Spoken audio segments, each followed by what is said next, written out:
Welcome, one and all, to Pika Fiction. Today's enchanting tale is what if Ash saved Lusamine and Wicke from Nihilego and they both demanded to marry him at Aether Paradise. If you enjoy our storytelling, please like, subscribe, and share. Every bit of support helps us grow.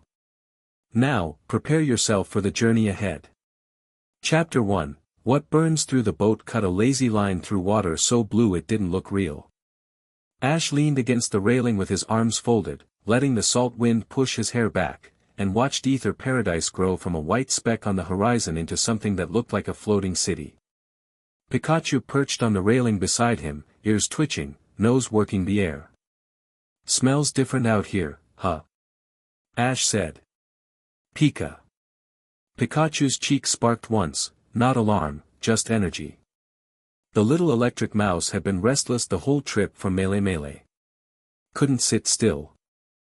Kept looking south toward the artificial island like he could feel something pulling at him. Ash felt it too, though he couldn't name it. A hum in his bones. A tightness behind his sternum that wasn't pain but wasn't nothing either. He'd learned to trust those feelings over the years. His body knew things his brain took longer to figure out. He was 19 now. Taller. Broader across the shoulders. Still lean, still wiry, still carrying that restless energy that made it impossible for him to sit in one place for longer than a week. He'd won the Manalo conference. He'd traveled every region he could reach. He'd fought legendary Pokemon, crossed dimensions, died at least once that he was sure of, and somehow kept getting back up. But this trip was supposed to be simple.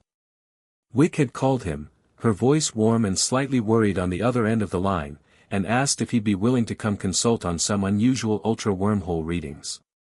"It's probably nothing," she'd said. "But Lusamine wanted someone with field experience, and you're the first person we thought of." He'd said yes before she finished the sentence.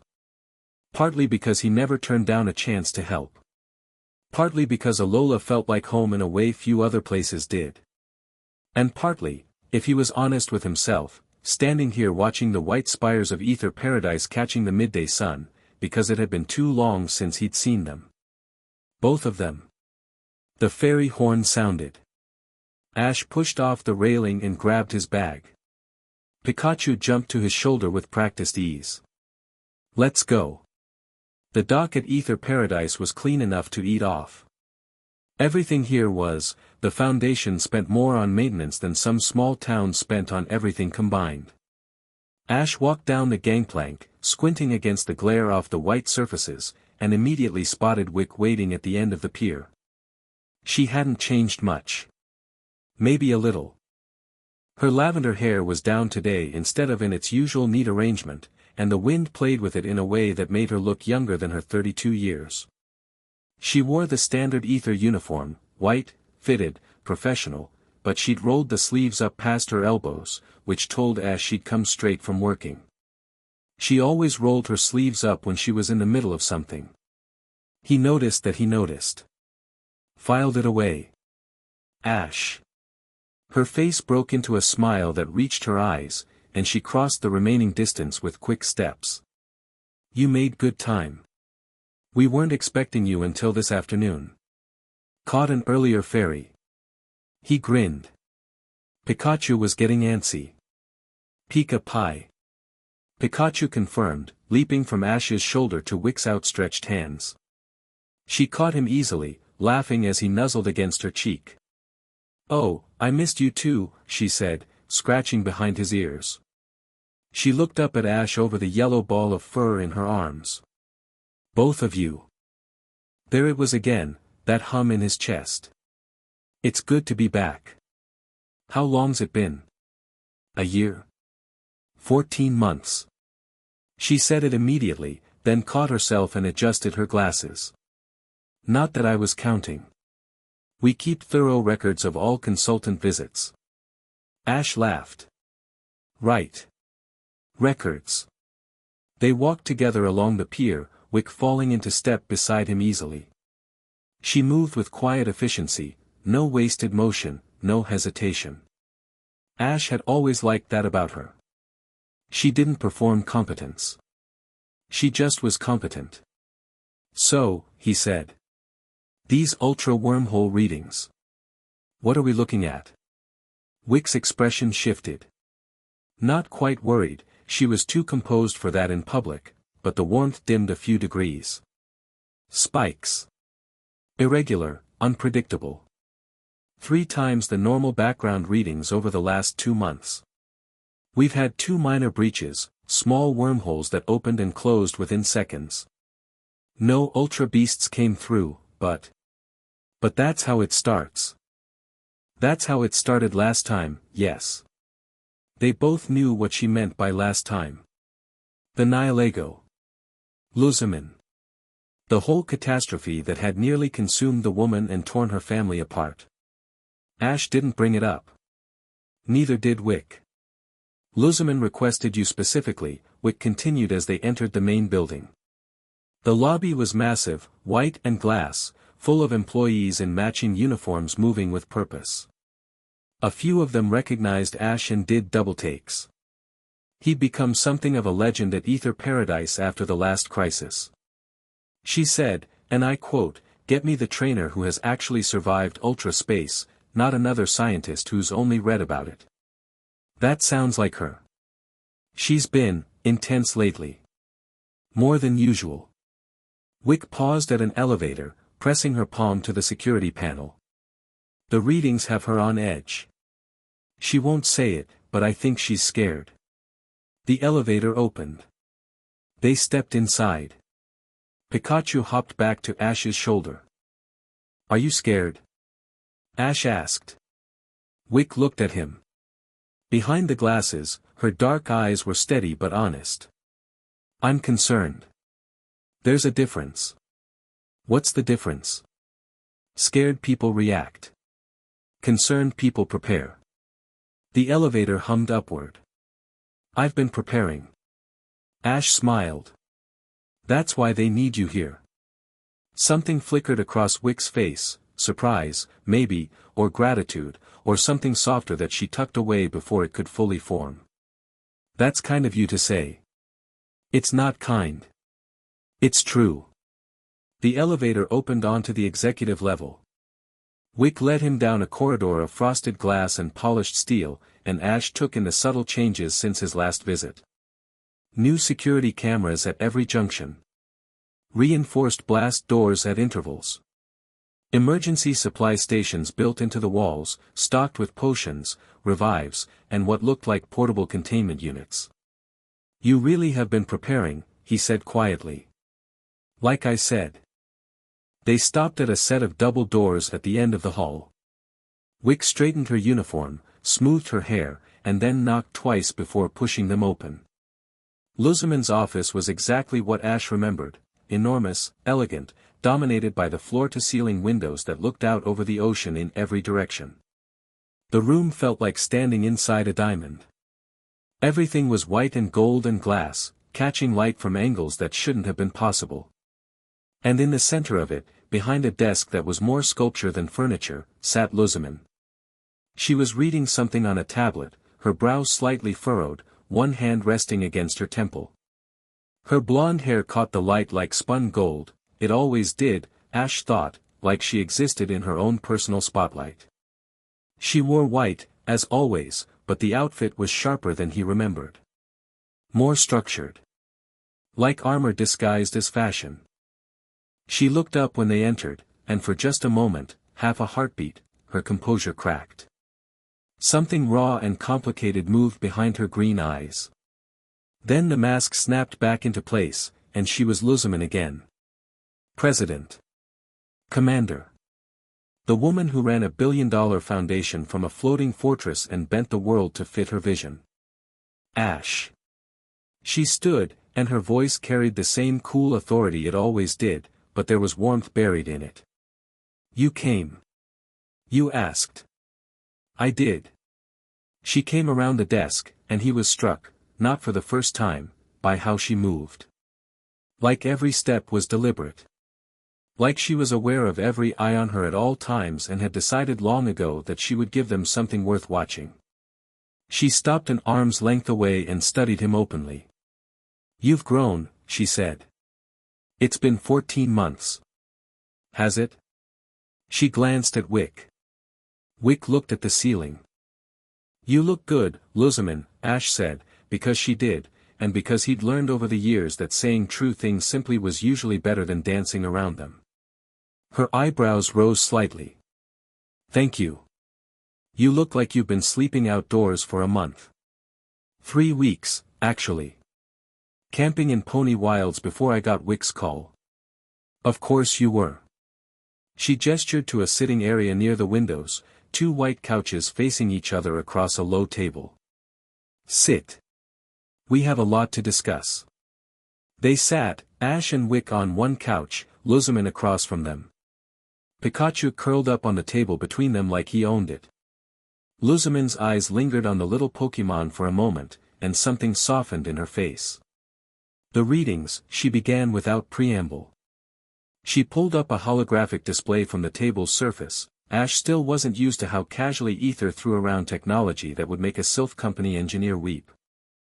Blue lines spiked across a timeline, each spike annotated with location data, energy readings, dimensional frequency analysis. Ash understood about a third of it.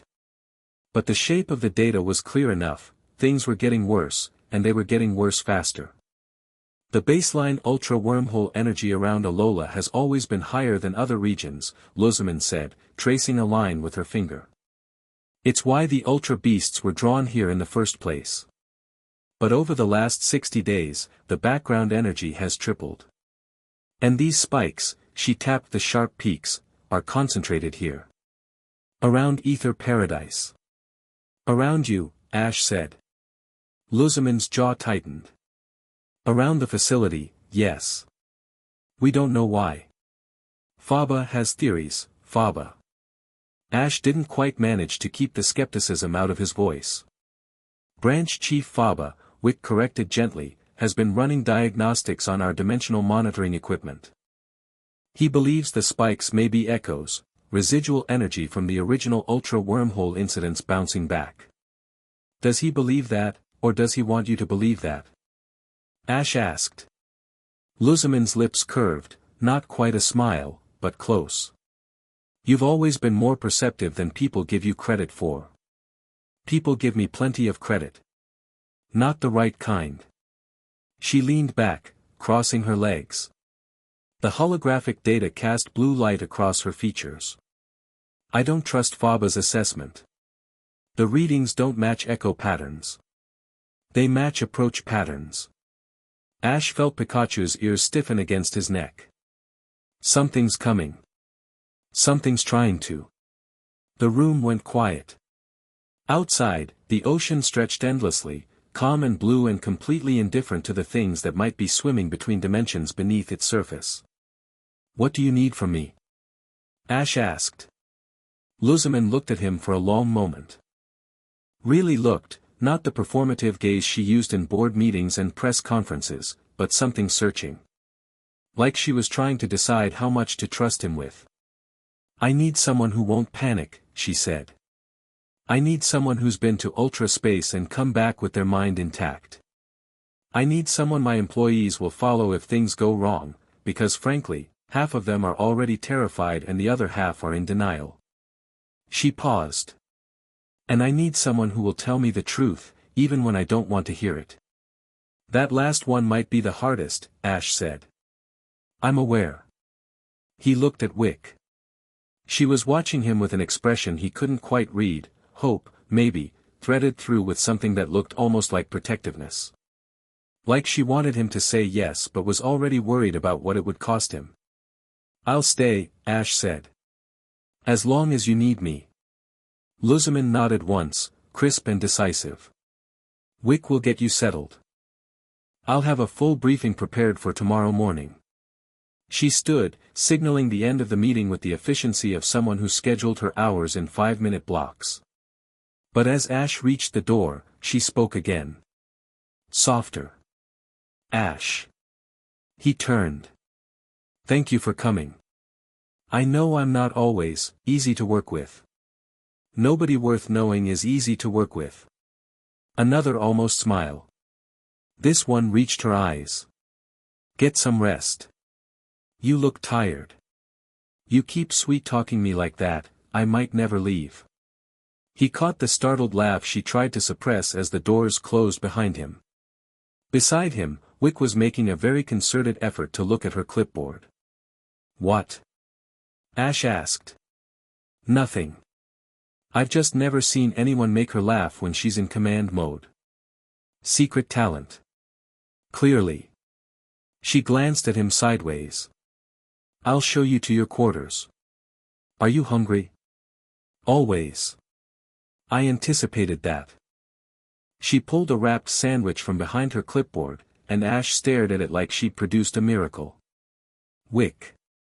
It's just a sandwich. You're incredible. She handed it to him, and their fingers brushed, and she smiled in a way that made the back of his neck feel warm. I know. They walked together through the corridors of Aether Paradise, and the afternoon light turned everything golden, and Ash ate his sandwich and felt, for the first time in a long time, like he was exactly where he was supposed to be. He should have known that feeling never lasted. Wicke gave him the grand tour on the way to his quarters, and Ash was quietly impressed by how much had changed. The conservation floors had expanded, 3 new levels dedicated to Pokémon rehabilitation, with biomes that mimicked everything from lowland rainforests to Unnovan tundra. He watched a team of caregivers working with a group of Corsola that had been rescued from polluted reefs, their branches slowly regaining color under specialized light therapy. Wicke designed the recovery protocols, one of the caregivers told him when Wicke stepped away to take a call. The young woman, barely older than Ash, said it with the kind of reverence usually reserved for kahunas. Before her system, we lost about 40% of critical condition Pokémon. Now it's under 10. When Wicke came back, Ash looked at her differently. She caught the look and misread it. What? Do I have something on my face? No. Just, you built all this. I had help. Take the credit, Wicke.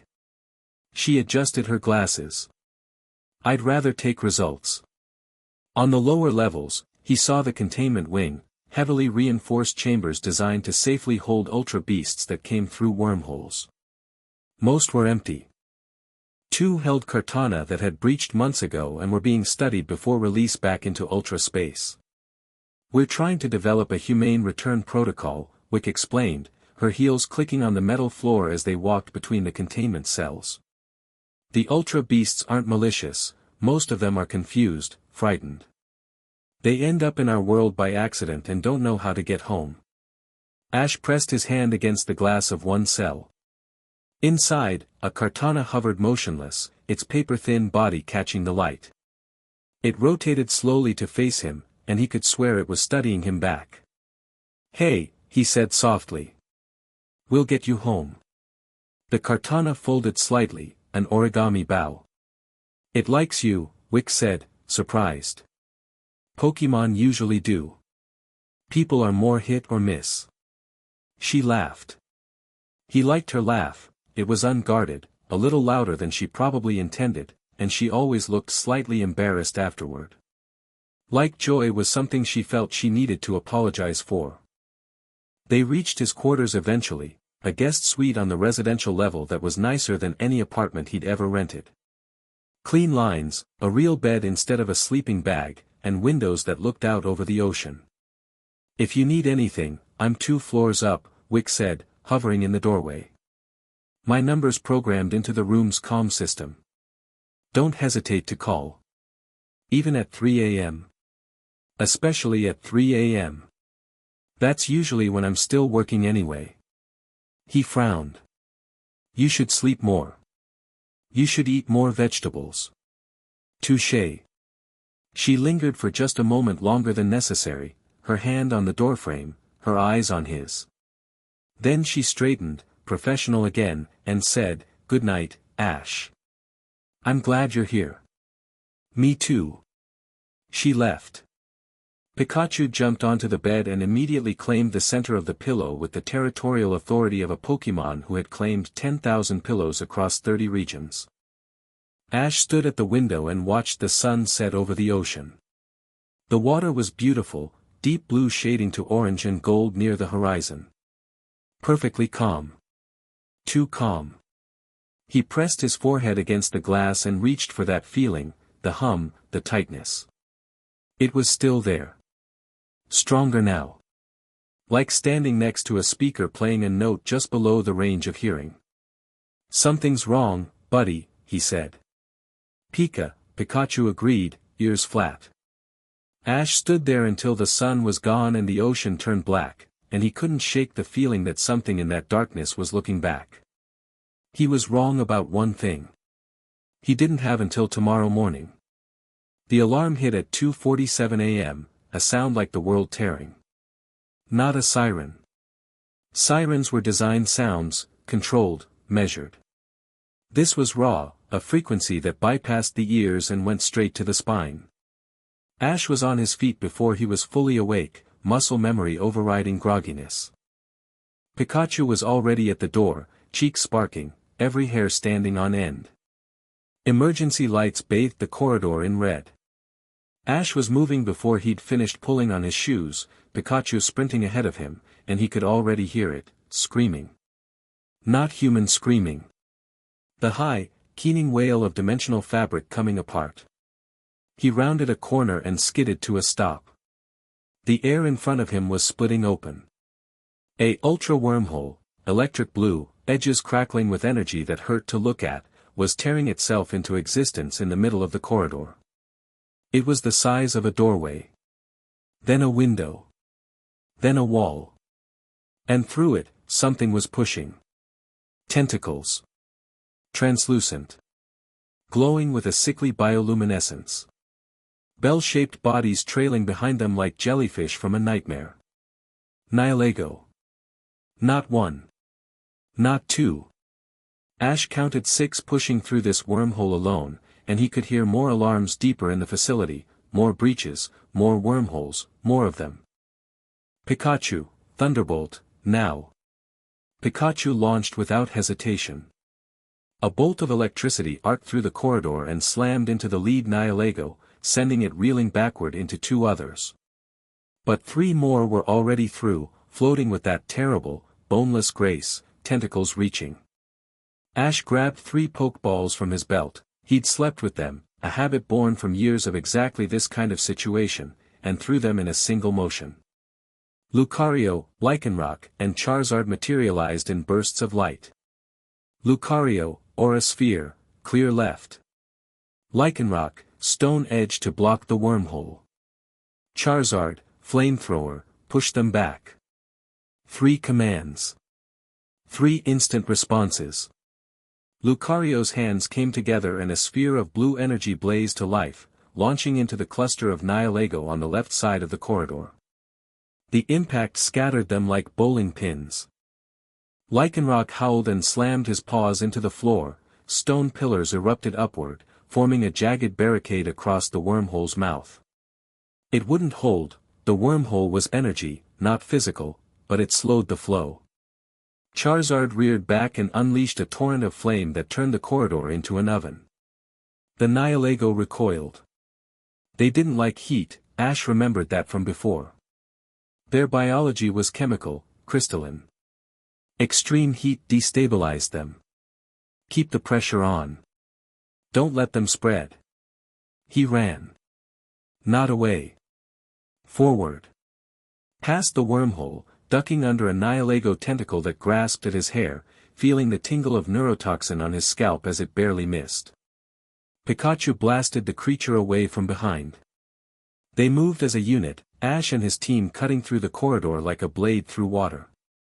More wormholes. 3 more on this level alone.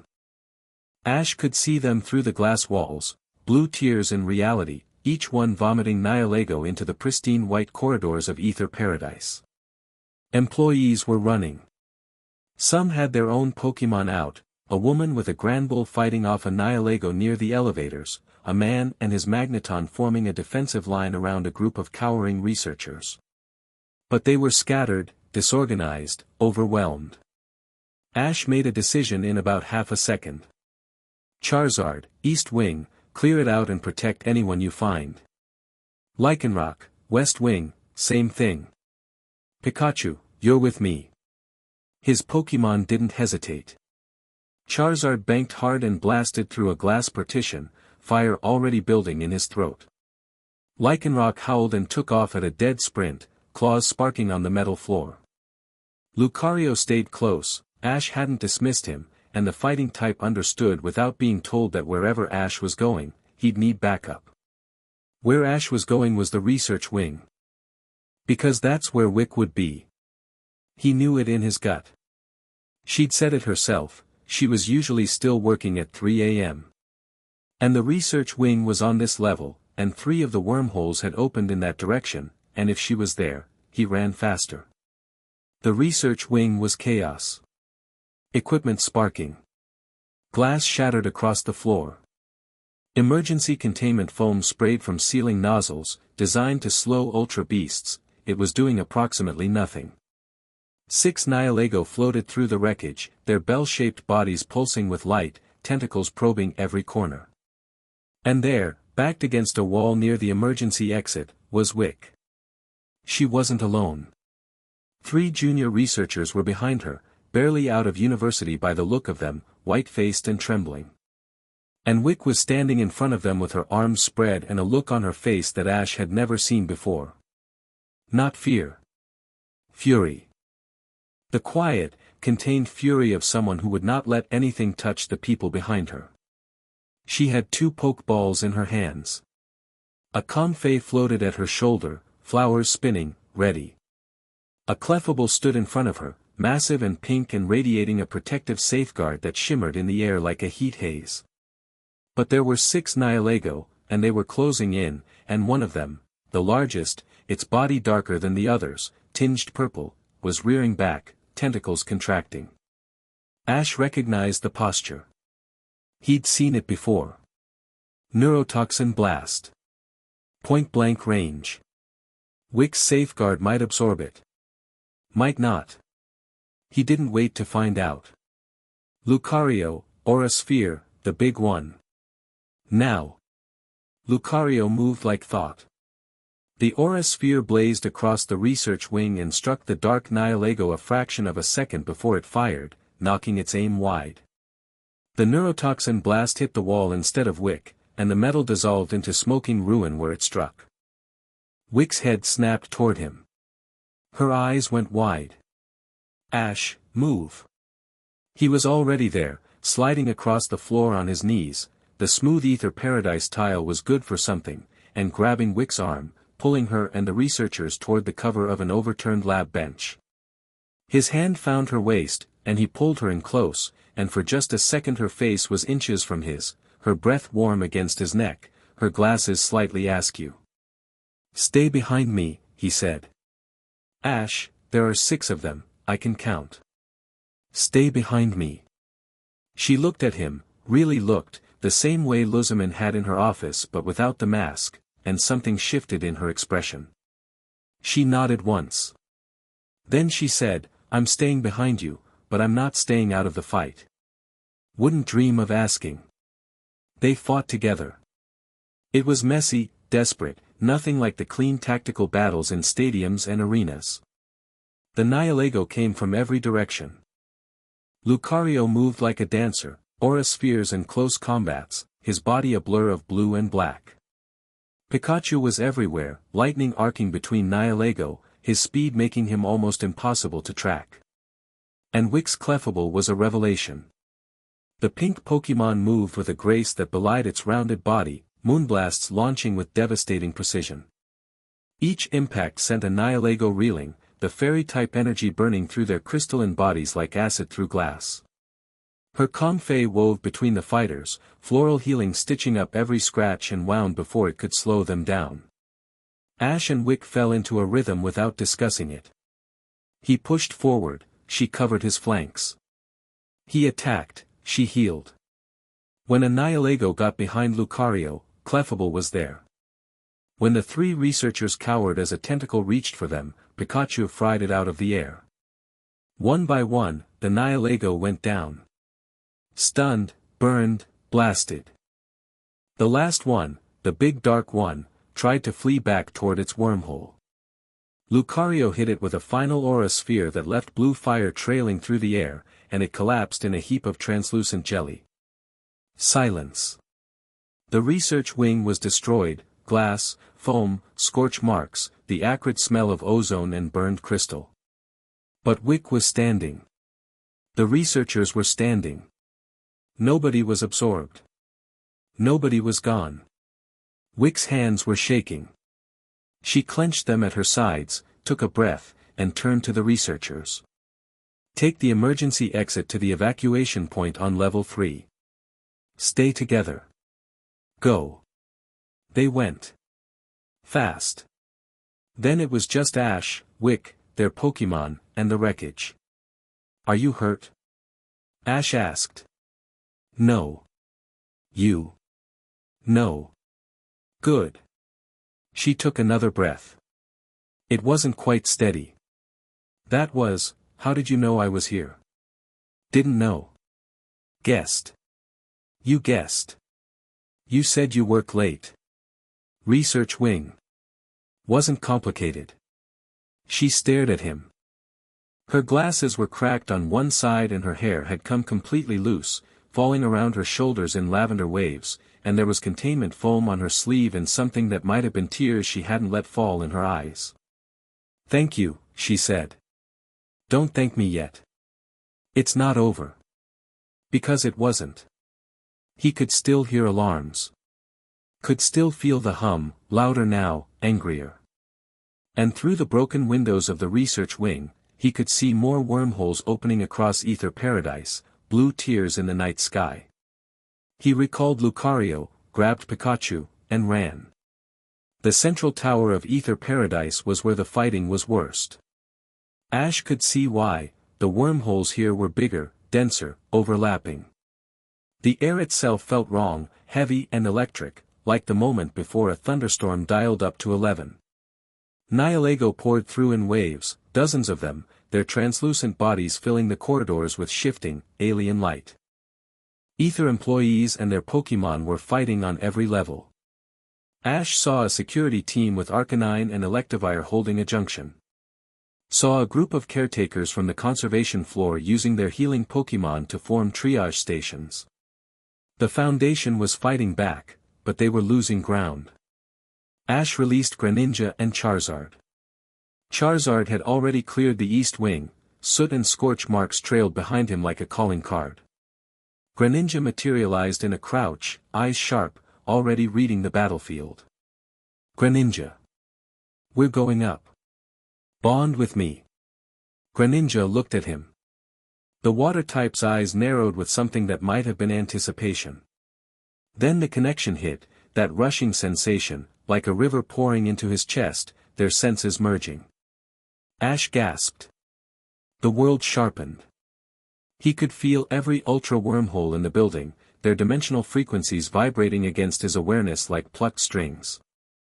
He could feel the Nihilego, alien, confused, aggressive but not quite malicious.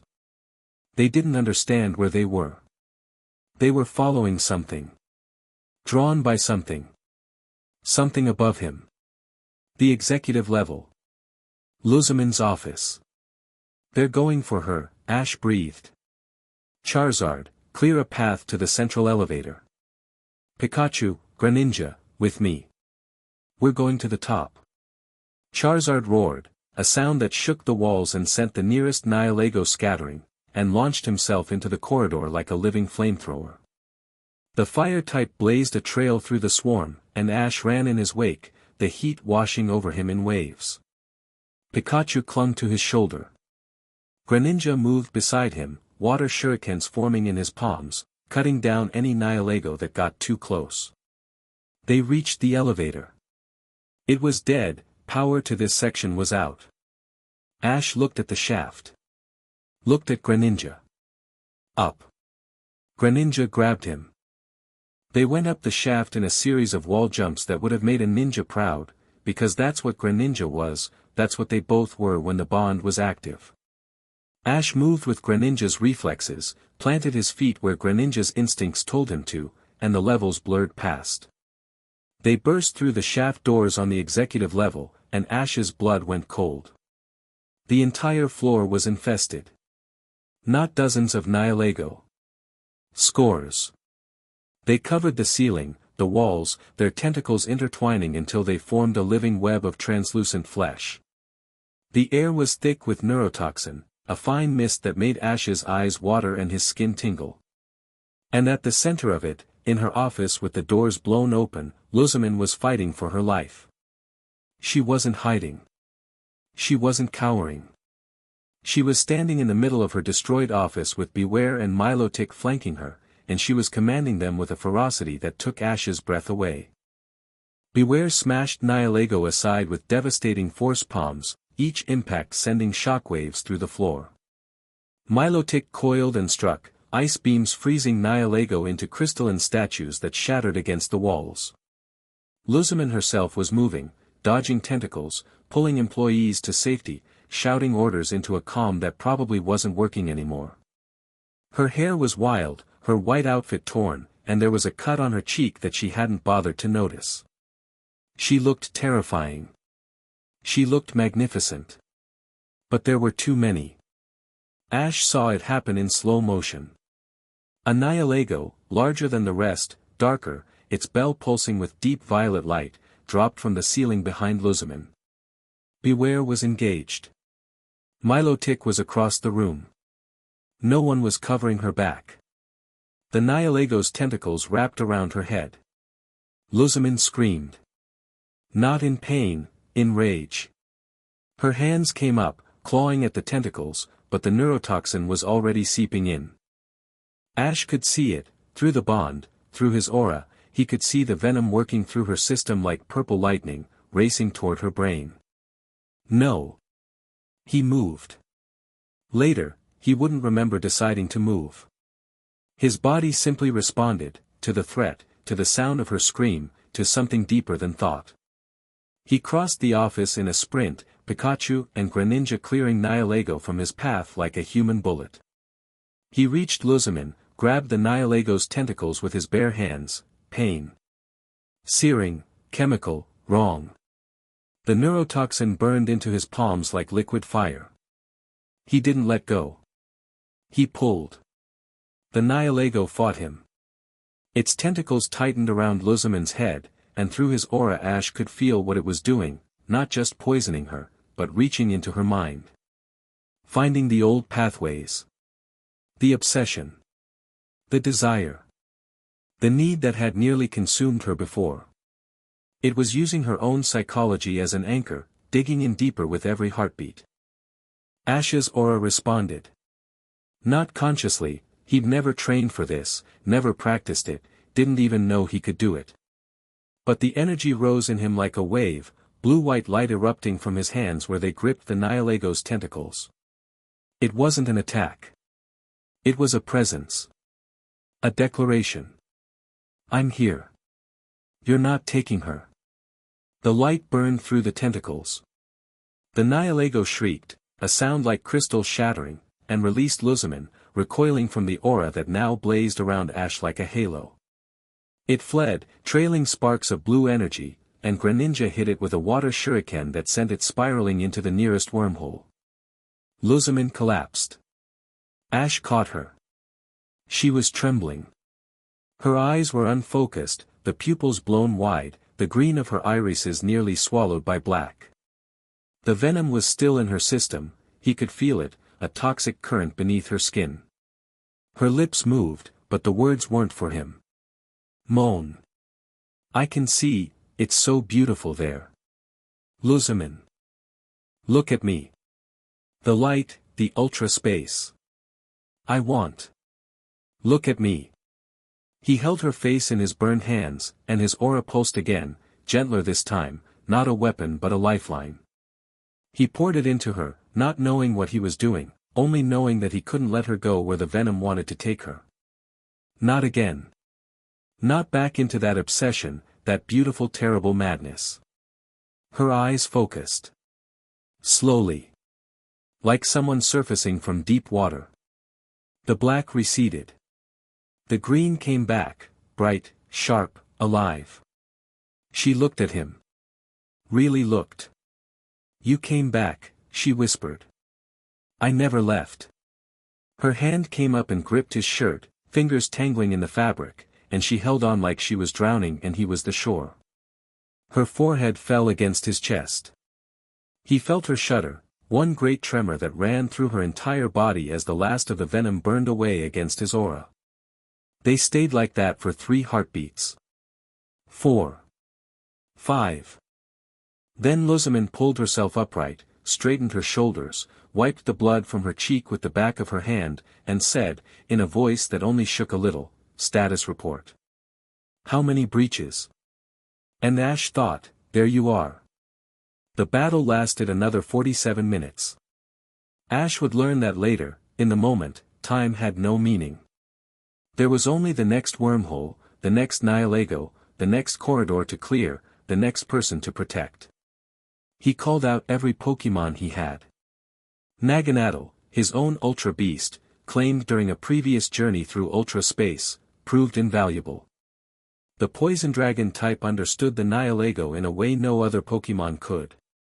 It communicated with them, not in words, but in dimensional frequencies, in the chemical language of Ultra Space. And under Naganadel's influence, the Nihilego calmed. Slowed. Stopped attacking and began drifting back toward the wormholes they'd come through. Naganadel wasn't fighting them. It was sending them home. Ash watched, exhausted, leaning against a wall on the mezzanine level as the last of the Nihilego floated back through the closing wormholes. Pikachu sat in his lap, equally spent. Greninja had released the bond and stood nearby, watchful. The rest of his team had been recalled, their energy depleted. The wormholes sealed.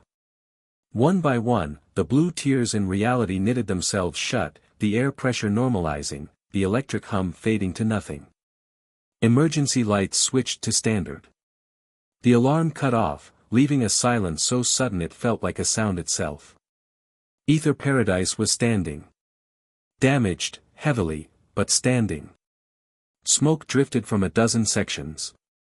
Glass crunched under the feet of dazed employees emerging from shelters. Medical teams mobilized, moving through corridors with stretchers and supplies. But no casualties. Injuries, plenty. Poisonings, concussions, a broken arm, multiple cases of mild neurotoxin exposure. But no one had been taken. No one had been absorbed. No one had been lost. Because Ash and his team had been there. He didn't think about it in those terms. He was too tired to think about anything except how badly his hands hurt, the neurotoxin burns had left angry red welts across both palms, and how much he wanted to sleep for approximately 100 years. Wicke found him first. She came around the corner of the mezzanine corridor with her Comfey floating beside her, already casting floral healing. Her hair was still down, her glasses still cracked, and she was carrying a first aid kit that she clearly intended to use whether he cooperated or not. "Give me your hands," she said. "They're fine, Ash." Hands. He held them out. She knelt beside him, took them in hers, and he watched her face as she examined the burns. She didn't flinch. She didn't gasp. She catalogued the damage with clinical precision, then opened the kit and began applying burn salve with fingers that were gentle and sure. "You grabbed the Nihilego with your bare hands," she said. "Not a question." It was on Lusamine. "I heard." She wrapped bandages around his palms. Her touch was warm.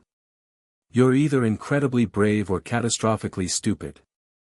I've been told it's hard to tell the difference." She finished the bandaging and held his hands for a moment longer than necessary. "I was 2 floors down and I felt your aura. Through the walls. Through the floor. The entire building felt it. I didn't mean to, I know you didn't. That's what made it so." She trailed off. Looked down at his bandaged hands in hers. "I felt safe. For the first time since the alarms went off. I felt safe because I could feel you fighting." Ash didn't know what to say to that. So he just held her hands. Lusamine arrived 10 minutes later, flanked by 2 security officers and looking like she'd walked through a war zone, because she had. The cut on her cheek had been cleaned but not bandaged. Her clothes were ruined. Her hair was tangled. She still looked like she could conquer the world before breakfast. "Damage report," she said to the security officers. "Every level, every wing. On my desk in an hour." "Yes, President Lusamine." They left. Lusamine looked down at Ash, still sitting on the floor with Wicke kneeling beside him and Pikachu in his lap, and for just a moment, barely a flicker, her composure crumbled. Then she rebuilt it. Because that's what she did. "Medical wing," she said. "Both of you. Now." They went. The medical wing was full but orderly. Wicke had designed the emergency protocols, and they worked. Triage stations. Priority classifications. Healing Pokémon supplementing human medical staff. Ash watched it function and was impressed despite everything. Lusamine and Wicke were placed in adjacent beds. Neither had injuries serious enough to warrant it, but the medical staff insisted, neurotoxin exposure, even minor, needed monitoring. Ash leaned against the wall between their beds, arms folded, while a nurse applied fresh bandages to his hands and a Chansey used Heal Pulse on the burns. "You should rest too," the nurse told him. "I'm fine. You have second-degree chemical burns on both hands and your aura energy readings are," she checked her scanner and blinked, "well, they're off the chart, actually. I'm not sure our equipment can measure whatever you did tonight. I'll rest when things calm down." The nurse gave him a look that said she knew he was lying but couldn't make him comply, and left. Lusamine was sitting up in her bed, reviewing damage reports on a tablet with one hand and waving away medical staff with the other. Wicke had accepted the bed but not the rest. She was on her comm, coordinating repair teams and supply shipments from the Alolan mainland. Ash stayed between them. He didn't sit. Didn't sleep. Just stayed. Pikachu curled up on the edge of Wicke's bed and dozed. Lucario stood guard at the medical wing entrance, arms folded, radiating quiet menace. Hours passed. The sky outside the windows shifted from black to deep blue to gray. The frantic energy of the crisis faded into exhausted efficiency. Repair teams. Cleanup crews. Engineers sealing breached sections. The rhythm of an organization that knew how to take a hit and get back up. Sometime around 4 a.m., Lusamine's tablet slipped from her fingers. She'd fallen asleep mid-sentence, her head tilting sideways, her blonde hair spilling across the pillow. In sleep, the mask was gone. She looked tired. She looked human. She looked like a woman who'd nearly been consumed by her own worst instincts for the second time and had been pulled back by a boy she barely understood. At 4:30, Wicke's comm calls tapered off. She lay back against her pillow, glasses removed, eyes half closed. "Ash," she murmured. "Yeah. Are you going to stand there all night?" "Probably. There's a chair. I see it." "Sit down." He sat. The chair was between their beds. He leaned back, let his head rest against the wall, and watched the ceiling. His hands throbbed. His whole body ached. The aura expenditure had left him feeling hollow, like a bell that had been rung too hard. "Ash," Wicke said again, softer. I'm glad you stayed." He turned his head. She was looking at him with her dark eyes unshielded, no glasses, no clipboard, no professional distance. Just Wicke. Just the woman who'd stood in front of 3 terrified researchers and dared an ultra beast to come through her. "Me too," he said. She closed her eyes. Her breathing evened out. Ash sat in the chair between them and watched the sunrise paint the medical wing in shades of gold. He didn't sleep. Couldn't sleep. His mind was too full, of the battle, of the wormholes, of the way Lusamine's hand had gripped his shirt like he was the only real thing in the universe, of the way Wicke's fingers had lingered on his bandaged palms. Of the fact that somewhere in this building, not all the wormholes had closed the same way. He'd felt it. One of them, deeper, below the main levels, hadn't sealed cleanly. It was still there. Faint. Like a crack in a window that hadn't quite spread. Growing. Morning came whether Ash wanted it to or not. He was on his third cup of coffee. Aether Paradise had excellent coffee, one of the perks of a facility run by someone with expensive taste, when the summons came. Lusamine's office. Which had been hastily repaired overnight by a crew that had apparently decided sleep was optional when the president's workspace needed to be functional. Ash walked in to find the room almost restored. New glass. New furniture. The same stunning view. The scorch marks on the ceiling had been painted over but were still faintly visible, a reminder that 12 hours ago, this room had been a battlefield. Lusamine stood behind her desk. She'd changed, fresh white outfit, hair brushed and gleaming, the cut on her cheek sealed with a medical adhesive that was nearly invisible. She looked immaculate. She looked untouchable. But Ash had held her while she shook and whispered a dead man's name, and he would never unsee what lay beneath the armor. "Close the door," she said. He did. "Sit." "I'll stand." Her eyebrow arched. "Stubborn. You invited me for a reason, Lusamine." "What is it?" She came around the desk. Slowly. Every step deliberate, the way she always moved, but this time there was something different in it, a gravity, a weight. She stopped in front of him, close enough that he could smell her perfume, something floral and expensive that shouldn't have survived the night but somehow had. "You saved my life," she said. "You would have done the same." "Perhaps. But that's not the point." She studied him with those green eyes, and he could see the calculation behind them, the brilliant, relentless mind that never stopped processing, never stopped strategizing. But beneath the calculation, something else. Something raw. "I'm going to be direct," she said. "Because I've learned the hard way that time is not guaranteed, and I refuse to waste it on games." "Okay. I want you to stay. Not as a consultant. Not as a temporary advisor." She held his gaze. "As my partner. In every sense of the word." The silence that followed was loud. Ash opened his mouth. Closed it. Opened it again. "Lusamine, I know what you're going to say. I'm older. I'm your friend's mother. I'm your former adversary. I have more baggage than a cargo ship." She didn't look away. "I don't care. I have spent the last year telling myself that what I felt during our first encounter was gratitude, or adrenaline, or some psychological transference from the Nihilego incident. I have rationalized and dismissed and buried it. And then last night you held my face in your burned hands and dragged me back from the edge, and I am done pretending." Ash's heart was doing something complicated. You don't even know me." "Not really. I know you ran toward danger instead of away from it.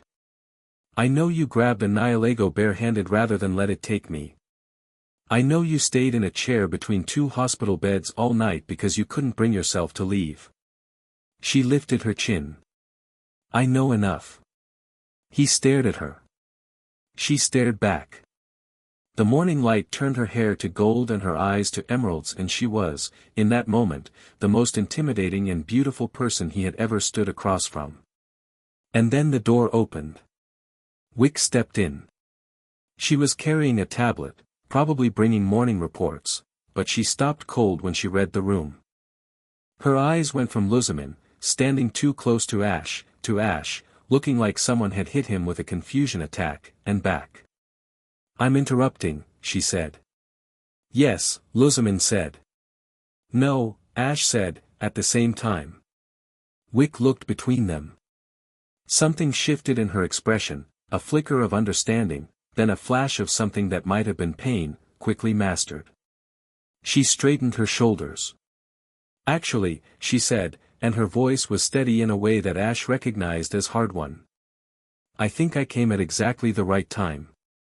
Lusamine's eyes narrowed. Wicke, let me speak. She set the tablet down on the nearest surface with a decisive click. I was coming here to say something.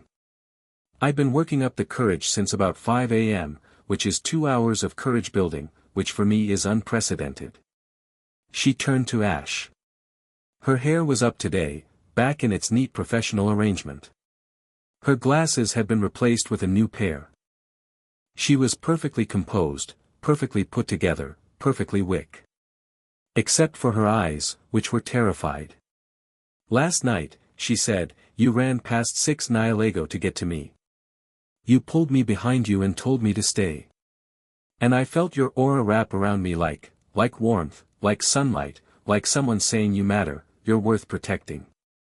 She swallowed. No one has ever made me feel that. I have spent my entire career in the background. I am the support. I am the logistics. I am the person who makes sure the person who matters has what they need. And I have been fine with that. Genuinely fine. She took a breath. But I won't pretend I don't feel what I feel. Not after last night.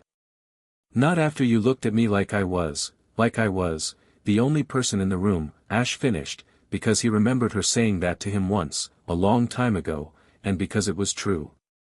Her composure cracked. Just for a second.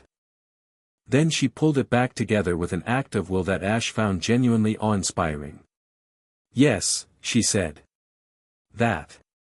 The office was very quiet. Lusamine stood on Ash's left, poised and burning. Wicke stood on his right, steady and open.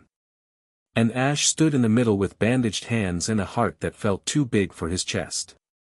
Well, Lusamine said, after a silence that lasted approximately 17 years. Her voice was dry, controlled, but there was a crack in it. This is not how I envisioned this conversation going. Wicke let out a sound that was half laugh, half something else. That makes 2 of us. They looked at each other, the 2 women. President and vice chief. Employer and employee. Friends, underneath it all, in the quiet way that people who've survived impossible things together become friends. There was tension, yes, and the sharp edge of something that could easily become rivalry. But there was also a strange, fragile honesty. Lusamine spoke first. You have feelings for him. Yes. No hesitation from Wicke. Since when? Since he called me incredible over a sandwich. Lusamine blinked. Looked at Ash. A sandwich? She brought me a sandwich, Ash said helplessly. It was really good. Lusamine closed her eyes. Opened them. I am competing with a sandwich. You're not competing with anything, Ash said, and something in his voice made both women stop. Neither of you is competing. That's not, I don't work like that. Then how do you work? Lusamine asked, and the question was genuine. Not a challenge. A real question from a woman who had spent years controlling every variable and suddenly found herself facing something she couldn't control. Ash ran his bandaged hand through his hair. Winced. Forgot about the burns. Honestly? I don't know. I've spent my whole life caring about Pokemon and battles and saving the world, and I'm pretty good at all of those things, and I am completely, totally, absolutely out of my depth right now. That's not reassuring, Wicke said. I know. So what do we do? Wicke asked. Ash looked at Lusamine. Then at Wicke. Then at the window, where the morning sun was flooding in, and Aether paradise stretched out below them, damaged, scarred, standing. Full of people who'd fought all night and were now rebuilding because that's what you did. You didn't run from the mess. You didn't pretend it hadn't happened. You faced it. I think, he said slowly, we need to talk about this. Really talk. Not now, not when everything's still on fire and nobody slept. But soon. Because you both deserve honesty, and I owe you that. Lusamine studied him. He could see her processing, the strategist, the executive, the woman who made $100 million decisions before lunch. She was weighing him. Measuring him. "You're not saying no," she said. "I'm not saying no to either of you," he corrected. "I'm saying I need to do this right." Another silence.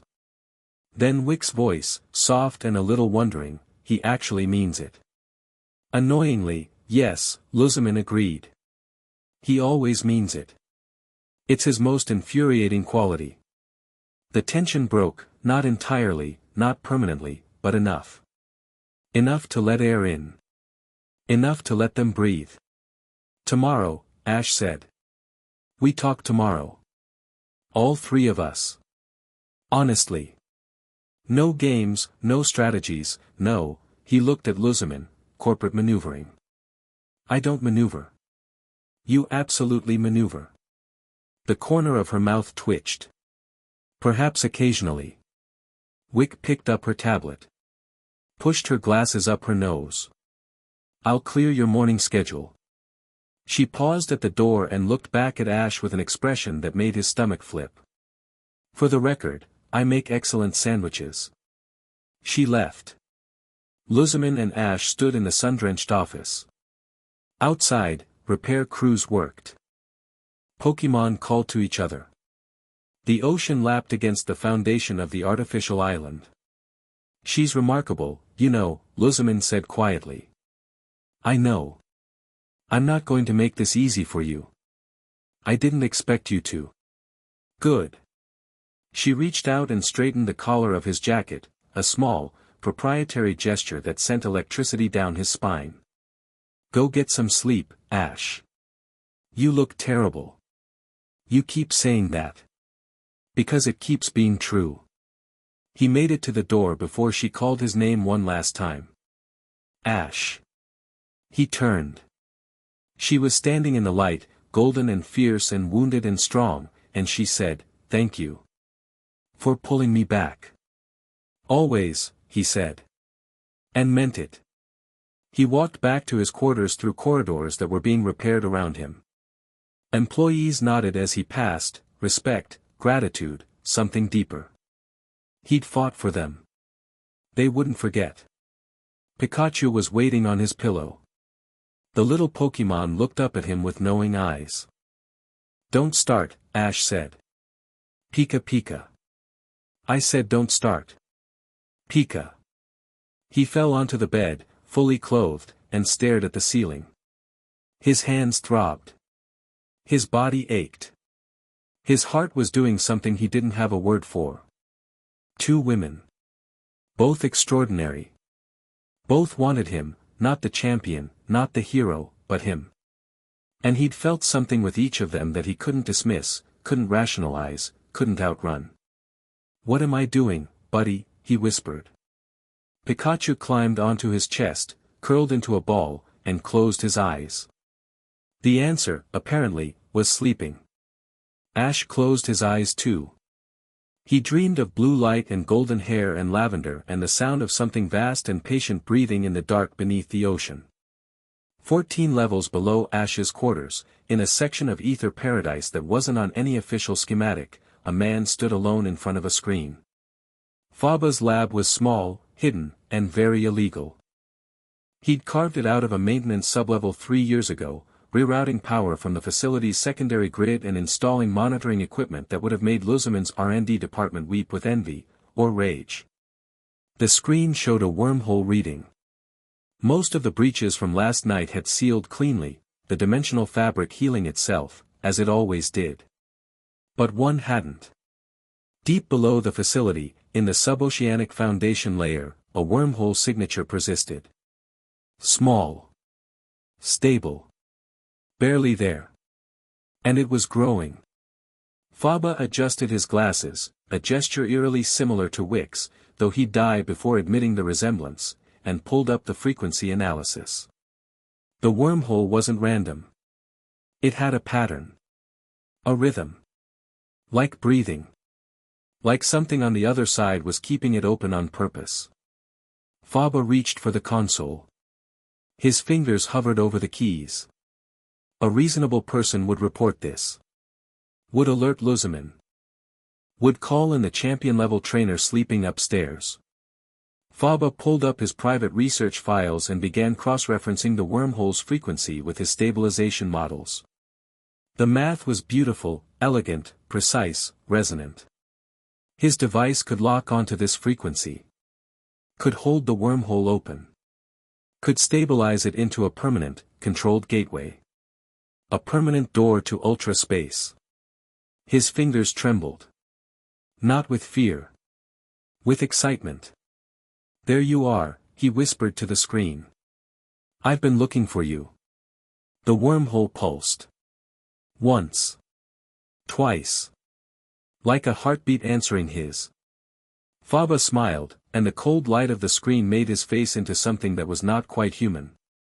Beneath Aether Paradise, beneath the ocean, beneath the boundary between worlds, something waited. It had waited for millennia. It could wait a little longer. But not much longer. Not much longer at all.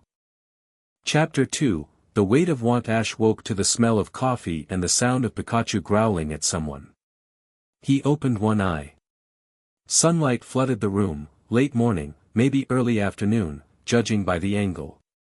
He'd slept hard, the kind of dreamless unconsciousness that came after pushing his body past every reasonable limit. His hands still ached under the bandages, but the sharp chemical burn had faded to a dull throb. Pikachu was perched on the nightstand, cheeks sparking, staring at the door. Someone knocked again. I'm up, Ash croaked. He swung his legs off the bed, wincing as muscles he'd forgotten about reminded him they existed. Come in. The door slid open. A young Aether employee, couldn't have been older than 18, stood there holding a tray of food and looking terrified. Whether that was because of Pikachu's sparking cheeks or the general aftereffects of last night's chaos, Ash couldn't tell. Mr. Ketchum, sir. Vice Chief Wicke sent breakfast. Lunch. Brunch? Ash looked at the tray. Eggs, rice, grilled fish, fresh fruit, 2 kinds of juice, a pot of coffee, and, his mouth twitched, a sandwich wrapped in wax paper with a small note attached. He took the tray. Thanks. And it's just Ash. Yes, sir. Mr. Ash. Sir. The employee fled. Pikachu was already investigating the fish. Ash unfolded the note. Wicke's handwriting was precise and slightly slanted, the penmanship of someone who still preferred paper to screens. You promised to eat. I promised to make sandwiches. Repairs are on schedule. Come find me when you're ready. WPS. Your Charizard is on the east landing pad refusing to move. I think he's sunbathing. Ash ate everything on the tray. Then he ate the sandwich, which was somehow even better than yesterday's. Then he showered, changed into clean clothes from his bag, rebandaged his hands with the supplies Wicke had left in his room. She thought of everything, and looked at himself in the mirror. Same face. A little older. A scar on his jawline from a run-in with a Garchomp in Sinnoh. Dark eyes that people called intense when they were being polite and unsettling when they weren't. His hair was doing its usual thing, which was whatever it wanted. All right, he told his reflection. You can fight ultra beasts. You can handle this. His reflection looked unconvinced. Pikachu rode his shoulder as he stepped into the corridor. Aether Paradise was awake and working, the damage from last night was still visible, but the energy had shifted from crisis to recovery. Crews replaced shattered glass panels. Engineers rewired damaged sections. A group of Machoke moved heavy equipment under the direction of a woman with a clipboard who had the look of someone who hadn't slept but had decided that was a problem for future her. People noticed Ash. He felt it, the looks, the whispered conversations. Word had spread about last night. About the trainer who'd fought through a Nihilego swarm, burned his hands pulling one off the president, and apparently generated enough aura energy to light up the facility's sensors across 8 floors. He was used to attention. What he wasn't used to was the specific quality of it, the gratitude mixed with something like reverence. He'd saved their home. Some of them, he'd saved their lives. A maintenance worker stopped him in a junction corridor. Big guy, weathered hands, the kind of person who kept a place like this running and never got thanked for it. "Hey. You're the trainer." One of them. "My daughter works in the research wing. Level 4. She said you and your Pokemon cleared the corridor she was in." The man's voice was rough. "She called me at 6 this morning. I was on the mainland. Couldn't get here during the lockdown. She called me and said she was okay because of you." Ash didn't know what to say. "I'm glad she's safe." The man grabbed his hand, the bandaged one, and shook it. Ash managed not to wince. "Thank you. I mean it." He moved on. Pikachu's ears were flat with secondhand embarrassment. "Don't look at me like that," Ash muttered. "Pika Pie. I don't know how to be graceful about it, okay? I never learned that part." He found Wicke on the conservation floor, which was somehow untouched by the attack. The level's independent power grid and reinforced biodome structure had kept it sealed during the breach. She was kneeling beside a pool where a Lapras floated, speaking to it in low, soothing tones while her calm face circled overhead, trailing healing energy like floral confetti. She looked up when he approached, and her face did the thing it had done yesterday at the dock, warmth flooding in, then a quick, almost shy adjustment of her glasses as if she needed to put a barrier between herself and whatever she was feeling. "You ate," she said. "Everything. The sandwich was incredible." "Again. It's just a sandwich. You keep saying that, and I keep not believing you." She stood, brushing off her knees. Today she was in her full uniform, sleeves down, hair up, glasses perfectly positioned. The professional shell was back in place. But Ash could see the cracks now. The way her eyes lingered on his bandaged hands. The way she stood just slightly closer than colleague distance. "How are the repairs?" he asked. 60% complete on structural damage. Full restoration will take a week, maybe 2. No permanent system failures. Faba's redundant power grid design actually paid off for once. She paused. "Speaking of Faba, he's been conspicuously absent this morning. His lab staff says he's been locked in his office since before dawn. That's not suspicious at all. I've sent 2 requests for his damage assessment report. Both ignored." She frowned. "He's always been difficult, but this is, Wicke." Ash touched her arm. Lightly, just his fingertips against her sleeve. She stopped mid-sentence. "Are you okay? Really okay?" She looked at him for a long moment. The conservation floor was quiet, just the sound of water and the soft calls of Pokemon in their habitats. Nobody else around.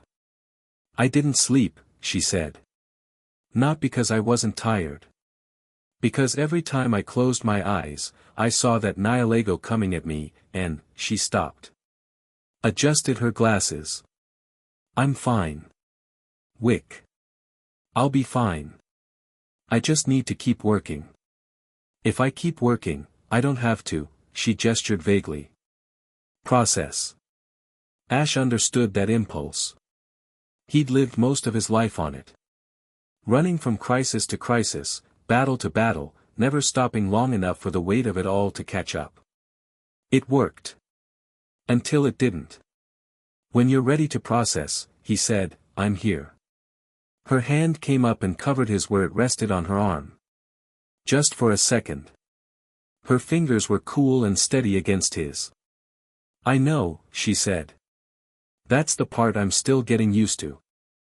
The moment was interrupted by a sound Ash had not expected to hear at Aether Paradise at 11 o'clock in the morning, the roar of a boat engine being driven way too fast, followed by shouting, followed by something that sounded distinctly like a Silvally battle cry. Ash and Wicke exchanged a look. "Glad Ion," they said simultaneously. Glad Ion had arrived at Aether Paradise the way he did everything, at full speed, with maximum intensity, and zero advance notice. By the time Ash and Wicke reached the dock, the young man was already striding up the gangway like he owned the place. Which, technically, as Lusamine's son and heir to the Foundation, he sort of did. He'd grown since Ash had last seen him. Taller, broader through the shoulders, the last traces of adolescent softness burned away by what was clearly an aggressive training regimen. His Silvally walked beside him, the Chimera Pokémon moved with a predator's grace, its axe-shaped head swiveling to scan the dock for threats. Gladion's black jacket flared behind him in the sea wind, and his blonde hair, so like his mother's, fell across one eye in a way that Ash suspected was carefully maintained but probably wasn't. He looked furious. "Gladion," Wicke began. "Where is she?" Not a question. A demand. His green eyes, also his mother's, burned with a cold fire that Ash recognized, fear disguised as anger.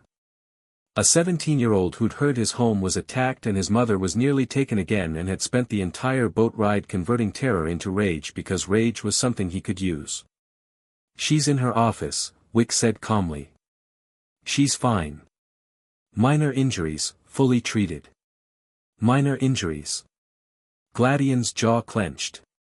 "I got a call from a medical officer at 4 a.m. telling me my mother was exposed to Nihilego neurotoxin. Again. You'll forgive me if minor injuries doesn't quite cover it." "She's okay," Ash said. "I was there." Gladion's eyes locked onto him. Something complicated moved behind them. "Yeah. I heard you were." It wasn't gratitude. Not yet.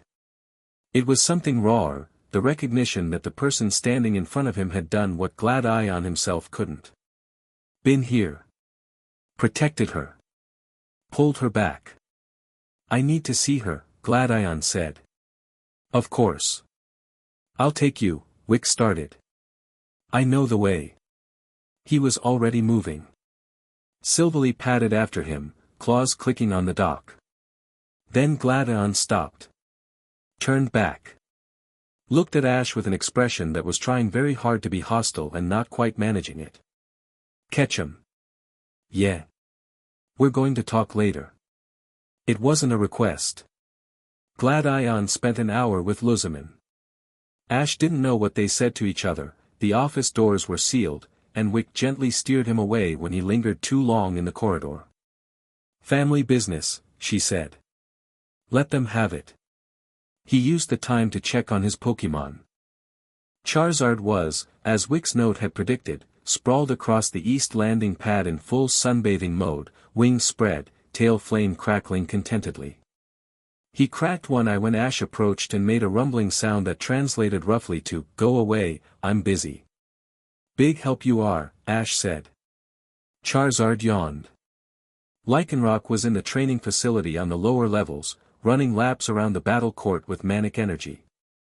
The rock type had always needed to move after a fight, burning off adrenaline, staying sharp. Ash let him run. Greninja sat motionless on the roof of the main building, legs crossed, eyes closed. Meditating. Ash felt the faint hum of the bond between them, not active, but present. A low current. Ready. Naganadel hovered in the conservation dome, surrounded by a group of fascinated Pokémon who'd never seen an Ultra Beast up close. The poison dragon was being remarkably gentle, letting baby Eevee climb on its stinger, making soft trilling sounds that made a nervous Vulpix relax. Ash watched for a while. Naganadel had been the key last night, its ability to communicate with the Nihilego had ended the battle faster than anything else could have. He made a mental note to keep Naganadel close to any future incidents. Lucario found him, because Lucario always found him. The fighting type materialized at his side as Ash leaned against a railing overlooking the ocean, and they stood together in comfortable silence. "You felt it too, didn't you?" Ash said. "Last night." "When my aura," Lucario nodded. His red eyes were steady, knowing. He'd been Ash's aura teacher, in a way. Not through instruction, Lucario wasn't that kind of Pokémon, but through demonstration. Through the shared understanding that aura was life energy, and life energy responded to need, and Ash's need last night had been absolute. I didn't know I could do that. Lucario placed a paw on Ash's arm. The message was clear: you can do more than you know. That's either reassuring or terrifying. Lucario's expression suggested both. Ash was heading back inside when Gladion found him. The younger trainer was leaning against the wall outside the residential corridor, arms folded, silverly dismissed back to its ball. His expression had cooled from furious to something harder to read: controlled, calculating, measuring. "Walk with me," Gladion said. They walked. Gladion led them away from the main corridors, down a service passage, out onto a secondary observation deck on the facility's western face. It was empty, no employees, no cameras that Ash could see. Just the two of them, the ocean, and the wind. Gladion leaned on the railing and looked out at the water. For a long moment, he didn't speak. "My mother wants you to marry her," he said. Ash winced. She said, "Partner." That's the same thing, in her language. She doesn't do halfway. When she wants something, she takes it. When she wants someone, Gladion's hands tightened on the railing. She almost destroyed herself over the ultra beasts. Over my father. She poured everything she had into that obsession, and it nearly killed her and ruined our family. I know. Do you? Because from where I'm standing, she's about to do the same thing with you. The words hung in the salt air. Ash didn't respond immediately. He let them sit, because Gladion deserved that much, to be heard, not just answered. "You think I'm a new obsession," Ash said. "I think she doesn't know the difference between love and obsession. I'm not sure she ever learned." Gladion's voice was tight. Not angry now. Scared. The anger had burned off during the walk, and what was left underneath was a kid terrified of watching his mother fall apart again. "You weren't here." After the first time, after ultra space, it took her months to recover. "Lily and I had to," he stopped. Swallowed. "We had to parent our parent," he said quietly. "At 14. At 12. We had to hold her together because no one else would." He looked at Ash. "So when I hear that she's told you she wants you permanently, every alarm in my head goes off. Not because you're bad. Because she doesn't know how to want things without being consumed by them." Ash held his gaze. Gladion's eyes were identical to Lusamine's, same sharp green, same intensity. But where Lusamine's burned, Gladion's cut. "I hear you," Ash said. "And you're not wrong to worry." Gladion blinked. He'd clearly prepared for resistance, for Ash to get defensive, to argue, to claim it was none of his business. He hadn't prepared for agreement. "But here's what I think you're missing," Ash continued. "Your mother isn't the same person she was 3 years ago. She's not the same person she was a year ago. She's fought to be better, and she's still fighting. That doesn't mean she's fixed, nobody's ever fixed. But giving her so little credit that you won't even let her try. That's not protecting her. That's trapping her." Gladion's jaw worked. "You don't get to lecture me about my own mother." "You're right. But I can tell you what I saw last night." Ash stepped closer. Not threatening, direct. "I saw a woman fighting Nihilego with everything she had. Not for research. Not for obsession. To protect her people.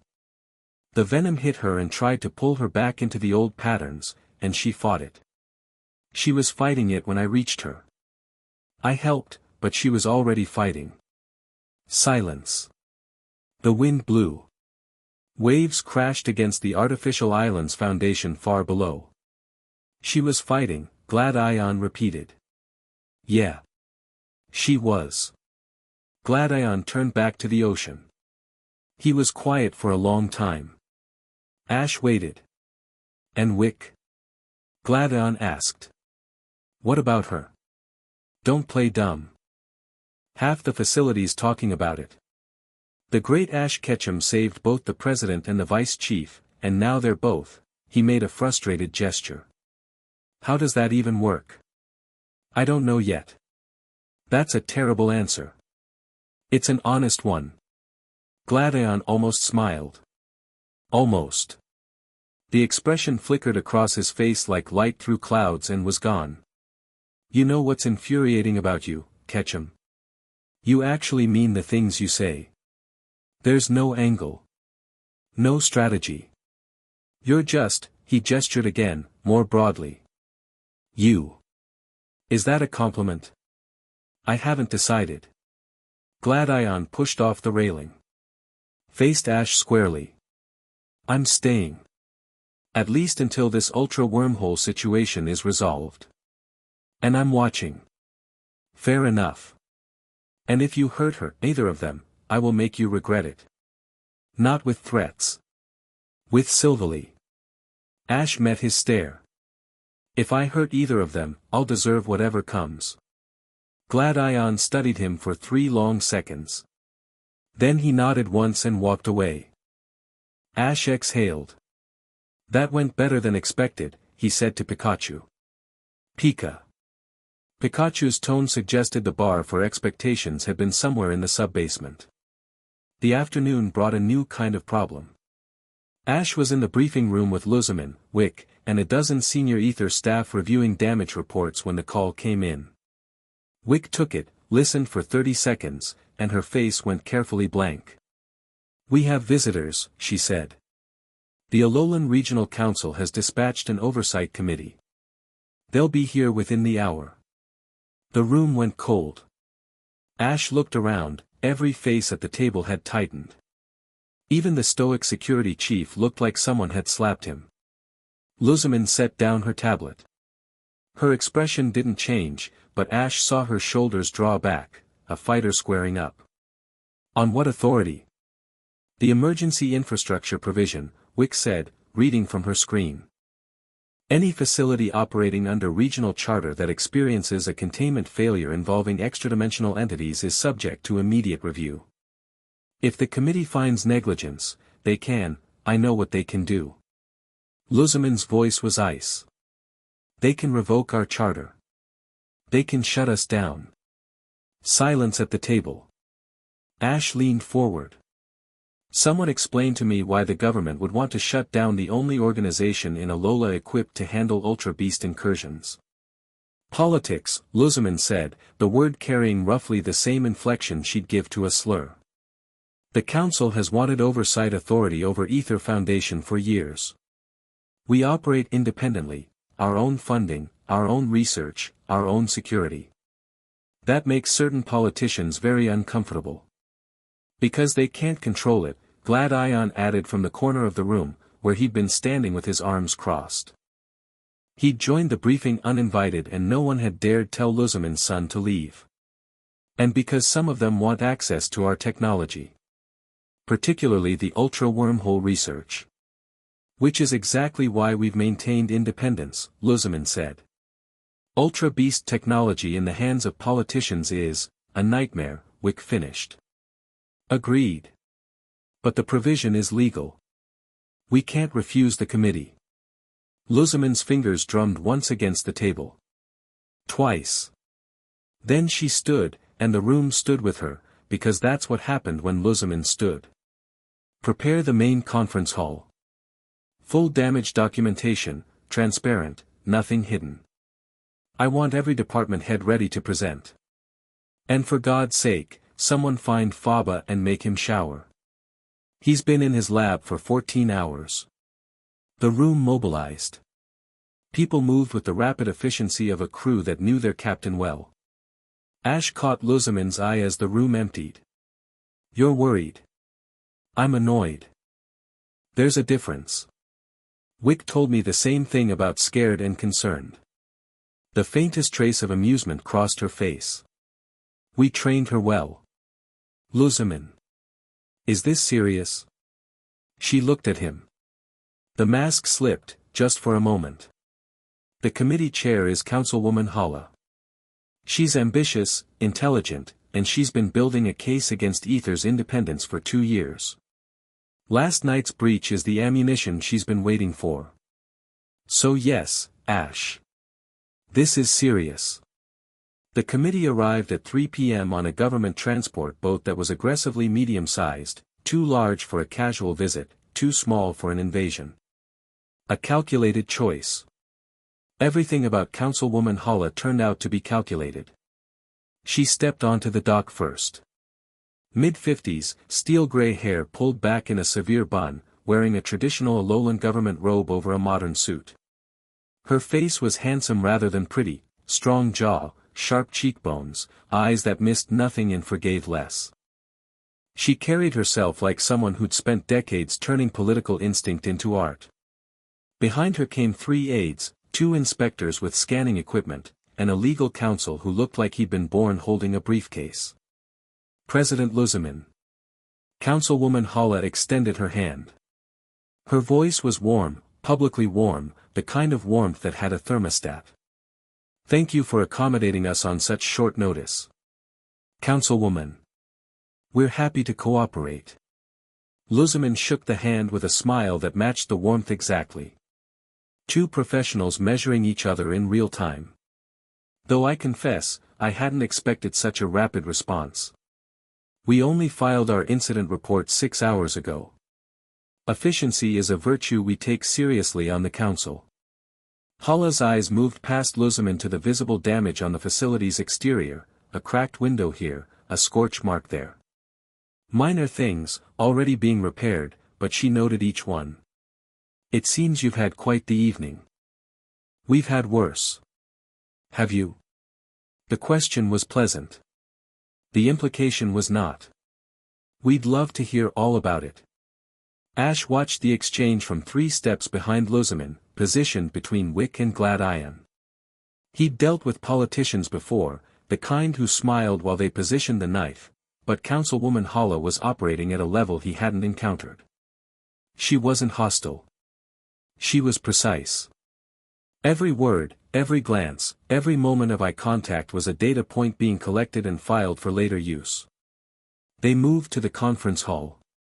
Lusamine had it prepared perfectly, holographic damage reports, containment logs, response timelines. Everything transparent, as she'd promised.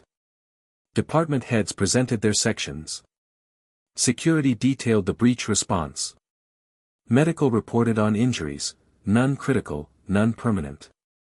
It was impressive. It was thorough. And Councilwoman Holla listened to all of it with the patient expression of someone waiting for the part that mattered. When the presentations ended, she folded her hands on the table and said, "Thank you. Very comprehensive. I have questions." Of course she did. The Ultra Wormhole Monitoring System, your primary early warning network. According to your own data, the background energy readings tripled over 60 days prior to the breach. Why wasn't the council notified? The readings were within parameters for natural fluctuation, Lusamine replied. We monitor hundreds of data points daily. Not every spike warrants external notification. A 3-fold increase seems rather significant. In context, Councilwoman, the Alolan region has always had elevated ultra wormhole activity. We've seen similar spikes that resolved without incident. And yet this one didn't resolve. This one ended with dozens of extra-dimensional entities invading your facility. Holla's tone was still warm. Still precise. One of which, I understand, directly attacked you. The room tensed. Ash saw Lusamine's hand go still on the table. That's correct. And you were exposed to Nihilego neurotoxin. Briefly. I was assisted by a trainer. A visiting consultant. Holla's eyes found Ash. Studied him with frank curiosity. Mr. Ketchum, isn't it? The Manalo Conference champion? That's me, Ash said. You were brought in to consult on the readings. And within 24 hours of your arrival, the very crisis you were brought to assess occurred. She paused. Quite a coincidence. With respect, Councilwoman, it wasn't a coincidence. It was an escalation. President Lusamine identified the threat pattern and brought in help before it manifested. That's not negligence, it's foresight. Hala's eyebrows rose by exactly 1 millimeter. You're defending the Foundation. I'm stating what happened. And what happened, from your perspective? Ash looked at Lusamine. She gave a barely perceptible nod. He turned back to Hala. Multiple ultra wormholes opened simultaneously across the facility at approximately 0247 hours. Nihilego-class ultra beasts breached in numbers significantly exceeding any prior recorded incursion. Aether Foundation personnel engaged immediately, security teams, research staff, and conservation workers all participated in the defense. President Lusamine personally commanded the response from the executive level while under direct attack. Vice Chief Wicke coordinated evacuation and provided combat support in the research wing. My Pokémon and I assisted across multiple zones. He paused. The breach was contained in under an hour. 0 casualties. 0 absorptions. Every Ultra Beast was either neutralized or returned to Ultra Space. In my experience, and I've been involved in Ultra Beast incidents across multiple regions, that response is exceptional. Silence. Hala studied him. Not with hostility, with something more dangerous. Interest. You're quite articulate for a trainer, Mr. Ketchum. I've been doing this a while. Indeed. She turned back to Lusamine. The response is noted. My concern, however, is not with the response. It's with the conditions that necessitated one. Aether Foundation has operated independently for over a decade. In that time, we've seen the Ultra Beast crisis, the Necrozma incident, and now this. 3 major extradimensional events, all centered on this facility. Correlation isn't causation. I'm aware, President Lusamine. But the Council has a responsibility to the people of Alola. If this facility is a magnet for dimensional instability, the public has a right to know. And the Council has an obligation to ensure adequate oversight. The word hung in the air like smoke. Oversight. In political terms, it meant control. It meant committee reviews and budget approvals and research restrictions and bureaucratic friction that would cripple Aether's ability to respond to the next crisis. It meant everything Lusamine had spent her career preventing. What are you proposing? Lusamine asked. Her voice was calm. Her eyes were not. A formal review. 30 days. Full access to your facilities, research, and operational protocols. At the conclusion, the committee will make a recommendation to the Council regarding Aether Foundation's continued independent charter. Ash watched Lusamine absorb this. He could almost see the calculations running behind her eyes: political cost, operational impact, strategic responses. She was brilliant at this. He could see why she built an empire. We'll cooperate fully, Lusamine said. With one condition. Any committee personnel on this facility submit to the same security protocols as our own staff. Ultra Beast containment is not a spectator sport. Reasonable. Hala rose. We'll begin tomorrow. My team will require quarters. Wicke will arrange everything. The committee filed out. When the door closed, the tension in the room released like a held breath. That went well, Gladion said dryly. That was round 1, Lusamine corrected.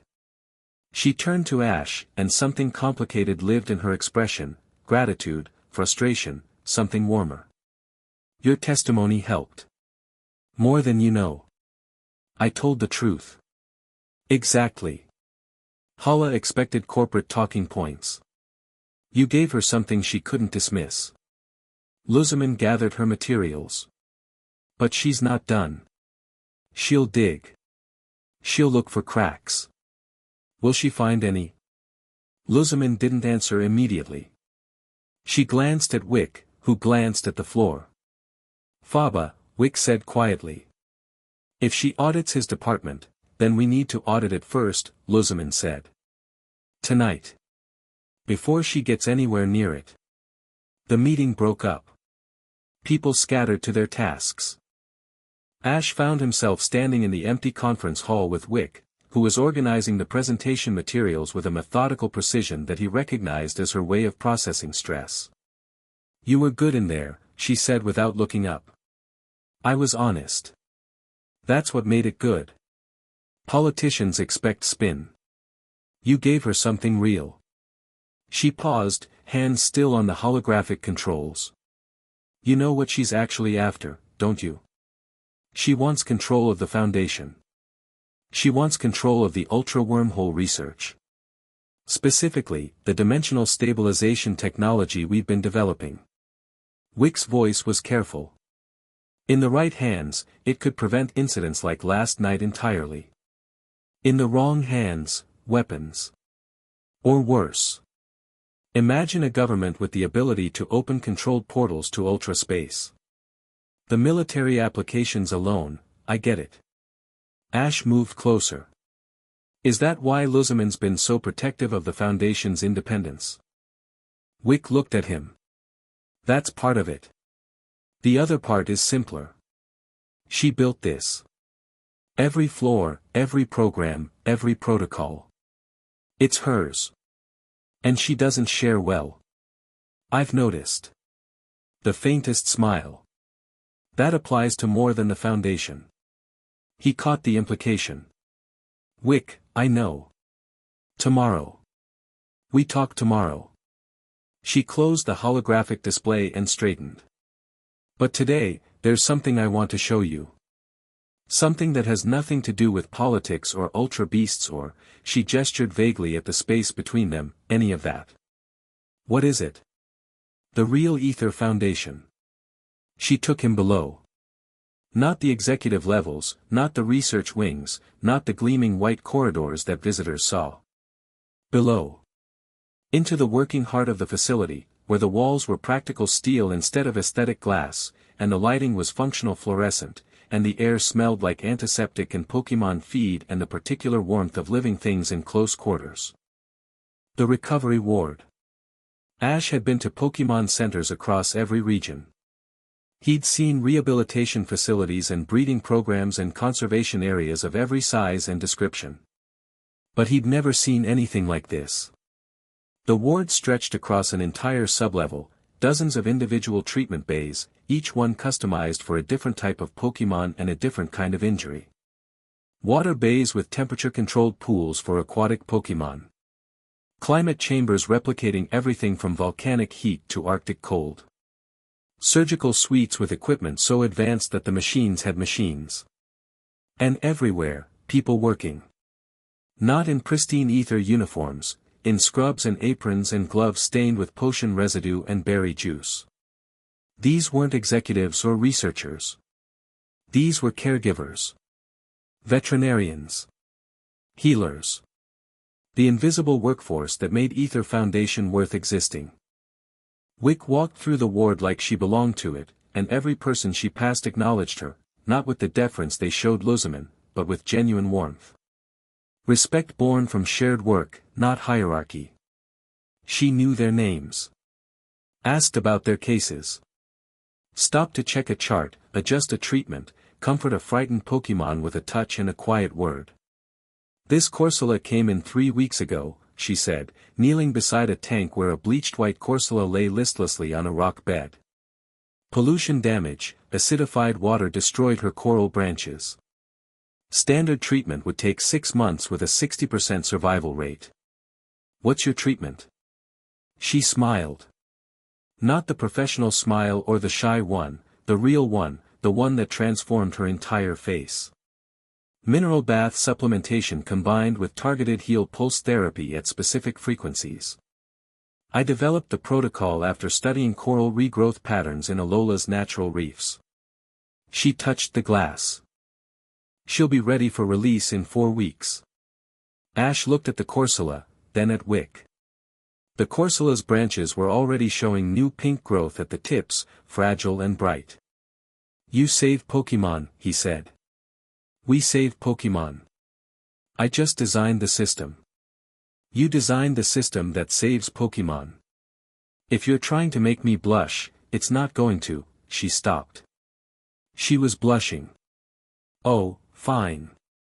He laughed, and she laughed, and for a moment the weight of everything, the politics, the ultra beasts, the impossible romantic situation, lifted.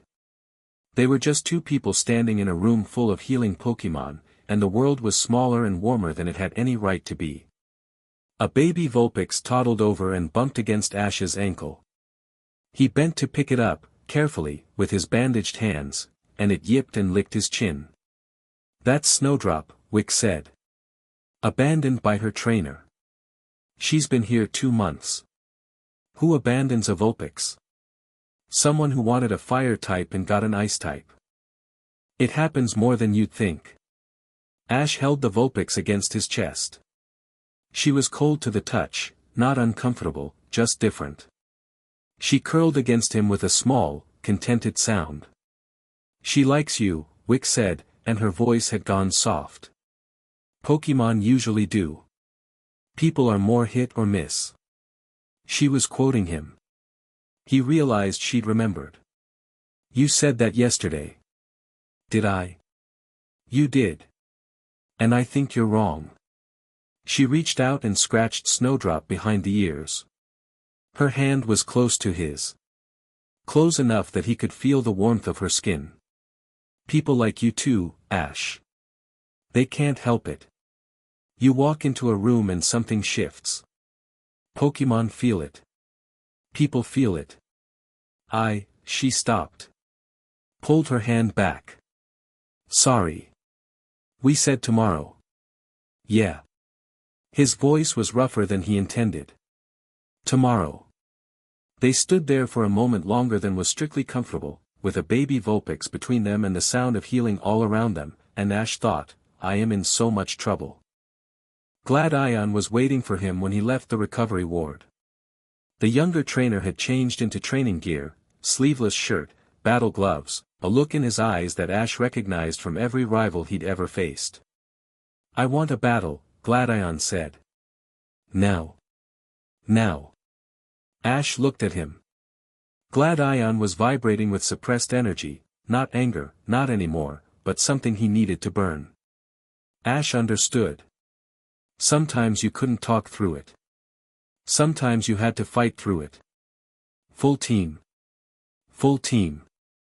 Gladion's hand went to his belt. 6 on 6. No restrictions. Ash felt something stir in his chest, the competitor, the fighter, the part of him that came alive when someone looked at him like that. He grinned. Let's go. The training arena on Aether Paradise's south wing had been designed for exactly this kind of battle, a full-sized competitive field with reinforced walls, energy-dampening barriers, and an observation gallery that was currently empty except for Wicke, who'd somehow gotten word of the match and arrived with her tablet and a look of resigned anticipation. Should I call medical? She asked from the gallery. Probably, Gladion said. They took their positions. Gladion threw first. Crobat. The bat Pokemon materialized in a burst of purple light, wings spread, fangs bared. It circled the arena ceiling with predatory precision. Ash's hand found a ball. Pikachu. Pika. Pikachu launched from his shoulder, cheeks already sparking. The electric mouse landed on the field in a combat crouch, and the air crackled. Cross poison, Gladion commanded. Iron Tail, meet it. Crobat Dove. Pikachu jumped. They met in midair, cross poison clashing against Iron Tail in an explosion of purple and silver energy that shook the arena walls. The shockwave ruffled Ash's hair. In the gallery, Wicke leaned forward. Acrobatics, stay in close. Gladion called. Electroweb, ground it. Crobat blurred, striking from multiple angles with devastating speed. Pikachu spun a web of electrical energy and hurled it skyward. Crobat dodged once, twice, caught the edge of the third web. Lightning raced through its wings. It shrieked and tumbled. Thunderbolt. The bolt hit clean. Crobat slammed into the arena floor and didn't get up. Glad Ion recalled it without hesitation. His face was focused, calm, he'd expected to lose the first round. He was measuring Ash. Testing. Zoroark. The dark fox appeared in a swirl of shadows. Its eyes gleamed with malicious intelligence. Ash felt the illusion field deploy, reality shimmered, and suddenly there were 3 Zoroark on the field, identical, moving in perfect sync. Smart, Ash murmured. Pikachu, close your eyes. Use your ears. Pikachu's eyes shut. His ears rotated like satellite dishes. The 3 Zoroark circled, but Pikachu's head tracked only one of them, the real one. The one whose footsteps had weight. Quick attack. Pikachu moved like lightning given form. He tore through one illusion, then another, and slammed into the real Zoroark with force that sent the dark type skidding. But Zoroark was tough, it twisted, snarling, and caught Pikachu with a night slash that sent the electric mouse tumbling. Pikachu. Pikachu was up, but wobbling. The night slash had hit hard. Ash recalled him. Rest up, buddy. He chose his next ball. Lycanroc. Lycanroc emerged with a howl that filled the arena. His dusk form shimmered, orange and white, wild-eyed, eager. Against Gladian's Zoroark, this would be a brawl. And it was. Zoroark was fast and tricky, layering illusions over attacks, feinting left and striking right. Lycanroc was raw power and instinct, reading through the tricks with a predator's certainty. They clashed again and again, Night Slash against Stone Edge, Dark Pulse against Accelerock. The arena floor cracked and cratered. Lycanroc won it with a counter that turned Zoroark's own Night Slash back at double power. The Dark type went down hard, and Gladian's eyes narrowed. Weevil. The Ice Dark type appeared, small, fast, deadly. Ash kept Lycanroc in. Mistake. Weevil's Ice Punch caught Lycanroc square in the jaw, and the Dusk Wolf went down, 4 times effective damage making it brutally quick. Ash recalled Lycanroc and sent out Lucario. From there, the battle shifted. Lucario and Weevil were a study in contrasts, Steel Discipline against Ice Fury. Lucario's Aura Sphere tracked through Weevil's evasions, and the fighting type's close combat dismantled Weevil's offense piece by piece. But Weevil's speed kept it in the fight longer than it had any right to be, and a well-timed Ice Shard caught Lucario off guard. Lucario won, but it cost him. He was breathing hard when Glad Ion sent out his 4th Pokémon. Electrode. Fast. Incredibly fast. Electrode's Explosion Gambit caught Lucario and took them both out of the fight. A sacrifice play, Glad Ion trading a Pokémon to eliminate Ash's strongest fighter. Smart. Ruthless. Effective. Ash sent out Greninja. Glad Ion sent out Porygon Z. The battle intensified, Greninja's Water Shuriken against Porygon Z's Tri-Attack, speed against versatility.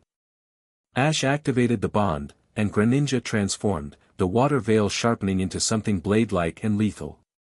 Porygon Z fell to a massive water shuriken that Ash felt in his own chest, the bond making every attack a shared experience. 5 down, 1 to go. Glad Ion recalled Porygon Z.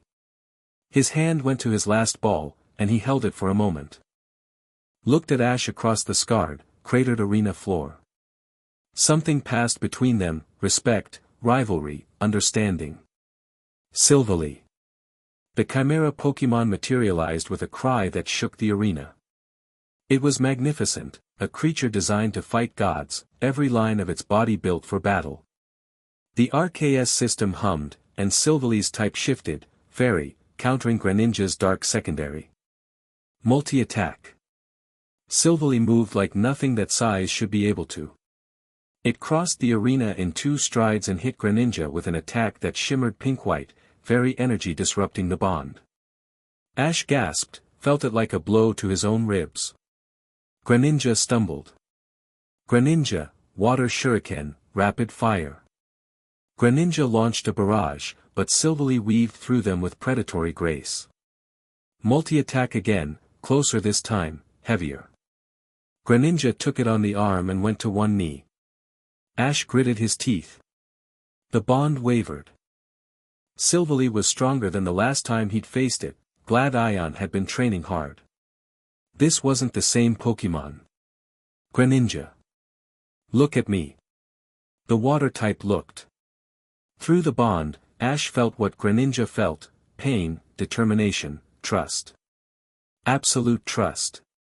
One shot. Everything we've got. Aerial Ace into Water Shuriken. Hit it where it lands, not where it is. Greninja understood.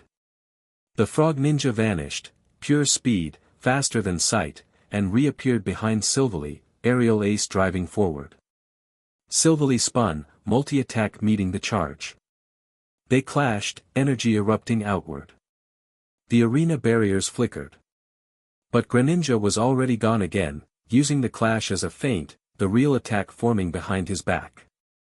A water shuriken the size of a dinner table, compressed to razor-thin density, thrown not at Silvally but at the spot where Silvally's dodge would take it. Silvally leaped back. The shuriken was waiting. Impact. Silvally crashed into the far wall, leaving a crater. The Chimera struggled up, staggered, and fell. Silence. Then Gladion exhaled. It was a long, shaking breath, the kind that comes when you've given everything and it wasn't quite enough. He recalled Silvally and stood there for a moment, looking at the devastated arena. Ash released the bond. Greninja wavered, exhausted, and Ash recalled him gently. "You were incredible," he murmured to the ball. Gladion walked across the arena. His footsteps echoed. He stopped in front of Ash and extended his hand. "That Greninja is absurd," he said. Ash took the hand. Gladion's grip was strong, steady, and something in his eyes had changed.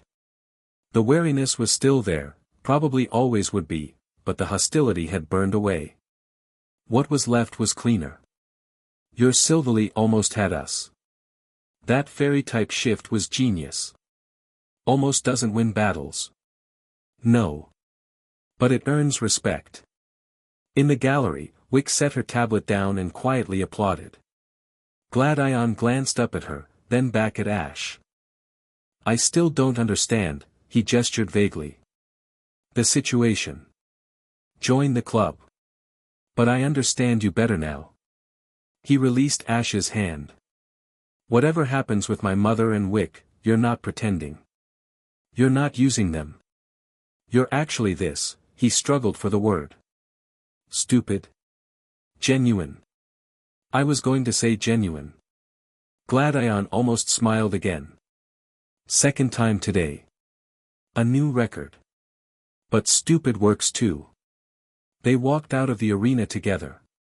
Wicke fell into step beside them, and something about the image, the three of them, battle-worn, walking through the corridor of a floating fortress, felt right. "Dinner?" Wicke offered.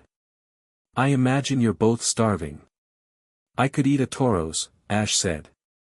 "Please don't eat the conservation Pokemon." "Figuratively." "I'll join," Gladion said. Then, as if the words cost him something, "Thank you. For the battle." They ate dinner in the staff cafeteria rather than the executive dining room. Ash's choice, he'd never liked eating in rooms nicer than his apartment. The food was good. The company was better.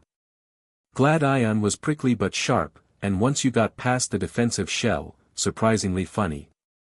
Wicke mediated with gentle humor and an encyclopedic knowledge of Alolan cuisine that she deployed whenever the conversation veered toward awkward territory. Ash found himself laughing. Really laughing, the kind that ached in his stomach and made his eyes water. He hadn't laughed like this in months. Maybe longer. The life of a traveling trainer was exciting, challenging, fulfilling. It wasn't always warm. This was warm. After dinner, Gladion excused himself. He wanted to video call Lily and update her on the situation. Wicke walked with Ash toward the residential level, their pace slow, unhurried. The corridors were quieter in the evening. The repair crews had shifted to night rotation, and the facility hummed with a low, steady energy. "You battled well today," Wicke said. "Gladian's incredible. He's going to surpass everyone in about 3 years." "I meant what I saw. The way you and Greninja move together, it's like watching a single consciousness in 2 bodies. I've never seen anything like it. The bond's weird. I don't fully understand it. But when it clicks," he flexed his bandaged hands. "It's the most connected I've ever felt to anything." Wicke was quiet for a moment. "Is that what you felt last night? With your aura?" "Similar. Different." He frowned, trying to articulate it. "The bond is merging. My aura is more like reaching. Like my whole self expanding outward to touch something. Or someone." He looked at her. She was watching her feet as they walked, but there was a faint flush on her cheeks. "Yeah," he said. "Or someone." They reached her floor. She stopped at the junction, and they stood in the soft corridor lighting, neither quite ready to say goodnight. "Can I ask you something?" she said. "Anything. When you saved me. When you pulled me behind you and your aura," she paused. Chose her words carefully. "Was that instinct? Or was it choice?" "Both. No hesitation. My aura responds to what I feel. And what I felt when I saw that Nihilego coming at you was," he searched for the word. "Every word felt inadequate. Unacceptable. The idea of you being hurt. I couldn't accept it. So my aura didn't accept it either." She stared at him. Behind her glasses, her eyes were luminous. "Ash Ketchum," she said, "you are the most terrifyingly sincere person I have ever met. Is that a compliment? I haven't decided." She echoed Gladian's words, maybe deliberately, and the corner of her mouth curved. "Good night, Ash." "Good night, Wicke." She turned. Took 2 steps. Stopped. "The sandwich tomorrow will have extra pickles," she said, without turning around. "I love pickles." "I know." She walked away, and Ash stood in the corridor grinning like an idiot until Pikachu bit his ear. He found Lusamine on the observation deck. He hadn't been looking for her, he'd been heading to his quarters, genuinely intending to sleep, when he'd felt it. Not aura, exactly. Something more instinctive. A pull, like a compass needle finding north. He'd followed it up 2 flights of stairs and through a service door that opened onto the deck, and there she was. She stood at the railing, alone, her blonde hair loose and catching the starlight. She'd changed out of her day outfit into something simpler, still white, because apparently she owned nothing else, but softer. A blouse, loose pants, bare feet on the deck. No armor. No president. She didn't turn when he approached. "I was wondering if you'd come." "Did you? Is this an aura thing?" "I felt, I don't know. Maybe. I've felt strange since last night. Since you," she touched her temple. "Since your aura was inside my head." He moved to the railing beside her. The ocean stretched endlessly under a sky crowded with stars. Alola's stars were different from Kanto's, thicker, closer, like the sky was leaning down to listen. "The committee," he said. "Handled. For now. Hala's smart. Hala's brilliant. And she's right to be concerned. Our track record with Ultra Beast containment is, objectively, terrible. 3 major incidents in 4 years. Lusamine's voice was clinical, detached. But her hands gripped the railing hard enough to whiten her knuckles. "I built this foundation to protect Pokémon. To study Ultra Space. To find," she stopped. "Moan," Ash said. The name landed like a stone in still water. Lusamine didn't flinch, but something behind her eyes flinched. My husband disappeared into ultra space 7 years ago, she said. He was researching dimensional boundaries. He opened a wormhole, the first anyone had ever created artificially, and it took him. She paused. I spent 3 years trying to get him back. The obsession consumed me. You know how that ended. With Nihilego. With Nihilego. With my children hating me. With Wicke holding the foundation together while I fell apart. She laughed, short, bitter. And now, 7 years later, I'm standing on this deck talking to a 19-year-old trainer about my feelings. Moan would find this hilarious. Was he funny? The question surprised her. She turned to look at him, and something in her expression shifted, from the rehearsed vulnerability of someone used to performing emotion to something genuine. Raw. He was. Impossibly so. He could make me laugh during board meetings. During arguments. Once during a crisis that nearly bankrupted us. Her voice softened. He was the only person who ever made me feel like I didn't have to be Lusamine. Like I could just be. Just be. Yes. She held his gaze. I haven't felt that since he disappeared. I've been Lusamine, the president, the mother, the woman who keeps it all together, every minute of every day for 7 years. And then you walked in and grabbed a Nihilego with your bare hands and looked at me like I was a person instead of a title. Ash didn't know what to say. He felt the weight of it, her loneliness, her strength, the years of carrying an impossible burden without letting anyone see it bend her. He understood it in a way that surprised him, because his life had been different, lighter, freer, full of open roads and new horizons, but the core of it was the same. The relentless forward motion. The refusal to stop. The fear of what would happen if you did. I'm not trying to replace him, she said. I need you to know that. I know. I don't know what I am trying to do. I've never been good at, she made a frustrated gesture. This. Feelings. I'm good at strategies and systems and making things happen. Feelings don't follow strategies. No, Ash agreed. They really don't. She turned back to the ocean. The starlight painted her in silver and shadow, and she looked, in that moment, less like a president and more like a woman standing at the edge of something she couldn't control. Ash had seen that look on the faces of trainers about to enter their first master-level tournament. The threshold look. The I might not survive this but am going anyway look. You're scared, he said. Terrified. Good. She looked at him sharply. Good. Fear means it matters. If you weren't scared, I'd worry.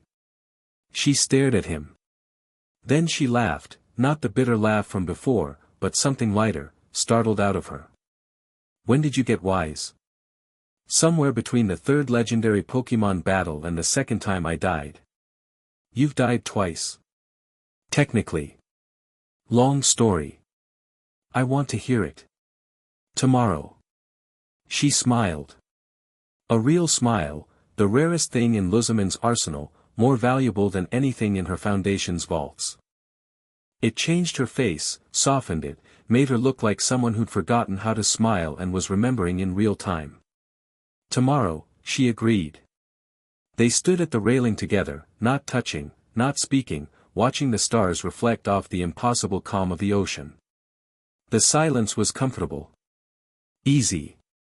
The kind of silence you could only share with someone you trusted. It occurred to Ash that he trusted her.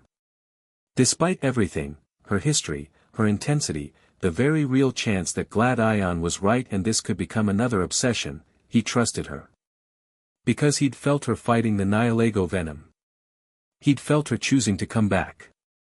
She wasn't the same woman who'd let the ultra beasts consume her. She'd earned her second chance in fire and toxin and the sheer stubborn refusal to be taken again. Ash, she said. Yeah. The water. She nodded toward the ocean. Does it look wrong to you? He looked. At first, it was just ocean, dark, vast, star-reflecting. But then he saw what she meant. The water around Aether Paradise was calm. Too calm. Unnaturally calm. No waves. No ripples. Not even the gentle chop that should have been constant this far from shore. The ocean's surface was glass, a mirror reflecting the stars so perfectly that it looked like the facility was floating in space. Pikachu's ears went flat. The electric mouse pressed against Ash's neck, a low, continuous growl building in his throat. How long has it been like this? Ash asked. I noticed it yesterday. Before you arrived. I thought it was weather. That's not weather. Ash reached for his aura, carefully, tentatively. He let his awareness expand outward, down through the deck, through the facility's structure, toward the water. At first he felt nothing unusual. Then, deep, much deeper than it should have been, he felt something. A presence.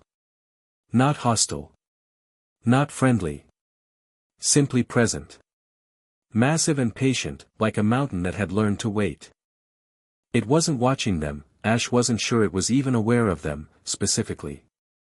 It was just, there. Filling a space between worlds. Breathing. He pulled his awareness back. His hands were shaking. There's something under us, he said. Lusamine's face went pale. Ultra Beast? I don't know. I don't think so. It feels different. Bigger. Older. He gripped the railing. We need to talk to Faba. Faba? He's been in his lab all day. Wicke said he's been ignoring communications.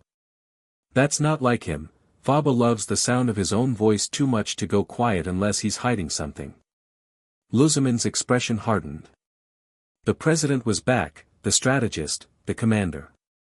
First thing tomorrow. I'll summon him personally. And the committee? The committee can wait. If there's something under my facility, I need to know what it is before Councilwoman Hala discovers it and uses it to shut me down. They looked at the glass-smooth ocean one more time. Somewhere in the depths, or in the space between depths, in the cracks between dimensions, something shifted. The stars reflected in the water trembled. Then were still. The next morning came with 3 developments, each worse than the last. First, the water was still wrong. Ash checked at dawn, standing on the eastern observation platform with coffee in his bandaged hands. The ocean around Aether Paradise remained unervingly flat. No waves. No current. Fish weren't surfacing. The water Pokémon that usually played near the facility's base were gone, every Wingull, every Mantine, every Wishiwashi. The sea was empty and still and looked like polished obsidian. Second, Faba had not responded to any of the 7 messages Lusamine had sent overnight. His lab was sealed, his personal comm disabled, and the 2 Aether employees posted outside his door reported that they'd heard nothing from inside since midnight. Third, one of Councilwoman Hala's inspectors had already found something. The suboceanic sensor grid, Wicke reported at the morning briefing. Her voice was controlled, professional, and underneath it, Ash could hear the thin edge of alarm. Inspector Makoa ran a diagnostic as part of the infrastructure review. He flagged an anomaly in the deep-level readings. What kind of anomaly? Lusamine asked. A persistent low-frequency energy signature originating below the foundation layer.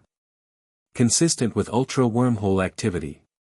The briefing room went very quiet. He's filed a preliminary report with Councilwoman Hala, Wicke continued. She's requested a meeting at noon. Lusamine's coffee cup hit the table with precisely controlled force. Of course she has. Ash, Gladion, and Lusamine went to find Faba personally. The branch chief's lab was on sublevel 3, accessible through a service elevator that required 2 separate security clearances. The door was sealed with a personal biometric lock that Lusamine overrode with her presidential authority, her palm slamming the reader with more force than was strictly necessary. The door opened. Faba's lab was a mess. Not the clean, organized chaos of active research, actual mess. Equipment piled haphazardly. Empty coffee cups scattered across every surface. Data printouts taped to walls in overlapping layers, covered in handwritten annotations in Faba's cramped, frantic scrawl. 3 screens ran simultaneously, displaying scrolling data that Ash couldn't parse. And Faba was asleep. He was slumped in his chair, lab coat wrinkled, green hair disheveled, glasses hanging off one ear. He looked terrible, dark circles under his eyes, skin sallow, the overall appearance of a man who'd been running on caffeine and ego for about 48 hours straight. Faba. Lusamine's voice could have cut glass. He jolted awake. Flailed. Knocked a cup off his desk. Managed to catch his glasses before they fell, and jammed them onto his face with a motion so practiced it was clearly involuntary. President Lusamine. I was merely resting my eyes between critical research, save it. She stepped into the lab, her gaze moving across the chaos. You've been ignoring my communications. During a crisis. While a government oversight committee investigates my facility. Faba had the good sense to look nervous. Then Ash saw something else flicker across his face, not guilt, but the careful calculation of a man deciding how much to reveal. I've been working, Faba said, straightening in his chair with wounded dignity. On the very phenomenon you asked me to investigate. The ultra-wormhole readings. And I've made significant progress. He turned to one of his screens, pulling up a display. The energy spikes aren't random. They're following a dimensional resonance pattern, each spike builds on the previous one, amplifying the signal. Like harmonics. Gladion moved closer, studying the data. Harmonics suggest a source. Something generating the base frequency. Precisely. Faba tapped the screen. The source is below us. Deep below, suboceanic, possibly subdimensional. It's not a wormhole. It's a boundary thinning. The membrane between our dimension and ultra-space is weakening at this specific location. Why here? Ash asked. Faba hesitated. The calculation again, weighing options, adjusting narrative. Aether Paradise was built on a site of natural dimensional instability. That's why my predecessor chose it. The research potential was, Faba. Lusamine's voice dropped to a register that Ash found genuinely chilling. Why here? The real answer. Silence. Faba's eyes moved between Lusamine, Gladion, and Ash. He licked his lips. I may have accelerated certain natural processes, he said. The room went cold. Explain, Lusamine said. One word. A command. Faba stood. He crossed to the far wall, where a tarp covered something large and mechanical. He pulled the tarp away. Beneath it was a device. Roughly the size of a desk, bristling with antenna arrays and energy collectors, built around a central core that pulsed with faint blue light. It was clearly custom-built, nothing like Aether's standard equipment. This was Faba's personal project, constructed in secret over what looked like months of work. A dimensional stabilization field generator, Faba said. His voice had shifted, from defensive to proud. He couldn't help it. The scientist in him was stronger than the politician.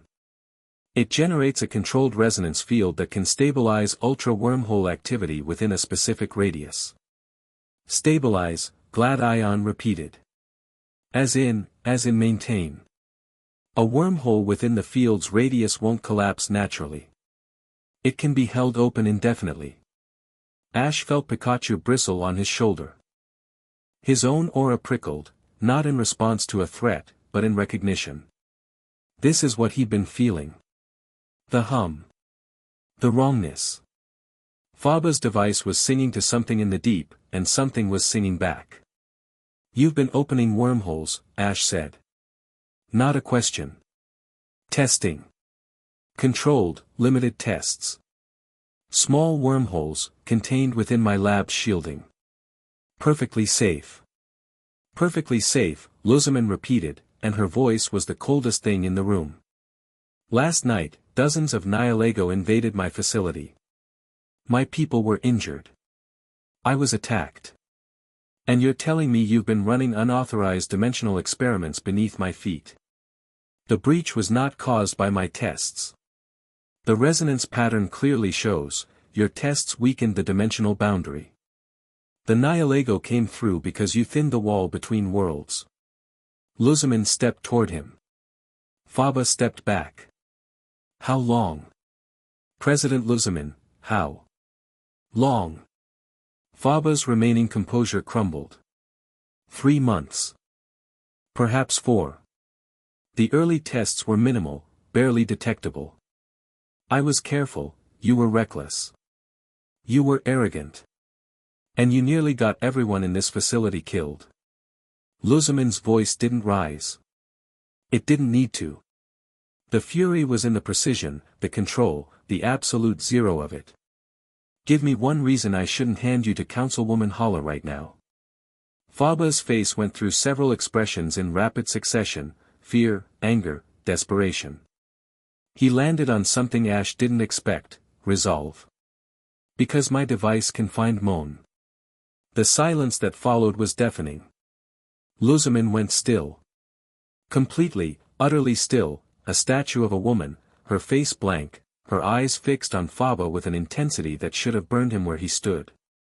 What did you say? She whispered. Faba pulled up a new display. His hands were shaking, but his voice steadied as he entered familiar territory: data, research, the language of science that had always been his armor and his weapon.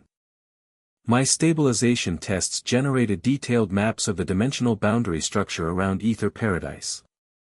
During the most recent test, I detected an anomalous signal embedded in the ultra-space frequency range. It's artificial. Encoded. And it matches the resonance signature of Professor Moan's personal research transmitter. The room was silent. He's alive, Faba said. Or at least, his transmitter is still broadcasting. From somewhere inside ultra-space. And with sufficient refinement of my stabilization technology, I could theoretically open a targeted wormhole to his exact location. Ash looked at Lusamine. She hadn't moved. Hadn't blinked. But something behind her eyes had shattered, a wall she'd built, brick by brick, over 7 years. The wall between the woman she was and the woman she'd been when she'd torn open a hole in reality to find her husband. Lusamine, Ash said quietly. She didn't hear him. She was looking at Faba's screen, at the data, at the signal that pulsed faintly in the readout like a heartbeat, and her lips were moving without sound. Gladion stepped forward. His face was chalk white. That could be anything. A ghost signal. An echo. It doesn't prove, the encoding matches Professor Moan's personal cipher, Faba said. I've verified it against our records. It's him. Or his equipment. Either way, nothing. Gladion's voice cracked. You don't get to use my father as leverage. You don't get to dangle this in front of her to save yourself. I'm not, you are. That's exactly what you're doing. Gladion rounded on Lusamine. Mother. Don't listen to him. This is how it starts: he shows you something you want, something you'd do anything for, and then, Gladion. Lusamine's voice was barely audible. Please. The word stopped him. Not the word itself, the way she said it. Small. Broken. The voice of a woman who'd spent 7 years not hoping, and had just had hope forced back into her hands like a live wire. Ash stepped between them. Not physically blocking anyone, positioning himself so that he could see all 3 faces. Lusamine's devastation. Gladion's terror. Faba's desperate calculation. Faba, Ash said. Your device. The one you've been running. Is it what weakened the dimensional boundary? Faba's jaw tightened. The tests may have contributed to the instability. Marginally. Marginally enough that dozens of Nihilego came through. That was an escalation beyond any predictive model. Stop. Just, stop. Ash held up a bandaged hand. Here's what's going to happen. You're going to shut that device down. Right now. Then you're going to give us everything, all your data, all your research, the signal from Moan's transmitter. Everything. And if I refuse? Then I tell Councilwoman Hala what you've been doing, and you spend the next decade in a prison cell while Aether Foundation gets dismantled around you. And nobody finds Moan. Faba stared at him. The branch chief's pride warred with his survival instinct, and survival won. His shoulders slumped. Fine. He shut the device down. The faint blue pulse in its core faded, and Ash felt something ease in his chest, a tension he'd been carrying since he arrived, released. Not entirely. The boundary was still weakened. But the active aggravation had stopped. Faba transferred his data to Lusamine's personal server. All of it. Ash watched the file sizes scroll by and tried not to think about how much unauthorized research that represented. This doesn't leave this room, Lusamine said. Her voice had regained its steel, but Ash could see the cracks. Not until I've reviewed every byte of data and determined our next steps. Faba, you're confined to quarters. No lab access, no communications. President Lusamine, be grateful I'm not handing you to the committee. Dismissed. Faba left. His footsteps echoed down the corridor, diminished, deflated. Gladion looked at his mother. Are you? I'm fine. She wasn't. I need to review this data. Alone. I'll reconvene tonight. Gladion looked like he wanted to argue. Ash caught his eye and shook his head slightly.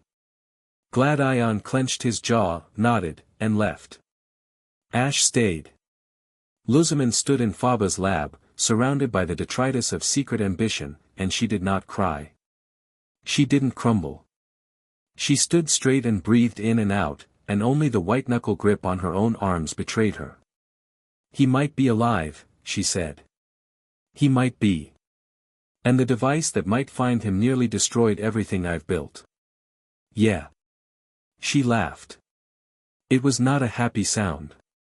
The universe has a terrible sense of humor. Ash moved closer. Stood beside her. Not touching, just present. A body next to hers, radiating warmth, steadiness, the quiet assurance that she was not alone in this impossible room full of impossible choices. We'll figure it out, he said. Not today. Today we deal with Hala and the committee and keep this place running. But we'll figure out Moan. I promise. She looked at him. The cracks were showing, exhaustion, grief, the trembling edge of hope that she couldn't decide whether to embrace or destroy. You can't promise that. I just did. That's not how promises work. It's how mine work. Something shifted in her expression. The cracks didn't close, but they stopped spreading. She unclenched her arms. Let her hands fall to her sides. You're infuriating, she said. I've heard. And you're honest. Always. She reached out and adjusted his collar, that same small, proprietary gesture from before. Her fingers brushed his neck, and he felt the touch everywhere. Don't make me regret trusting you, she said. I won't.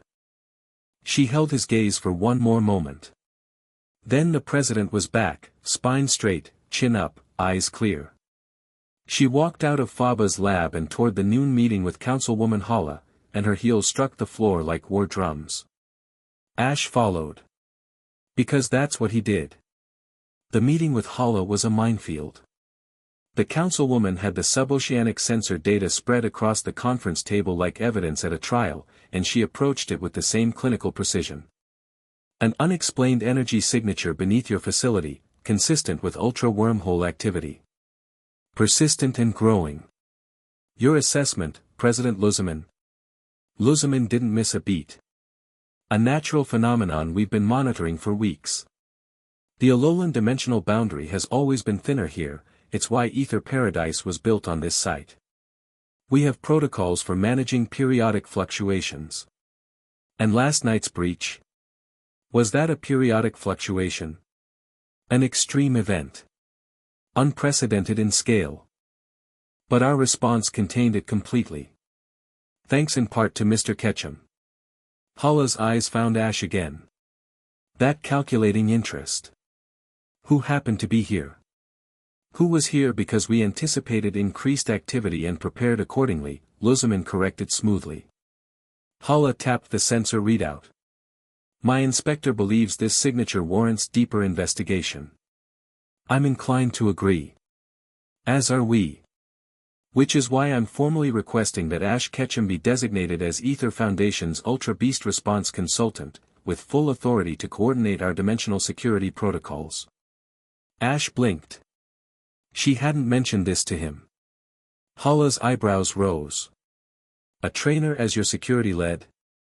The most experienced Ultra Space operative alive. His credentials speak for themselves, Manalo Conference champion, veteran of multiple Ultra Beast incidents, the only human to have entered and returned from Ultra Space multiple times with his cognitive faculties intact. Lusamine's voice was silk over steel. Unless the committee would prefer we address dimensional security threats with committee meetings and paperwork. A hit. Hala took it with grace, but Ash saw the flicker. Proposal noted, Hala said. The committee will consider it alongside our ongoing review. She gathered her materials. I trust you'll keep us informed of any developments with the suboceanic readings. Naturally. The committee filed out. The conference room exhaled. You could have warned me, Ash said. You would have tried to be modest. I needed you to look surprised, it reads as genuine. I was genuinely surprised. Exactly. Lusamine's smile was sharp. Welcome to politics, Ash. He groaned. Wicke, standing by the door, covered her mouth to hide a smile.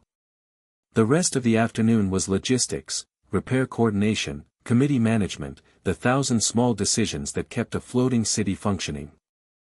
Ash threw himself into it, partly because it needed doing and partly because it kept him from thinking too hard about Moan's signal, Faba's betrayal, and the fact that he was now apparently Aether Foundation's official Ultra Beast consultant without having formally agreed. He worked with Wicke for most of it. She was in her element, organizing, coordinating, solving problems with quiet efficiency. He watched her manage 3 simultaneous crises via comm, redirect a supply shipment, and calm a panicking department head, all while walking to her next meeting with Ash beside her. You're amazing at this, he said. It's just project management. You're amazing at project management. Stop. But she smiled. As evening fell, the strange calm on the ocean remained. Ash stood on the dock and watched the glassy water and felt the presence below, fainter now, with Faba's device shut down, but still there. Still breathing. Still waiting. Glad Ion found him there. The younger trainer stood beside him without speaking for a while, both of them staring at the unnatural sea. My mother reviewed Faba's data, Glad Ion said finally. The signal. It's real. Ash nodded. He'd known it would be. She's trying not to hope, Glad Ion continued. I can see it. She's fighting it like she fights everything, with strategy and willpower. But it's eating her alive. What do you think? Glad Ion was quiet for a long moment. I think my father has been gone for 7 years. I think I've made my peace with that. And I think having that peace ripped away is worse than losing him was. He paused. But I also think that if there's even a chance, you'd take it. Wouldn't you? Ash thought about his own father. A man he'd never known. A blank space in his life that he'd filled with movement and purpose and the relentless drive to become something. Yeah, he said. I would. They watched the sea. Below them, far below, something stirred. And in the sealed lab on sub-level 3, on a screen that should have been powered down, a readout flickered to life. The wormhole signature that Faba had discovered, the one that hadn't closed after the breach, pulsed stronger. The water around Aether Paradise had gone completely black. Something was learning patience. Something was almost ready. Chapter 3, What Comes Through 2 Weeks Changed Everything in Nothing. Ash fell into a rhythm at Aether Paradise the way he fell into everything, completely, without reservation, with a kind of focused intensity that other people found either inspiring or exhausting. He woke at dawn. Trained with his Pokémon on the south platform until the sun cleared the horizon, running drills that would have broken lesser teams. Pikachu's speed. Lucario's aura precision. Greninja's bond synchronization. Charizard's raw, overwhelming power. Lycanroc's instinct. Naganadal's dimensional sensitivity. Gladion started joining him on the 4th day. Neither of them acknowledged it. Gladion just showed up at 5:45 a.m. with Silvally and started running his own drills on the adjacent field. By the end of the first week, they were sparring. By the end of the second, they were training together, not as rivals, but as partners developing a shared combat language. Your Lucario telegraphs his aura sphere, Gladion said one morning, toweling sweat from his face. The charge up is half a second too long. Against anything faster than a Nihilego, that's a kill window. Your Silvally hesitates on the type shift. The RKS system needs a command buffer. If you preload the memory before the engagement, you can cut the transition time. Gladion stared at him. How do you know that? Watched you fight. Watched the system. Thought about it. For 2 weeks. I think about battles the way you think about everything else. Constantly. Gladion almost smiled. He was doing that more often now, the almost smile. Ash was keeping a private tally. They were up to 11. After training, Ash showered and ate whatever Wicke had arranged, and she always arranged something, appearing at his door or in the cafeteria or in the corridor outside the training facility with food that was suspiciously well-timed and specifically tailored to what he needed. Protein after heavy training. Carbs before long days.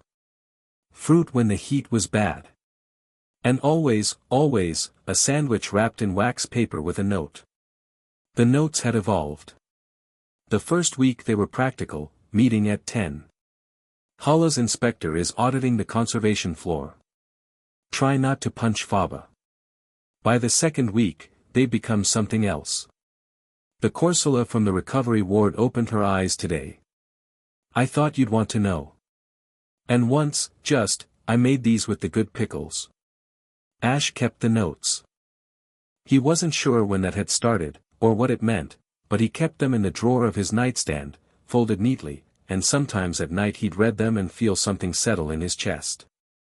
Afternoons belonged to the Foundation. Ash had accepted the consultant role, not because Lusamine had maneuvered him into it, though she absolutely had, but because the work mattered.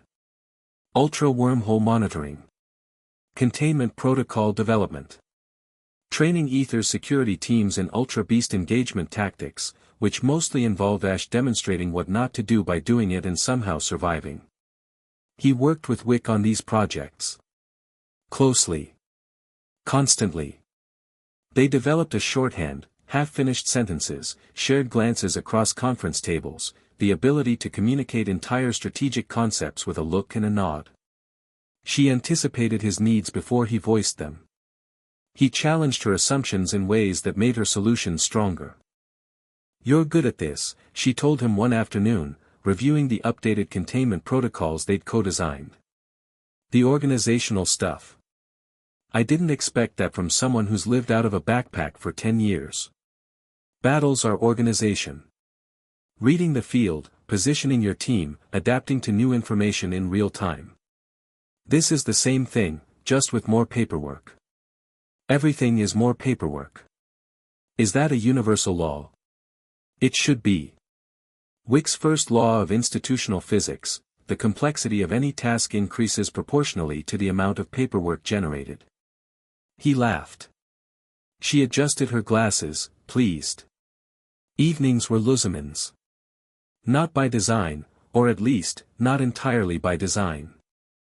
Lusamine operated on a schedule that would have hospitalized a normal person, and her evenings were the only time she had for the work that couldn't be delegated, reviewing Faba's data, analyzing the Moan signal, studying the dimensional readings that continued to pulse beneath the facility. She'd asked Ash to review the data with her, and he'd agreed, and so every evening after dinner they sat in her office with holographic displays floating between them and tried to understand what was happening beneath their feet. It was during these sessions that Ash saw the real Lusamine. Not the president, the scientist. The brilliant, relentless mind that had built an empire on the back of her own curiosity. She attacked data the way Ash attacked battles, with instinct and precision in equal measure, leaping between connections that lesser minds would take days to find. She was dazzling. She was also, Ash noticed, terrible at admitting when she was wrong. The resonance pattern suggests a biological source, she said on the 9th night, rotating a 3D model of the dimensional boundary structure. Something living is maintaining the thinning effect.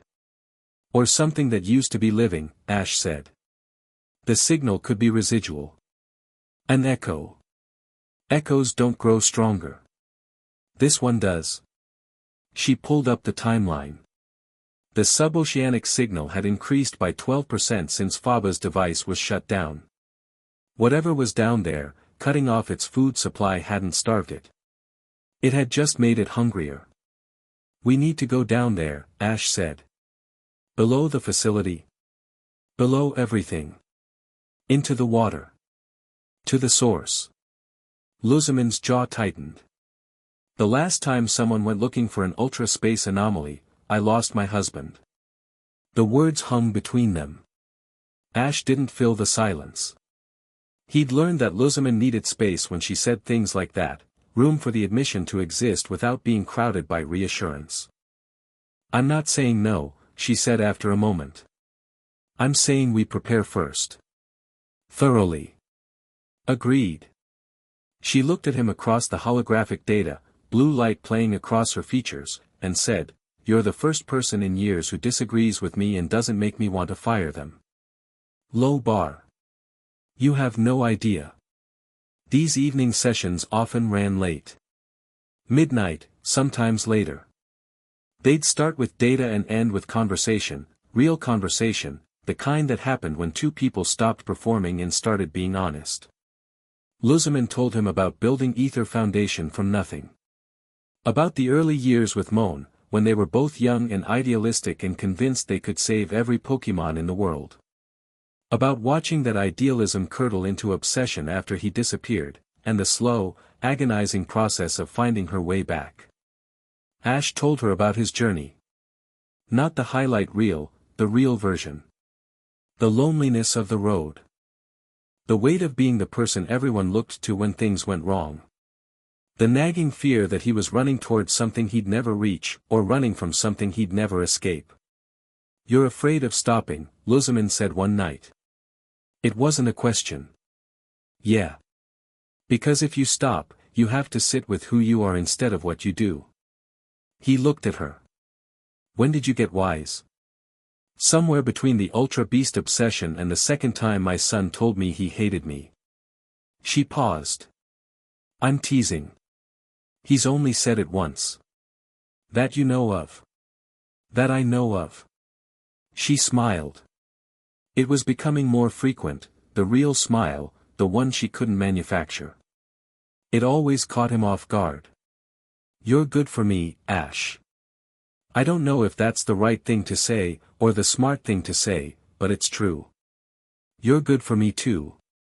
Am I? You make me think. Not just react. That's new. She held his gaze. The data floated forgotten between them, blue and gold. I want to kiss you, she said. I'm telling you because I promised honesty, and I refuse to take back that promise even when it's inconvenient. His heart thudded. Lusamine, I'm not asking. I'm informing. She stood, gathering her materials. Good night, Ash. She left. He sat in her office for 20 minutes, staring at the holographic stars. And so the days passed. Training with Gladion. Working with Wicke. Evenings with Lusamine. The committee's investigation continued. Councilwoman Hala was thorough, patient, relentless in a way that reminded Ash of a slow king waiting for the perfect moment to strike. She interviewed staff. Reviewed records. Toured every public access area of the facility with her inspectors. She hadn't found Faba's lab. Not yet. Faba himself was confined to quarters, stripped of lab access, stewing in a private fury that Ash could feel every time he walked past the branch chief's door. The man radiated resentment like a heat source. He'd been brilliant, innovative, driven, and he'd been reckless enough to nearly destroy everything. Now he sat in a comfortable room with no outlet for the intellect that had always been his identity, and he waited, and he planned. Ash didn't trust Faba's silence.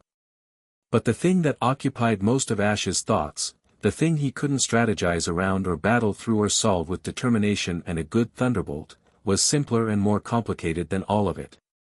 He was falling in love. With both of them. He tried not to analyze it. He was bad at analyzing feelings, always had been, probably always would be. He was a creature of instinct and action, and his instincts were clear. When Wicke smiled at him, something lit up inside his chest. When Lusamine challenged him, something caught fire. When Wicke brought him a sandwich, he felt known. When Lusamine told him truths she'd never told anyone, he felt trusted. They were different kinds of love, or maybe the same kind of love expressed in different languages, and he couldn't rank them, couldn't choose between them, couldn't make the math work in any way that didn't end with someone getting hurt. He thought about it during training, which was dangerous because Gladion civilly almost took his head off during a distracted moment. Focus, Gladion snapped. Or stop. Sorry. You were thinking about them. I wasn't, Gladion gave him a look. Okay. I was. The younger trainer recalled civilly and sat on the arena wall.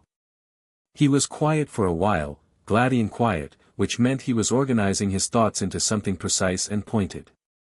My mother hasn't been this alive in years, he said. I visited a month before you came. She was going through the motions. Running the Foundation on autopilot. Doing everything right and feeling nothing. He picked at a scratch on his glove. Now she stays up until 2 a.m. reviewing data with you and comes to breakfast humming. Humming. I didn't know she could hum. Gladion, and Wicke. She's always been the stable one, the person who holds everything together when everyone else falls apart. But she's been holding for so long she forgot she's allowed to want things for herself. He looked at Ash directly. You gave her permission to want something. That's either the best thing anyone's ever done for her or the cruelest. I'm not trying to be cruel. I know. That's what makes it complicated. He jumped down from the wall. Figure it out, Ketchum. Before someone gets hurt. On the 15th day, Ash and Gladion went below. It had taken that long to prepare. Ash had insisted on a proper expedition rather than an improvised dive, underwater equipment, communication relays, a safety team on standby. Lusamine had provided everything, overriding Wicke's concern about the risk with a clinical argument about the necessity of understanding the suboceanic phenomenon before Councilwoman Hala's inspectors found it independently. Wicke hadn't argued. But Ash caught her expression when she thought no one was looking, fear, thinly veiled, directed at him. She found him in his quarters the night before the dive, while he was checking equipment. She knocked twice, her knock, precise and even, and let herself in when he answered. I brought the revised comm frequencies, she said, handing him a data chip. Professional. Controlled. Thanks. She stood in his doorway while he loaded the chip into his dive communicator. She didn't leave. She didn't sit. She hovered, which was unlike her. Wicke never hovered. She moved with purpose or she was still. This in-between state was new. You're worried, Ash said. I'm always worried. It's my default setting. You're more worried than usual. She took off her glasses and cleaned them on her sleeve, a nervous habit he'd catalogued. The readings from the deep sensors have changed since Faba's device was shut down. The energy signature isn't just growing. It's organizing. Developing structure. Whatever's down there, it's not a natural phenomenon. It's becoming something. Becoming what? I don't know. And I don't like not knowing. She put her glasses back on. Looked at him. Promise me you won't do anything stupidly heroic down there.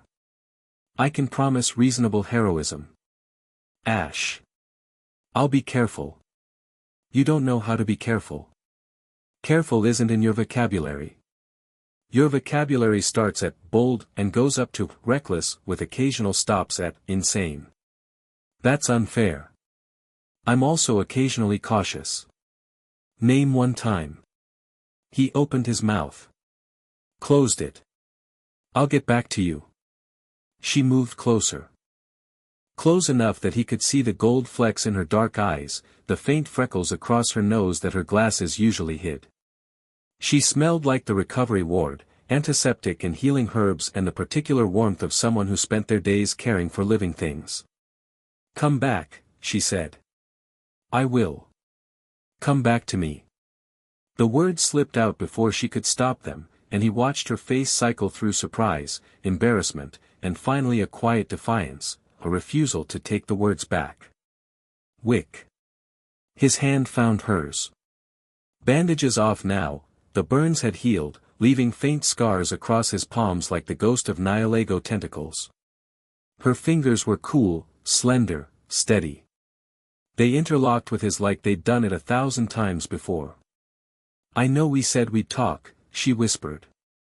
And we will. But right now I just need you to know that she stopped. Breathed.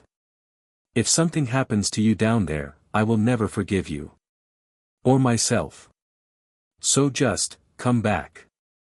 He squeezed her hand. I promise. She squeezed back. Then she let go, straightened her glasses, and walked out of his room with the measured stride of a woman reassembling her composure one step at a time. Pikachu looked at him from the pillow. I know, Ash said. I know. The dive started at 0600. Ash and Glad Ion descended from Aether Paradise's foundation access point in a submersible pod designed for deep water maintenance.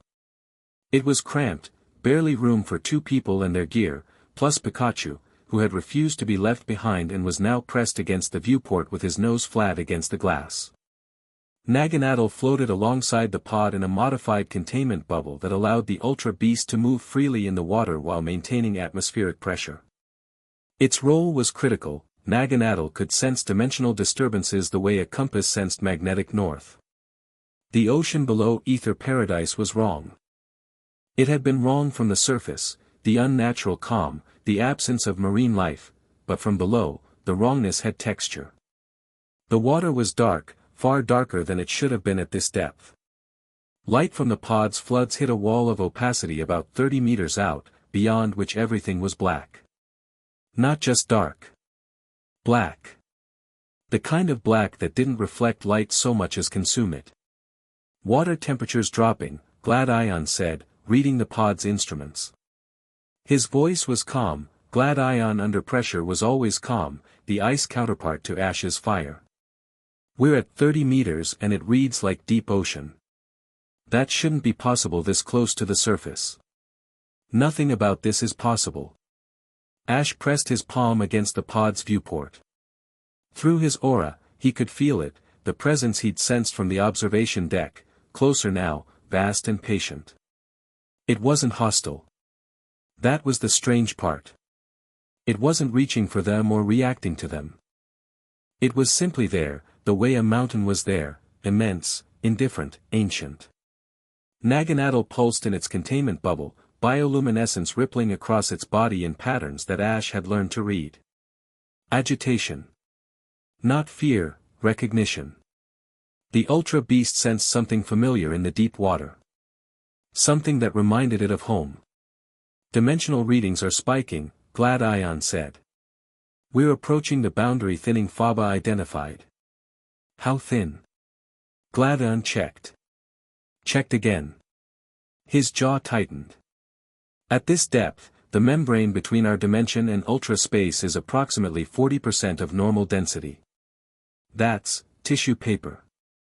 I was going to say catastrophically unstable, but tissue paper works. The pod descended further. 60 meters. 80. The blackness closed around them, and the pod's light seemed to grow dimmer, not mechanically, but perceptually, as if the darkness was actively resisting illumination. At 100 meters, they found the source. It wasn't a wormhole. Wormholes were tears, violent, jagged, electric. This was something else entirely. A space where the water stopped being water. A sphere, roughly 10 meters in diameter, hanging in the deep like a second moon. Its surface was smooth and impossibly black, blacker than the surrounding water, blacker than anything Ash had ever seen. It absorbed the pod's lights completely. No reflection. No refraction. Just void. But it wasn't empty. Through his aura, Ash could feel it teeming with something, energy, or intelligence, or both. The sphere was a window, and something on the other side was looking through it. That's not natural, Gladion said. Understating things by a factor of about 1,000,000. Naginatl, Ash said into the calm, what do you feel? The ultra beast pressed against its containment bubble, eyes fixed on the sphere. Its bioluminescence shifted to deep violet, a pattern Ash had never seen before. Then it made a sound, a low, resonant hum that vibrated through the water and through the pod and through Ash's bones. It was afraid. Naginatl, a creature born in ultra-space, comfortable with dimensional instability, at home in the spaces between worlds, was afraid of the thing behind the sphere. We need to surface, Ash said. Agreed. Gladion's hand was already on the ascent controls. Then the sphere moved. Not physically, it didn't drift or rotate. But its surface rippled, the void-black smoothness disturbed by something pressing from the other side. A shape. Not tentacles, not a body, something geometric. Angular. A hand, Ash realized with a lurch of primal terror, if a hand were made of folded space and sharp mathematics. The hand pressed against the sphere's surface. The membrane stretched. The water around them vibrated with a frequency that Ash felt in his teeth, his skull, the roots of his hair. Naginatl screamed, a piercing, ultrasonic wail that overwhelmed the pod's audio filters. Go, Ash shouted. Gladion hit the ascent. The pod rocketed upward, emergency ballast blowing, G-forces pressing them into their seats.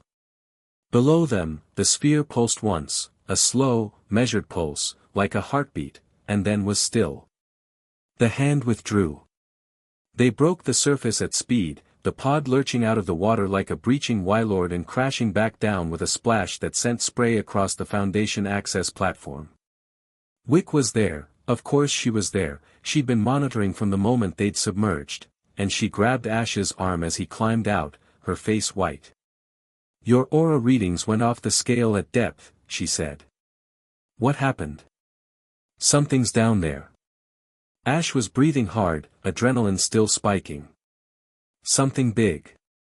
Something that's not from ultra-space, or if it is, it's from a part of ultra-space nobody's mapped.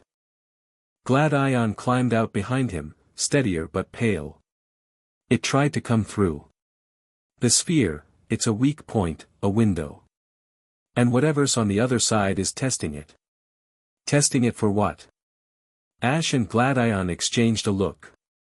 To see if it can fit through, Ash said. The debriefing was intense. They gathered in Lusamine's office, Ash, Gladion, Lusamine, Wicke, and Ash described what they'd found. The sphere. The hand. Naginatl's fear. He held nothing back, and he watched the weight of each detail land on the faces around him. Lusamine processed it with her scientist's mind, pulling up dimensional models and cross-referencing the sphere's location with Faba's data. The sphere corresponds exactly with the epicenter of Faba's resonance tests. His device didn't just thin the boundary, it created a focal point. A lens. A lens for what? Gladion asked. For whatever's on the other side to look through. Lusamine's voice was clinical, but her hands weren't steady. The question is whether it's looking by choice or by accident. It reached for us, Ash said. That's not accidental. Wicke had been quiet, studying the data Ash had brought back from the dive. Now she looked up, and her expression sent a chill through the room. I've been comparing the sphere's energy signature with our records of known ultra-beast dimensional frequencies. It doesn't match any documented ultra-beast. Not Nihilego, not Buzzwole, not any of the catalogued species. Something new. Gladion said. Something old. Wicke pulled up a file, ancient, archived, nearly forgotten in the Foundation's deep storage. Professor Mohn's early research notes. Before his disappearance, he theorized the existence of what he called boundary entities, organisms that exist not in ultra-space or our space, but in the membrane between them. The dimensional boundary itself. Living in the walls between worlds. She turned the screen so everyone could see. Mohn's handwriting, looping, enthusiastic, annotated with sketches that showed a terrible artistic ability paired with a brilliant scientific mind. The sketches depicted something humanoid. Something angular. Something made of geometry rather than biology. He called them hollow, Wicke said. Because they exist in the hollow spaces between dimensions. He theorized they'd been there since the dimensional structure formed, possibly since before it formed. Ancient beyond measurement. And sustained by one thing. What? Ash asked. Dimensional energy. The energy released when a wormhole opens or closes. Every ultra-wormhole event in history, every breach, every incursion, every experiment, released energy into the boundary membrane. Energy that these entities consume. The silence was absolute. Faba's tests, Lusamine whispered. Every wormhole he opened, fed it, Wicke finished. Months of sustained feeding. More energy than the boundary entities would have experienced in millennia of natural wormhole activity, concentrated in one location. And the Nihilego breach, Ash said, the pieces clicking together with horrible clarity. Dozens of wormholes opening simultaneously. That's a feast. Wicke's voice was barely audible. We rang a dinner bell, and something heard it. Ash stood. He couldn't sit anymore, his body vibrated with the need to move, to act, to do something about the vast, patient thing that sat beneath them feeding on the cracks they'd made in reality. We need Faba, he said. Absolutely not, Lusamine said. He built the device that caused this. He understands the resonance technology better than anyone.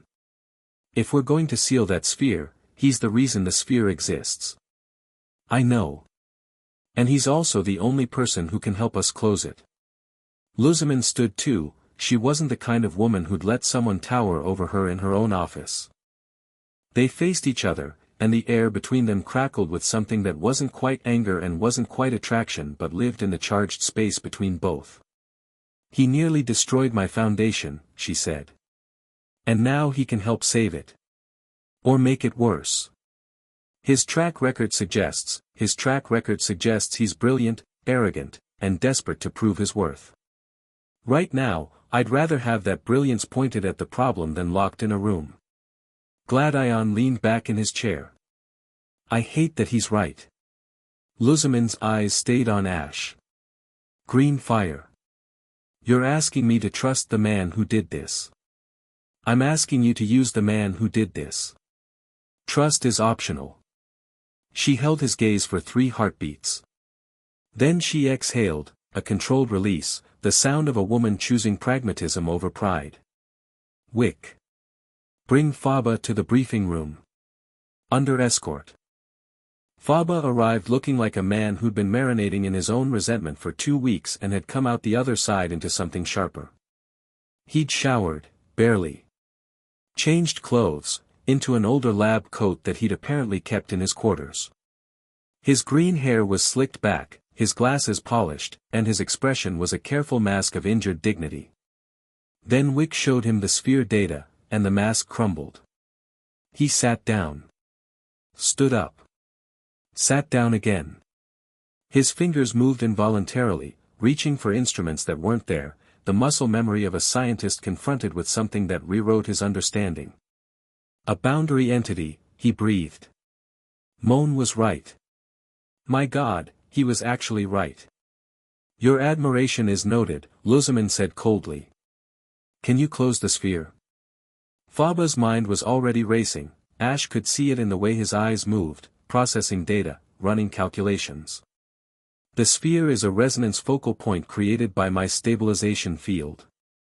In theory, a counter-resonance pulse at the correct frequency could collapse it. In theory. In practice, I'd need my device modified, inverted, turned from a stabilizer into a disruptor. He was talking faster now, excited despite everything. The core principle is the same, dimensional resonance manipulation. Instead of holding wormholes open, I configure it to force them closed. Seal the focal point. Repair the boundary membrane. How long? Ash asked. To modify the device?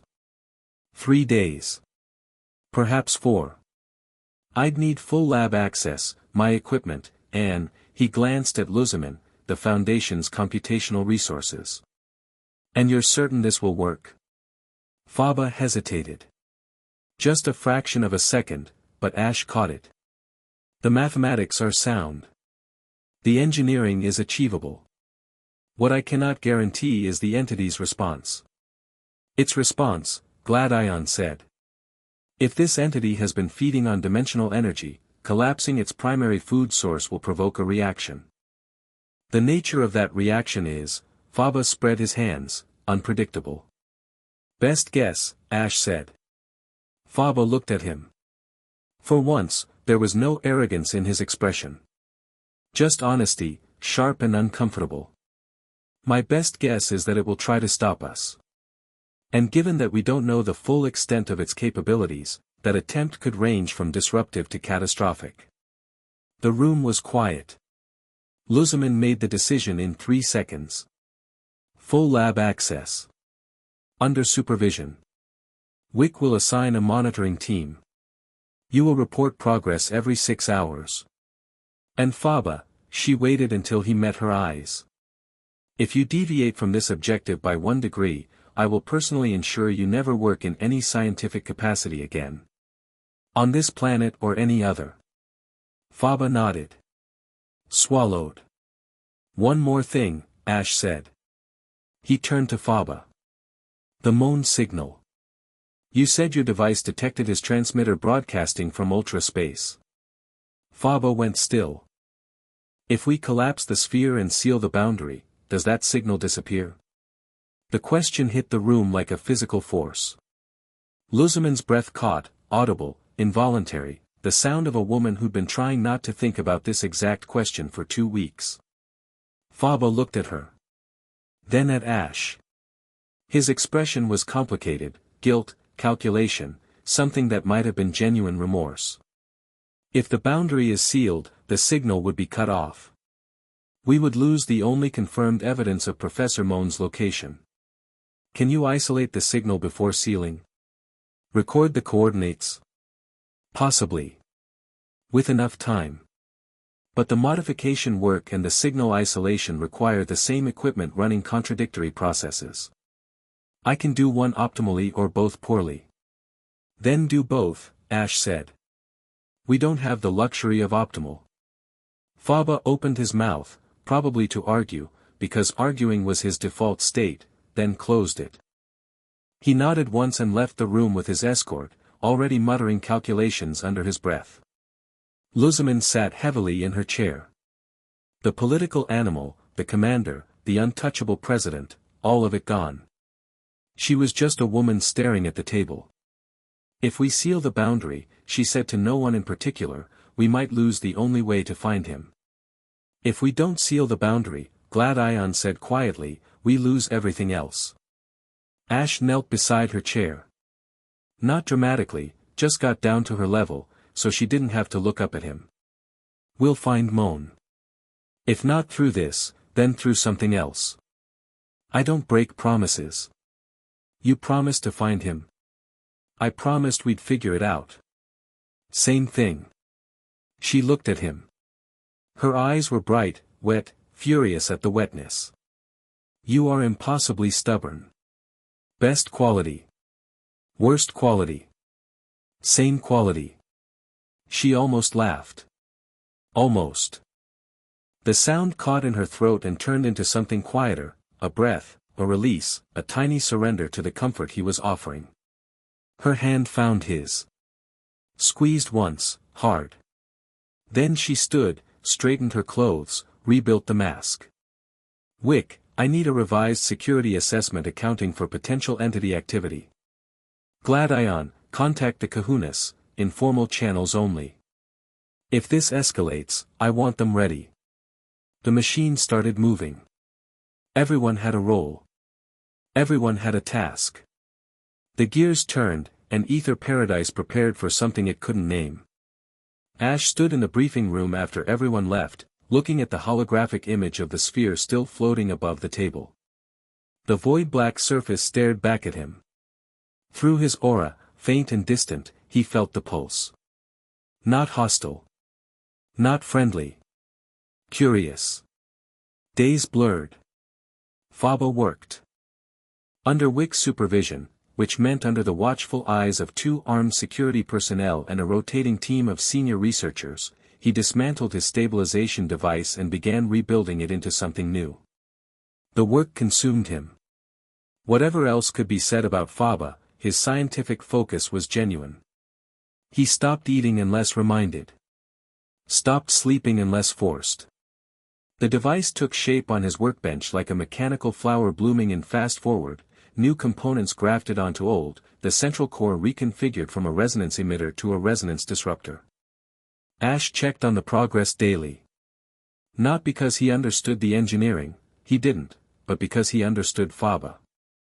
The man was at his most dangerous when he felt unappreciated, and at his most productive when he felt necessary. Ash gave him both, honest acknowledgement of his brilliance, honest skepticism of his judgment. The counter-resonance pulse is calibrated to the sphere's specific frequency, Faba explained on the 3rd day, gesturing at a screen full of waveforms that meant nothing to Ash and everything to Faba.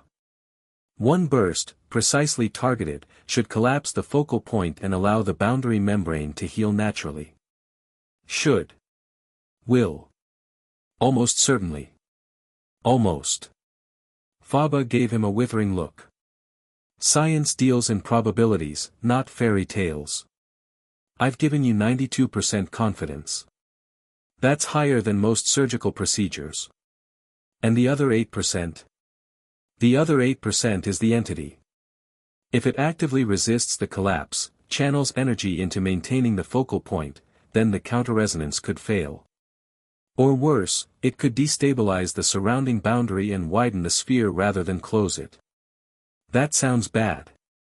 That sounds catastrophic. But it's an 8% risk. What about Moan's signal? Faba's expression shifted, subtle, but Ash caught it. Something almost like guilt.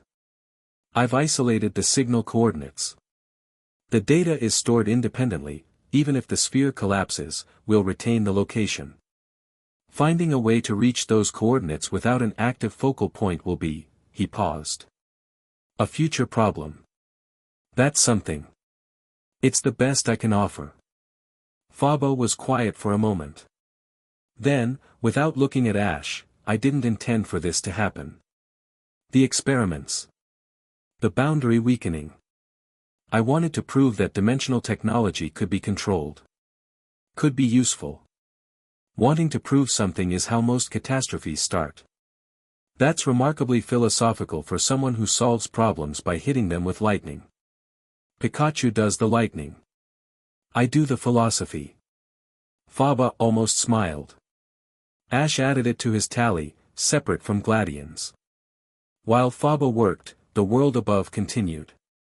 Councilwoman Hala's committee pushed deeper into Aether Foundation's operations, and the political pressure mounted. Hala was too smart to make direct accusations. Instead, she asked questions. Pointed questions. Questions that exposed the gaps between what Aether claimed and what Aether did. Why had the early warning system failed to predict the breach's severity? What contingency plans existed for simultaneous wormhole events? How many unauthorized experiments had been conducted in Aether's labs in the past 5 years? That last one came close. Too close. Lusamine fielded it with a control that Ash found genuinely impressive. She acknowledged that research protocols would be reviewed and invited the committee to participate in the review process. It was a masterful deflection. Give them access to something and they stop looking for the thing you're hiding. But Hala noticed. Ash could see it in the councilwoman's eyes, that patient, predatory attention. She was building a case. Brick by brick. She knows we're hiding something, Ash told Lusamine after a particularly tense committee session. She doesn't know what yet, but she knows. Let her suspect. Suspicion without evidence is just politics. And when she finds evidence, she won't. Lusamine's voice was certain. Her eyes were not. The nights grew longer. Ash found himself sleeping less, not from insomnia but from the low, persistent hum of his aura responding to the thing beneath the facility. It was getting stronger. Not the entity, the connection. His aura was attuned to the dimensional disturbance now, resonating with it the way a tuning fork resonated with sound. He felt the sphere in his dreams, a dark sun, pulsing, alive. He trained harder to compensate. Pushed his team. Pushed himself. The bond with Greninja deepened. During their sessions, Ash could feel the water type's consciousness like a second heartbeat, steady and certain. Lucario's aura training became something more, not just energy manipulation but awareness expansion, learning to extend his senses further, deeper, with more precision. He was preparing. For what, exactly, he wasn't sure. But his body knew. His body always knew. It was the evening of the 17th day when Lusamine came to his room. No knock. The door simply opened, and she was there, standing in the corridor light, wearing something that wasn't white for the first time since he'd known her. A deep green dress, casual, soft, the kind of thing someone wore when they weren't trying to be anyone but themselves. Her hair was down. Her feet were bare. She looked terrified. "Can I come in?" she asked. Of course. She entered. Closed the door.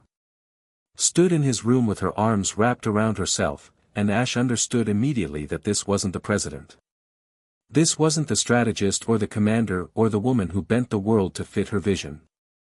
This was Lusamine, stripped down, standing at the edge. "I've been thinking about Moan," she said. "I know. Not about finding him. About what it means if we do." She moved to the window, looking out at the dark ocean. For 7 years, he's been a memory. A motivation. The reason I built and destroyed and rebuilt everything. If he's alive, if he comes back, she turned to face him. Her eyes were raw. "I've changed, Ash. I'm not the woman he married. I don't know if I'm a woman he'd recognize. And her voice caught. I've developed feelings for someone else. While his signal is broadcasting from the void." The guilt was a living thing. Ash could see it in her posture, hear it in her voice, feel it through his aura, a dark, heavy weight pressing on her chest. "That doesn't make you a bad person," Ash said. "Doesn't it? My husband might be alive, lost in another dimension, and I'm standing in your bedroom at midnight because I can't stop thinking about you. It makes you human. I don't want to be human. I want to be," she made a frustrated sound.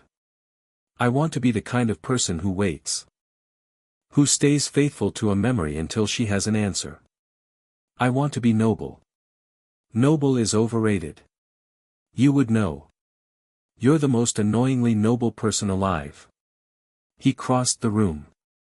Stood in front of her. Close enough to see the way the starlight caught the tears she was refusing to let fall. Lusamine. You spent 3 years destroying yourself trying to find him. You spent 4 more years rebuilding from the wreckage. You've been alone for 7 years. 7 years of carrying everything, the foundation, your children, the guilt, the grief, by yourself. You're allowed to feel something. You're allowed to want something. That's not betrayal. That's survival. What if he comes back and then we deal with it. Together. But you can't live your life as a monument to someone who might be gone. That's not honoring him. That's burying yourself. She stared at him. The tears fell, 2 of them, sliding down her cheeks, catching the light. She didn't wipe them away. She just let them exist, and Ash understood that this was maybe the bravest thing she'd done since he'd met her. You sound like him sometimes, she whispered. Moan. He said things like that. Simple things that cut through everything I'd built up around myself. Good taste in men runs in the family, apparently. She laughed, a broken, beautiful sound. That was terrible. Yeah. Don't stop. He reached up and brushed the tears from her cheek with his thumb. Her skin was warm. She leaned into his hand, just slightly, just enough, and closed her eyes. I'm going to kiss you, she said. And I'm not informing you this time. I'm telling you. There's a diff, she kissed him. It was not gentle. It was not tentative. It was Lusamine, fierce and consuming and absolute. Her hands found his collar, his jaw, the back of his neck. She kissed him like she was reclaiming something she'd lost, or staking a claim on something new, or both. She tasted like wine and salt, the wine from dinner, the salt from the tears she'd finally let fall. Ash kissed her back. His hands found her waist, the curve of her spine, the warm skin of her shoulders beneath the green dress. She was slight, almost fragile up close, the armor of her public persona so convincing that he'd forgotten the woman underneath was flesh and breath and heat. She was real. She was here. She was kissing him like the world was ending and this was the only thing worth doing before it did. They separated. Her forehead rested against his. Their breathing was loud in the quiet room. That was worth 7 years of waiting, she said. Only 7. Don't push it, catch 'em. She pulled back. Looked at him with eyes that were red-rimmed and blazing and more alive than he'd ever seen them. I'm not asking you to choose. I know about Wicke. I know what she feels. I know what you feel for her. Lusamine, I'm not finished. I've spent my life trying to own things. Control them. Possess them. It's my worst instinct, and I know it. She straightened. Lifted her chin. I won't do that with you. Whatever this is, whatever shape it takes, I won't try to cage it. That's the promise I'm making. To you and to myself. That must have been hard to say. You have no idea. He pulled her close. She let him. They stood together in the starlight, and she was warm against him, and the ocean was black outside the window, and somewhere beneath them something ancient breathed in the spaces between worlds, and none of it mattered as much as this. She left at 1 a.m. Kissed him once more at the door, softer this time, a promise rather than a claim. Good night, Ash. Good night, Lusamine. She walked down the corridor barefoot, carrying her shoes, and he watched her until she turned the corner.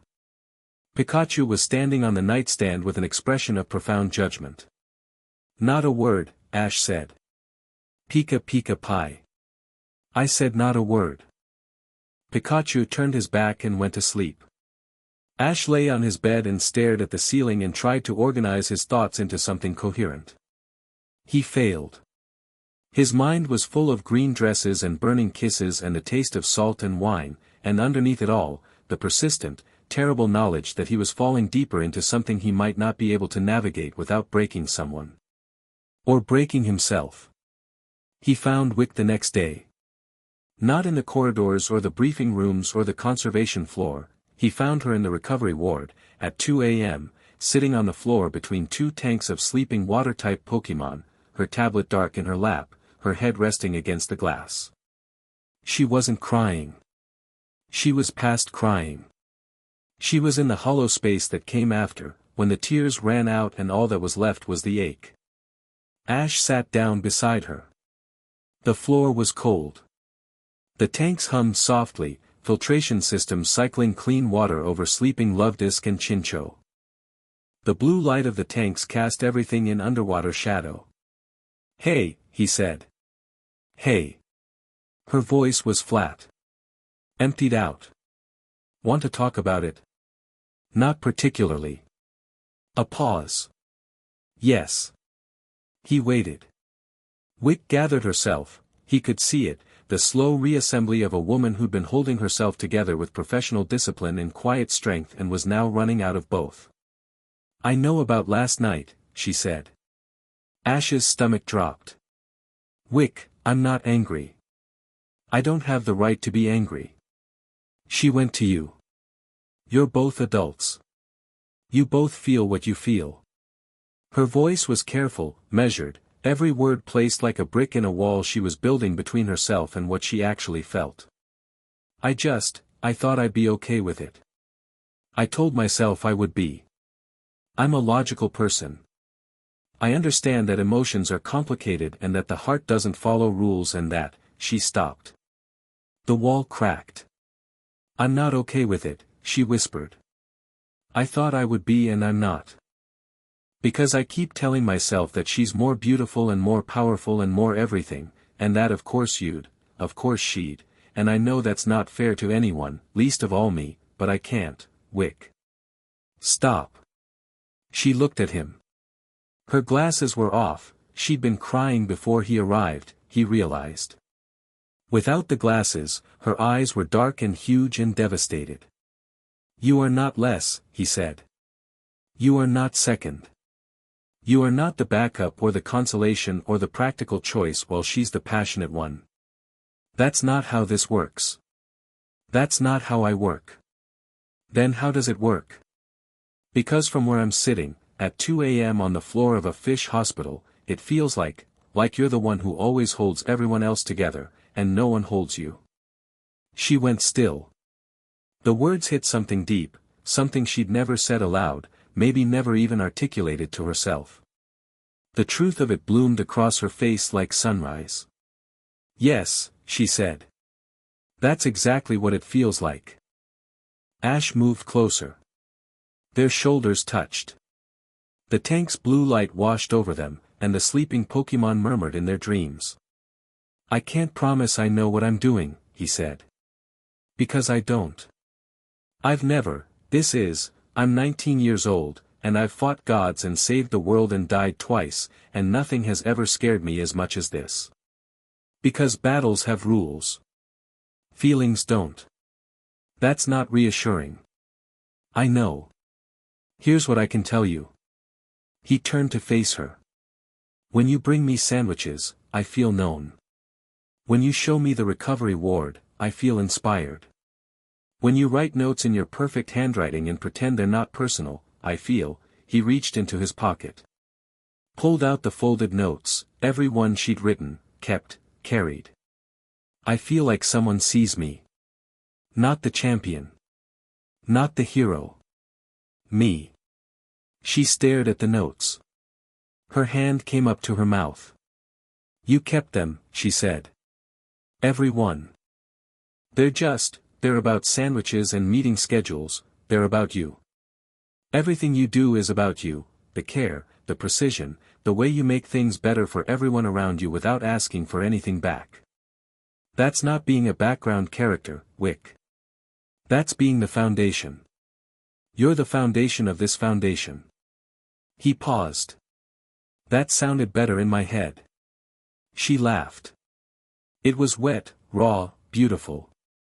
She laughed and tears came with it, and she pressed her hands to her face and laughed and cried at the same time, and Ash put his arm around her and held her while she fell apart. It took a while. She let herself cry in a way that told him she hadn't cried, really cried, not the controlled, private tears of a person maintaining composure, but the messy, ugly, cathartic crying of a person letting go, in a very long time. Maybe years. When she was done, she wiped her face with her sleeve, put her glasses back on, and looked at him with red eyes and a small, wondering expression. "You carried my notes in your pocket," she said. "Yeah. That's the most romantic thing anyone has ever done for me, and it's absurd. I specialize in absurd romance, apparently." She kissed him. Not like Lusamine, not fierce, not consuming. Wicke kissed him like she was asking a question and finding the answer in the same breath. Soft, deep, her hand on his cheek, his hand in her hair. She tasted like tears and chamomile tea, and she was warm, and she was real, and she was the most grounding thing he'd ever held. When they separated, she kept her hand on his cheek. Studied his face in the blue tank light. "Promise me something," she said. "Anything. Promise me you won't be noble about this. Don't try to protect us from each other. Don't try to choose and end up losing both. Just, be honest. Even when it's messy. Especially when it's messy. I promise. And promise me you won't do anything stupidly heroic when we seal the sphere. I'll try. Ash. I'll try really hard." She kissed him again. Briefer, a punctuation mark. "That'll have to do." They sat on the floor of the recovery ward until the tank's timer shifted to dawn cycle, the blue light warming to gold. They talked, about nothing, about everything. About her childhood on Akala Island, where she'd nursed injured Pickapek in her backyard and known, at 6 years old, that she would spend her life healing things. About his childhood in Pallet Town, where a boy too young for sense had walked into Professor Oak's lab and walked out with a Pikachu and a destiny. "We're a strange pair," she said. "We're a strange trio." That too. She rested her head on his shoulder. "I don't know how this works. The three of us. The world isn't built for it. The world wasn't built for ultra beasts either. We figured that out. You have an incredibly frustrating habit of being right. Second best quality. What's the first? I make excellent eye contact." She laughed. And in the recovery ward, surrounded by sleeping Pokemon and blue gold light, the sound was the most hopeful thing he'd heard in weeks. Morning came, and with it, clarity. Not the clean, simple clarity of a single choice, the messy, complicated clarity of understanding that the choice didn't have to be singular. Ash came to breakfast to find both women already there. Together. At the same table. They were talking. Not arguing, not competing, talking. Two women who'd known each other for a decade, who'd built an organization together, who'd survived crises together, having a conversation over coffee that was clearly personal and clearly difficult and clearly necessary. Ash approached. They looked up simultaneously. He sat down. "We've been discussing logistics," Lusamine said. "Logistics," Ash repeated. "Of the situation," Wicke clarified. "The personal situation. We're calling it a situation now. Do you have a better word?" Lusamine asked. "No. Then situation it is." Lusamine stirred her coffee. Her composure was intact, but Ash could see the effort behind it, the deliberate choice to approach this with reason rather than instinct. For Lusamine, that was a monumental act of self-discipline. "Wicke and I have been friends for 12 years. Colleagues for 10. I trust her more than almost anyone alive.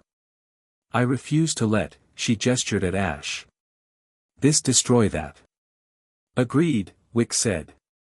"Whatever happens between any combination of us, the foundation, lowercase f, of our relationship matters more than the foundation, uppercase F, or anything else?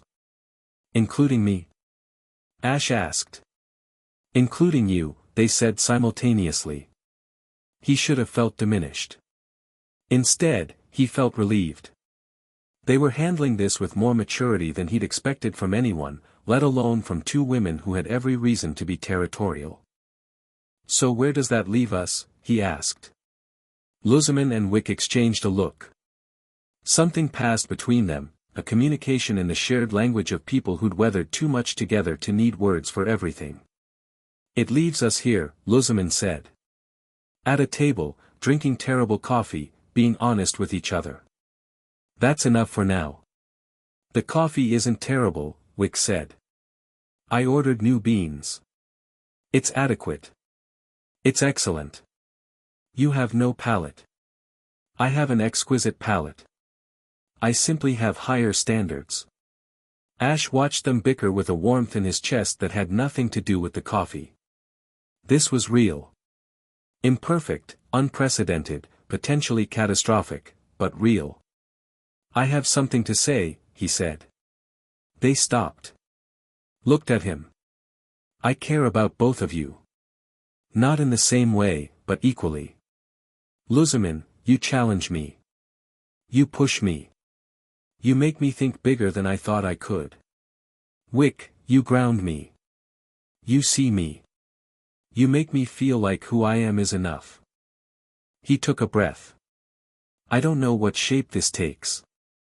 I don't have a map for it. But I know that I'm not going to choose one of you and lose the other. That's not a thing I'm willing to do. Silence. Lusamine tapped her nail against her cup, once, twice. Processing. In Alola, Wicke said slowly, the traditional concept of ohana, family, isn't limited to conventional structures. Extended families, chosen families, interconnected bonds, they're part of the culture. Are you citing anthropology to justify a romantic arrangement? Lusamine asked. I'm providing cultural context. You're adorable when you're academic. Wicke blushed. Ash bit back a grin. I'm not saying it'll be easy, he said. I'm saying I want to try. Lusamine studied him. Then Wicke. Then, slowly, her hand reached across the table. Wicke looked at it, at the perfectly manicured fingers extended toward her, and something shifted in her expression. Wonder. Trepidation. Hope. She took Lusamine's hand. Lusamine's other hand found Ash's. They sat there, three people at a table in a cafeteria in a floating fortress, holding hands over mediocre to excellent coffee, and the moment was small and enormous and ridiculous and sacred. Pikachu jumped onto the table, walked to the center, and sat down directly on a croissant. Pika, he announced, apparently in approval. The moment broke. They laughed, all three of them, and the laughter was messy and real and warm. Then the alarms went off. Not the breach alarm, something different. Lower, more sustained. An evacuation advisory for sublevel 3. Wicke was on her comm instantly. Report. What's happening on sublevel 3? Static. Then a voice, one of the security personnel assigned to monitor Faba's lab, ma'am, it's the walls. The walls are wrong. They ran. Sublevel 3 was where Faba's lab had been relocated for the modification work. Ash knew the route by heart now, elevator to be, 2, service corridor east, security checkpoint, secondary elevator to be, 3. He covered it in minutes, Lusamine and Wicke behind him, Glad Ion joining from a side corridor, summoned by the alarm. The security checkpoint was empty. The two guards who should have been posted were 20 meters down the corridor, pressed against the far wall, staring at something with expressions of pure, blank incomprehension. Ash followed their gaze. The corridor ahead was wrong. There was no other word for it. The walls, standard Aether Foundation reinforced steel, painted white, lined with conduit and fluorescent lighting, had changed. Not damaged. Not broken. Changed. The flat surfaces had folded in on themselves, creating angles that shouldn't have existed. 90-degree corners had become something with more degrees than geometry allowed. The conduit ran in loops that connected to themselves. The lights flickered in patterns that hurt to watch, not because they were bright but because they were in the wrong positions, mounted on surfaces that faced directions that didn't correspond to any compass. It looked like someone had taken a section of corridor and origami folded it into an Escher painting. "What?" Gladion said flatly. Ash's aura screamed. Not a warning of danger, a recognition of source. This was the entity. The thing beneath the ocean. Its influence, seeping up through the cracks Faba's device had made, reaching into the physical structure of Aether Paradise and rewriting it. "Don't touch the walls," Ash said. "Nobody touch anything." "Faba," Lusamine said. "Where is Faba?" One of the guards pointed into the distortion with a shaking hand. "He was in the lab. When it started, we heard him shouting, and then the walls." Ash was already moving. "Ash, wait," Wicke grabbed his arm. "We don't know if it's safe." "It's definitely not safe. But Faba's in there, and his device is in there, and if that device gets distorted," he didn't finish. He didn't need to. If the counter-resonance device was destroyed or altered, their plan to seal the sphere was gone. "Lucario. With me." The fighting type materialized at his side, red eyes fixed on the distortion. Lucario's aura sensors were working overtime. Ash could feel the Pokémon's tension through their bond, the instinctive revulsion of a creature whose entire existence was built on the perception of life energy confronting something that existed in the spaces where life energy didn't reach. They entered the distortion. It was worse inside. The corridor twisted, folded, rearranged itself with each step. Ash's sense of direction, usually infallible, honed by years of navigating forests and caves and alien dimensions, spun uselessly. Up became a suggestion rather than a fact. The floor was sometimes the floor, sometimes the wall, sometimes a surface that his brain couldn't classify. But his aura held. It was like a compass in a magnetic storm, unreliable in its specifics but consistent in its general direction. He could feel Faba's life energy ahead, stressed and terrified but alive. He pushed toward it. Lucario moved beside him, paws finding purchase on surfaces that logic said shouldn't support weight. The fighting type's eyes glowed blue, aura vision, seeing the world in terms of energy rather than geometry. In aura vision, the distortion was simpler, a field of void energy overlaid on physical space, warping matter into patterns that reflected ultra-space geometry rather than normal space physics. They found Faba in his lab. The lab was half distorted. One wall had folded into a hexagonal spiral. The ceiling had developed an extra corner. But the center of the room, where Faba's device sat on its workbench, was untouched. A perfect circle of normal space, about 4 meters in diameter, surrounded the device like an eye in a storm. Faba stood inside the circle, clutching a wrench, wild-eyed. "Don't touch the walls. The dimensional geometry is self-propagating, any physical contact accelerates the spread." "Are you hurt?" "No. The device is generating a localized counter-resonance field, that's what's keeping this area stable. But the field's radius is shrinking. He swallowed. "I need help." Ash stepped into the circle. The normal space felt like a breath of clean air after drowning. "What happened?" "The entity. It's not just beneath us anymore. It's reaching up. Through the weakened boundary, through the cracks, through every microfissure my tests created. It's testing our space, learning how matter works here so it can reshape it."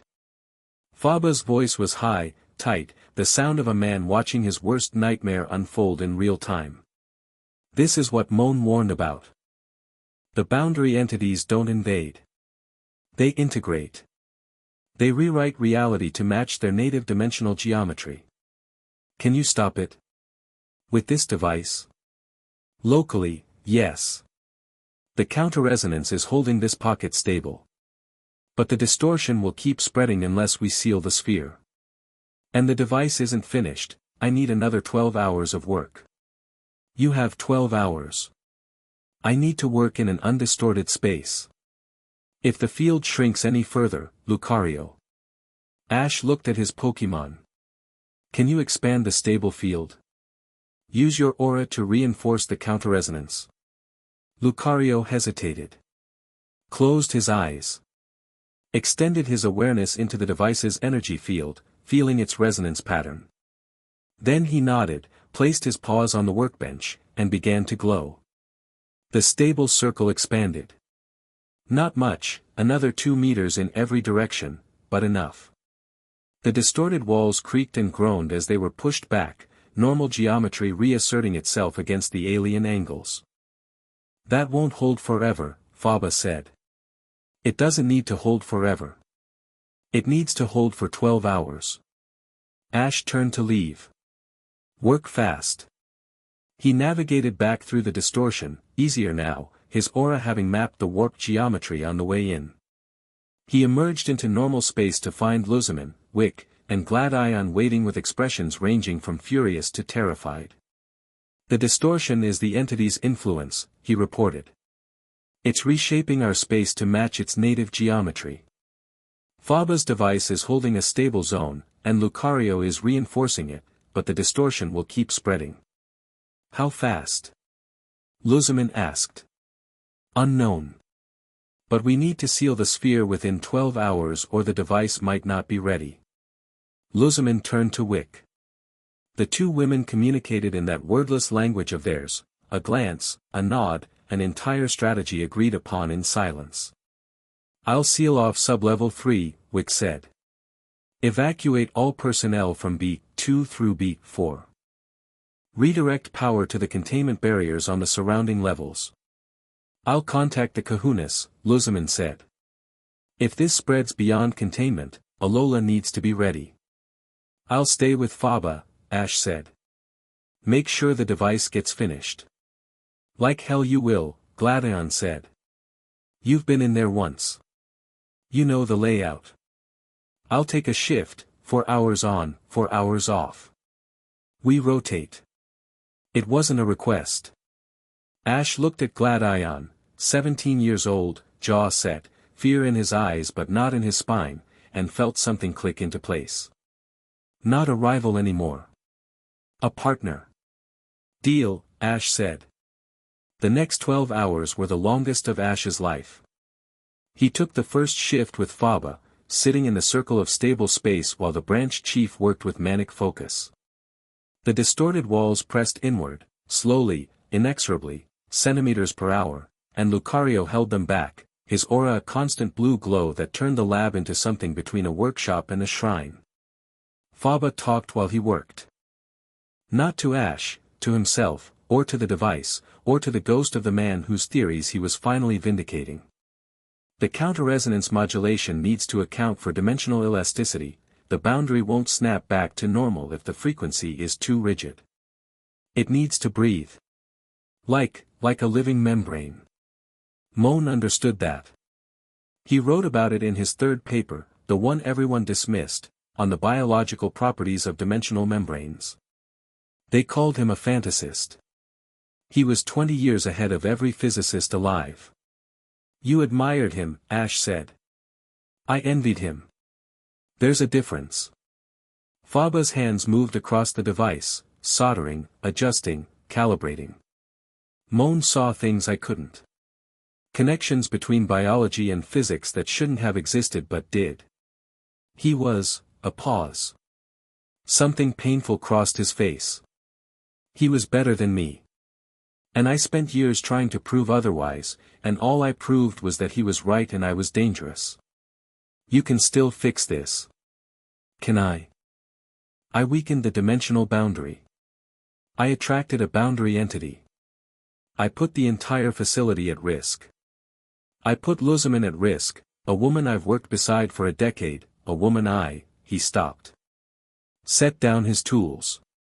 Stared at the device. Faba. I've been a fool, Ketchum. A brilliant fool, which is the worst kind, because brilliant fools convince themselves their foolishness is genius. He picked up the tools again. But this device will work. That, at least, I can do right. Glad Ion relieved Ash at the 4-hour mark. The younger trainer navigated the distortion with Silvally, whose adaptable type system let it resist the warped geometry better than most Pokémon. Ash emerged from B3 exhausted, his aura drained from reinforcing Lucario's field, and found Wicke waiting with water and medical supplies. "Sit," she said. "Drink. Don't argue." He didn't argue. He sat on the floor outside the distortion zone and drank water and ate the protein bars she'd brought and let her check his vitals with a portable scanner. "Your aura readings are elevated but stable," she said, studying the scanner. "The exposure to the distortion isn't causing physical harm, but your dimensional sensitivity has increased by 30% since this morning. Is that bad? It means you're becoming more attuned to the boundary. Which could be useful when we seal the sphere, or it could make you a target." "A target?" She hesitated. "If the entity is drawn to dimensional energy, and we know it is, then a human with heightened dimensional sensitivity would be appetizing." "Did you just say I'm appetizing?" "Ash. Sorry." Serious face. He was too tired for a serious face. "What are you suggesting?" "I'm suggesting that when we go down to seal the sphere, you need protection. Not just your Pokémon, something that can shield your aura signature from the entity's attention." "Like what?" Wicke pulled something from her lab coat pocket. A small device, disc-shaped, sleek, with a faint blue crystal at its center. "I built this. An aura dampener. It won't suppress your abilities, but it'll mask your signature, like camouflage. The entity won't be able to pinpoint you." He took it. Turned it over. "You built this. Over the last week. In my spare time." She paused. "I don't have spare time. I made spare time." "Wicke, it's just a device." "It's not just a device. You built something to protect me. That's what I do. I protect people." She adjusted her glasses. "You more than most, apparently." He clipped the dampener to his belt. "Thank you. Come back in one piece and we'll call it even." The 12 hours passed. Glad Ion and Ash rotated shifts. Lucario held the field, his aura dimming but never failing. And Faba worked with a focus that bordered on the transcendent, his fingers moving across the device with the precision of a pianist and the desperation of a man racing against his own mistakes. At hour 11, the distortion surged. Ash was on shift when it happened. The walls of the lab buckled inward, the alien geometry pressing against Lucario's field with sudden, violent force. The fighting type staggered, Ash felt it through their bond, a wrenching strain like a muscle tearing, and the stable zone shrank by a full meter. "It knows," Faba said, his voice tight. "It can feel the device. It knows what we're building." "How much longer?" 1 hour. Maybe less. We might not have an hour. Ash grabbed Lucario, pouring his own aura into the Pokémon, reinforcing the field with everything he had. The blue glow intensified, brighter than it had been in 12 hours, born from pure stubbornness and the refusal to let a folded wall touch a device that might save the world. 47 minutes. Faba's hands were shaking. His soldering iron left scorch marks that he wiped away impatiently. The final calibration, a frequency adjustment measured in fractions of a hertz, took 15 minutes of agonizing precision while the walls closed in centimeter by centimeter. "Done," Faba said. The device hummed. A low, clean tone, the opposite of the alien resonance that filled the distorted space. A countermelody. A denial. The distortion stopped advancing. For the first time in 12 hours, the alien geometry held still. Faba slumped over his workbench. "It's done. It works. Take it before something else goes wrong." Ash picked up the device. It was heavier than it looked, dense with technology and purpose. The central core pulsed with blue light, steady, rhythmic, alive. He navigated out of the distortion for the last time, the device under his arm, Lucario at his side. They emerged into normal space, and Ash took a breath of air that didn't taste like geometry, and looked at the people waiting for him. Lusamine. Wicke. Gladden. A dozen Aether security personnel. And behind them, visible through the corridor windows, the ocean, still black, still calm, still wrong. "We go tonight," Ash said. "Before it gets stronger. Before it spreads further." No one argued. But the world wasn't done surprising them. They were in the briefing room, Ash, Lusamine, Wicke, Gladion, senior security staff, planning the dive to seal the sphere, when Wicke's comm chirped with a priority alert. She read it. "Read it again." Her face went white. "What?" Lusamine asked. "Councilwoman Hala." Wicke's voice was careful in the way it got when she was controlling something explosive. Her inspectors found the sealed entrance to Faba's original lab on B3. They've reported the distortion to the council. Wicke checked the message again. "She's filing an emergency petition to revoke Aether Foundation's charter." The room went silent. "On what grounds?" Lusamine asked, and her voice was ice. "Concealment of an active dimensional threat. Unauthorized experimentation. Negligent endangerment of Alolan citizens." "She can't, the charter requires a full council vote, she's requesting an emergency session. Tomorrow morning. If the council votes in favor, Aether Foundation will be placed under direct government control within 48 hours. Lusamine stood. She was perfectly still, perfectly composed, and the fury rolling off her was almost visible, a heat haze, a distortion of its own kind. "If the government takes control of this facility before we seal the sphere," she said, "they will send inspectors into the distortion zone. Inspectors who don't understand what they're dealing with. People will die." "I know," Wicke said. "And if I refuse to cooperate, they'll send enforcement teams. More people who don't understand. More people who will die." "I know." Lusamine closed her eyes. Opened them. The fury was still there, but it was controlled now, channeled into something purposeful. "Then we seal the sphere tonight. Before the council session. Before Hala can act." She looked at Ash. "Can you do it?" He thought about the sphere. The hand pressing against its surface. The vast, ancient patience of the thing on the other side. He thought about his team, tired, strained, running on fumes and determination. He thought about the device in the next room, humming its countermelody. "Yes," he said. "Then we go now." The sun was setting as they prepared. Ash stood on the dock, watching the sky turn red, and Wicke found him there. She didn't say anything. She just stood beside him, their shoulders touching, and watched the light die.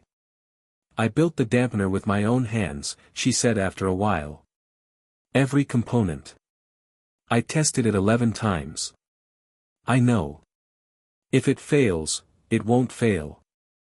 If it fails, and the entity targets you, I want you to know that She stopped. Looked at the sky. The red was deepening to purple. "I want you to know." "I know, Wicke."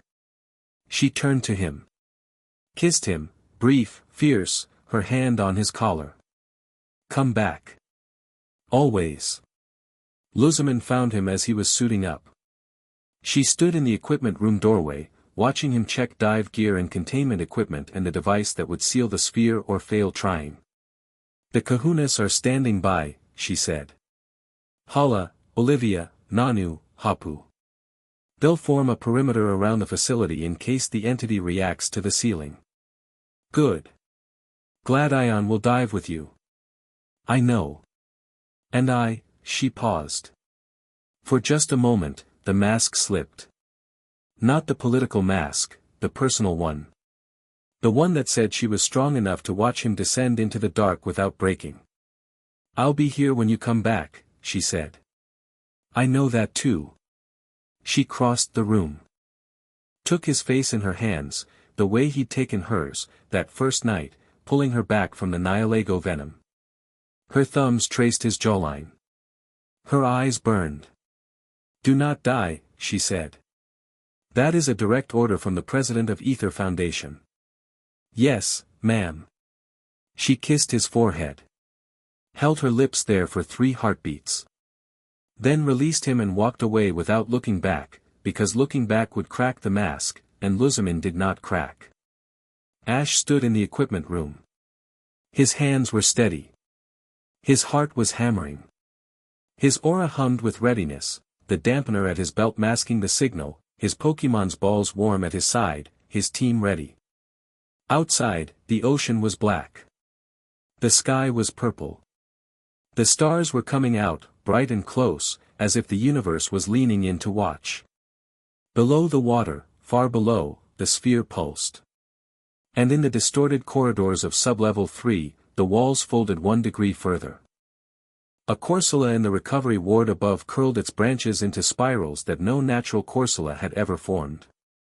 A Beware in the conservation dome stood motionless, staring at a wall that wasn't there anymore, its eyes empty as windows into a void. The Hollow King was not waiting anymore. It was arriving. Chapter 4, Ultralight. The submersible pod descended into black water, and Ash stopped breathing. Not from fear. From focus. The kind of total, consuming focus that had carried him through 100 battles and a dozen moments that should have killed him. His mind emptied of everything except the present, the hum of the pod's engines, the steady beep of the depth gauge, the weight of Faba's device strapped to the seat beside him, and the warmth of Pikachu pressed against his neck. Gladion sat across from him. The younger trainer's face was lit by the green glow of the instrument panel, jaw set, eyes forward. Silvely's ball was in his hand, thumb resting on the release. Ready. Below them, Naginatl swam in its containment bubble, bioluminescence dimmed to near nothing. The Ultra Beast was silent, no trilling, no curious exploration. It moved like a creature trying not to be noticed by something much larger than itself. Depth 60 meters, Gladion read. Water temperature still anomalous. We're in the cold zone. Ash nodded. He could feel it already, the sphere. Through his aura, masked by Wicke's dampener but still faintly perceptive, he sensed it below them like a dark star. Pulling. Breathing. Alive in ways that the word alive wasn't built to describe. The calm crackled. Wicke's voice, steady and precise, came through from the surface. Pod 1, we have you on tracking. Vitals are stable. The kahunas are in position, perimeter established around the facility. Copy, Ash said. A second voice. Lusamine, clipped and commanding from the operations center she'd established in the main briefing room. The distortion on beat 3 has expanded another 4% since you submerged. Whatever you're going to do it fast. Working on it. That wasn't a suggestion. Despite everything, Ash almost smiled. Depth 80 meters, Gladion said. Visual range dropping. The water's getting, he stopped. They both saw it. The sphere. It was larger than before. When Ash and Gladion had discovered it on their first dive, it had been roughly 10 meters in diameter. Now it was 30. Maybe more, the edges were hard to define, the void-black surface blending into the lightless water around it until the pod's floods couldn't tell where one ended and the other began. And it was no longer smooth. The surface rippled constantly now, geometric patterns flowing across it like waves on an alien ocean. Triangles, hexagons, shapes with too many sides. They shifted and merged and split, and each one pulsed with a faint, cold light that wasn't light at all. It was the absence of darkness. A brightness made of nothing. It's grown, Gladion said. His voice was flat. A statement, not a reaction. He'd trained himself well. Ash unstrapped the device from its seat. The counter-resonance unit was the size of a large briefcase, Faba had compacted the original design into something portable enough to deploy at close range. Its core pulsed blue, a steady heartbeat of sound technology and desperate hope. "I need to get close," Ash said. "Within 5 meters. The counter-resonance pulse won't penetrate the sphere's energy field from further out." "And how exactly do we get within 5 meters of that without being?" Gladion gestured at the sphere, folded. "Naginatl clears the path. Its ultra-space energy should interact with the sphere's field, create a corridor of stable space for us to move through." "Should." Faba's word, not mine. Faba's word fills me with boundless confidence. Ash opened the pod's external comm. "Naginatl. Can you hear me?" The Ultra Beast turned in its bubble. Its eyes, huge, multifaceted, glowing faint purple, found the pod. It trilled once, low and uncertain. "I need you to approach the sphere. Slowly. Extend your dimensional field as you go, create a path for us. Can you do that?" Naginatl was still. For a long, terrible moment, Ash thought the Ultra Beast would refuse. It was afraid, he'd seen that on the first dive, and the sphere was 3 times larger now. Whatever lived inside it was 3 times closer to breaking through. Then Naginatl's bioluminescence shifted. The deep violet of fear bled into something brighter, not confidence, exactly, but resolve. The same resolve Ash had seen in every Pokémon that had ever chosen to fight beside him despite impossible odds. Trust. Not the absence of fear. The decision to act despite it. Naginatl moved forward. Its containment bubble dissolved. Wicke had programmed a manual release for exactly this contingency, and the Ultra Beast swam freely into the black water, trailing a wake of dimensional energy that shimmered like an aurora beneath the waves. The sphere's surface reacted. The geometric patterns accelerated, rippling outward from the point closest to Naginatl. Not attacking. Analyzing. The entity behind the sphere was studying the Ultra Beast the way a scientist studied a new specimen. Naginatl pressed closer. Its dimensional field extended, a cone of stable spacetime that pushed back against the sphere's warping influence. The water within the cone looked normal. Clear. The water outside it twisted with refractive distortions that made the pod's lights bend in directions light shouldn't bend. "It's working," Gladion said, watching the instruments. Dimensional stability within Naginatl's field is at 93%. "We can work with that." Ash grabbed the device. "I'm going out there. In the water. In the water. Without a submarine. Greninja." Ash held up a ball. "The bond lets us share senses, including the ability to breathe underwater. Greninja generates a water veil around us both." Gladion stared at him. "You've done this before." "Once. In Kalos. It worked. Once. It worked really well." Gladion closed his eyes. "Opened them. I'm coming with you." "Gladion, Silvali's RKS system can shift to water type. I can operate in the water almost as well as you can. And you need someone watching your back while you deploy the device." He held up a hand before Ash could argue. "This isn't negotiable. You saved my mother. You saved Wicke. You're apparently dating both of them, which is a conversation I'm absolutely not having right now. The least I can do is make sure you don't drown trying to save the world." Ash looked at the younger trainer. 17. Sharp as a blade. Scared and doing it anyway. "Let's go," Ash said. They sealed their dive masks, modified ether equipment with integrated comms and oxygen recyclers. Ash released Greninja. The water veil activated, encasing him in a shimmering bubble of pressurized water that moved with him, breathed with him. The bond engaged, not fully, not the Ash Greninja transformation, but enough that he could feel the ocean through Greninja's senses. The temperature, the currents, the vast emptiness of the deep water around the sphere. Gladion released Silvally, the RKS system humming as its type shifted to water. The Chimera Pokémon's body shimmered, scales taking on an aquatic sheen, movements becoming fluid and powerful. Gladion grabbed its crest and held on as Silvally pushed them through the pod's airlock into open water. Ash followed. Greninja at his side, device clutched to his chest, dropping into the black. The water outside the pod was cold. Not naturally cold, dimensionally cold. A chill that went deeper than temperature, that reached into some fundamental layer of reality and leached warmth from it. Ash felt it through the bond, through his aura, through the dampener's faint protective hum. The sphere's influence was pervasive. Even masked, even shielded, he could feel the weight of the entity's attention, not focused on him, not yet, but present. A vast awareness, diffuse and patient, filling the water like pressure. They swam toward Naganadal's corridor of stability.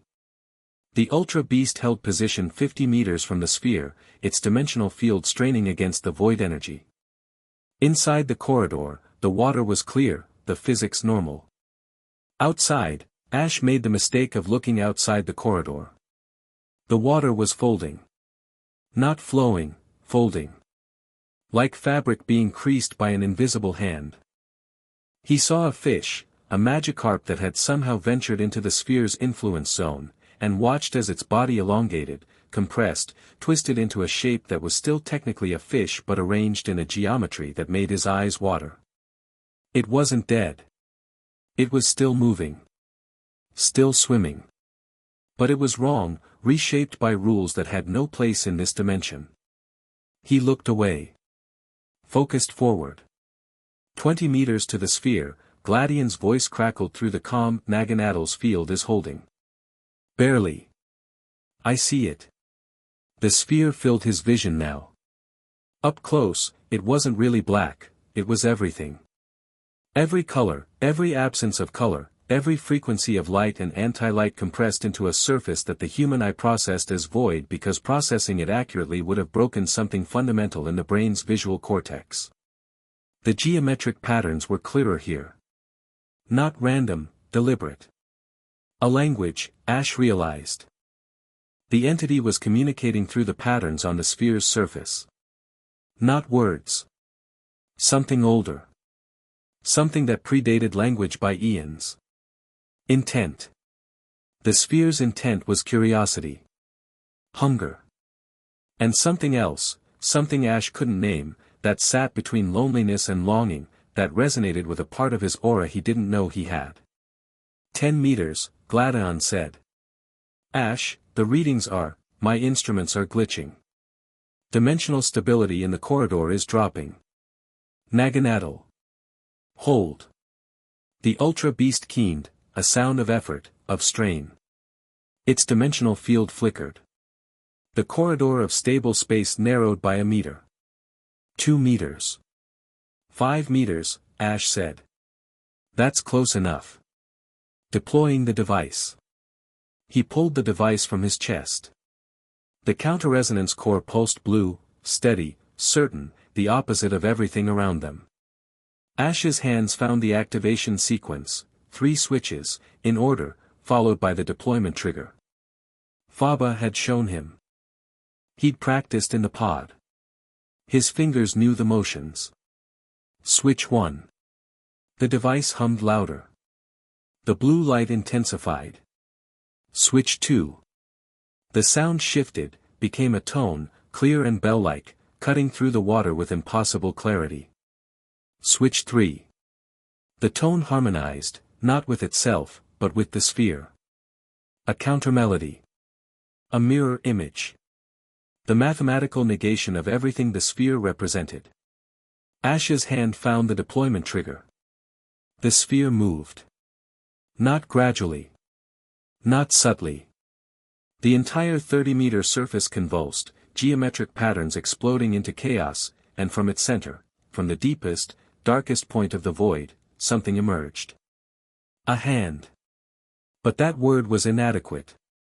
It was a hand the way a hurricane was a breeze.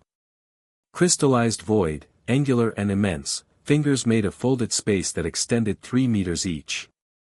It pressed through the sphere's surface with a sound like reality tearing, not a sound that existed in the audible spectrum but a vibration that Ash felt in his teeth, his skull, the marrow of his bones. The hand reached for the device. Ash! Gladion shouted. Greninja moved. The water-type's reflexes, amplified through the bond, sharpened by weeks of training, launched them sideways. The hand closed on empty water where Ash had been a fraction of a second earlier.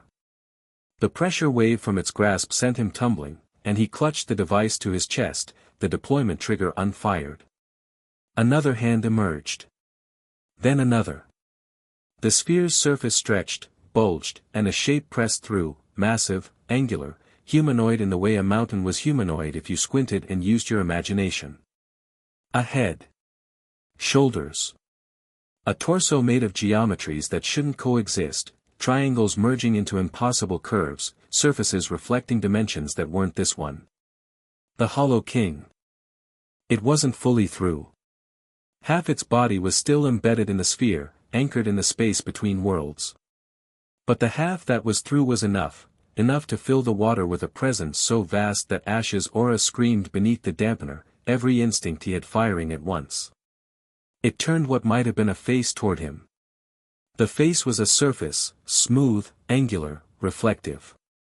Like a cracked mirror, but what it reflected wasn't the water around them. It reflected ultra-space.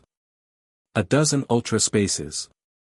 Ash caught glimpses in the fractured surface, a world of crystal spires, a world of living darkness, a world of perpetual sunset where Pokémon he'd never seen moved like dreams. And in one shard of the mirror face, the smallest fragment, nearly lost among the others, he saw something that made his heart stop. A man. Human.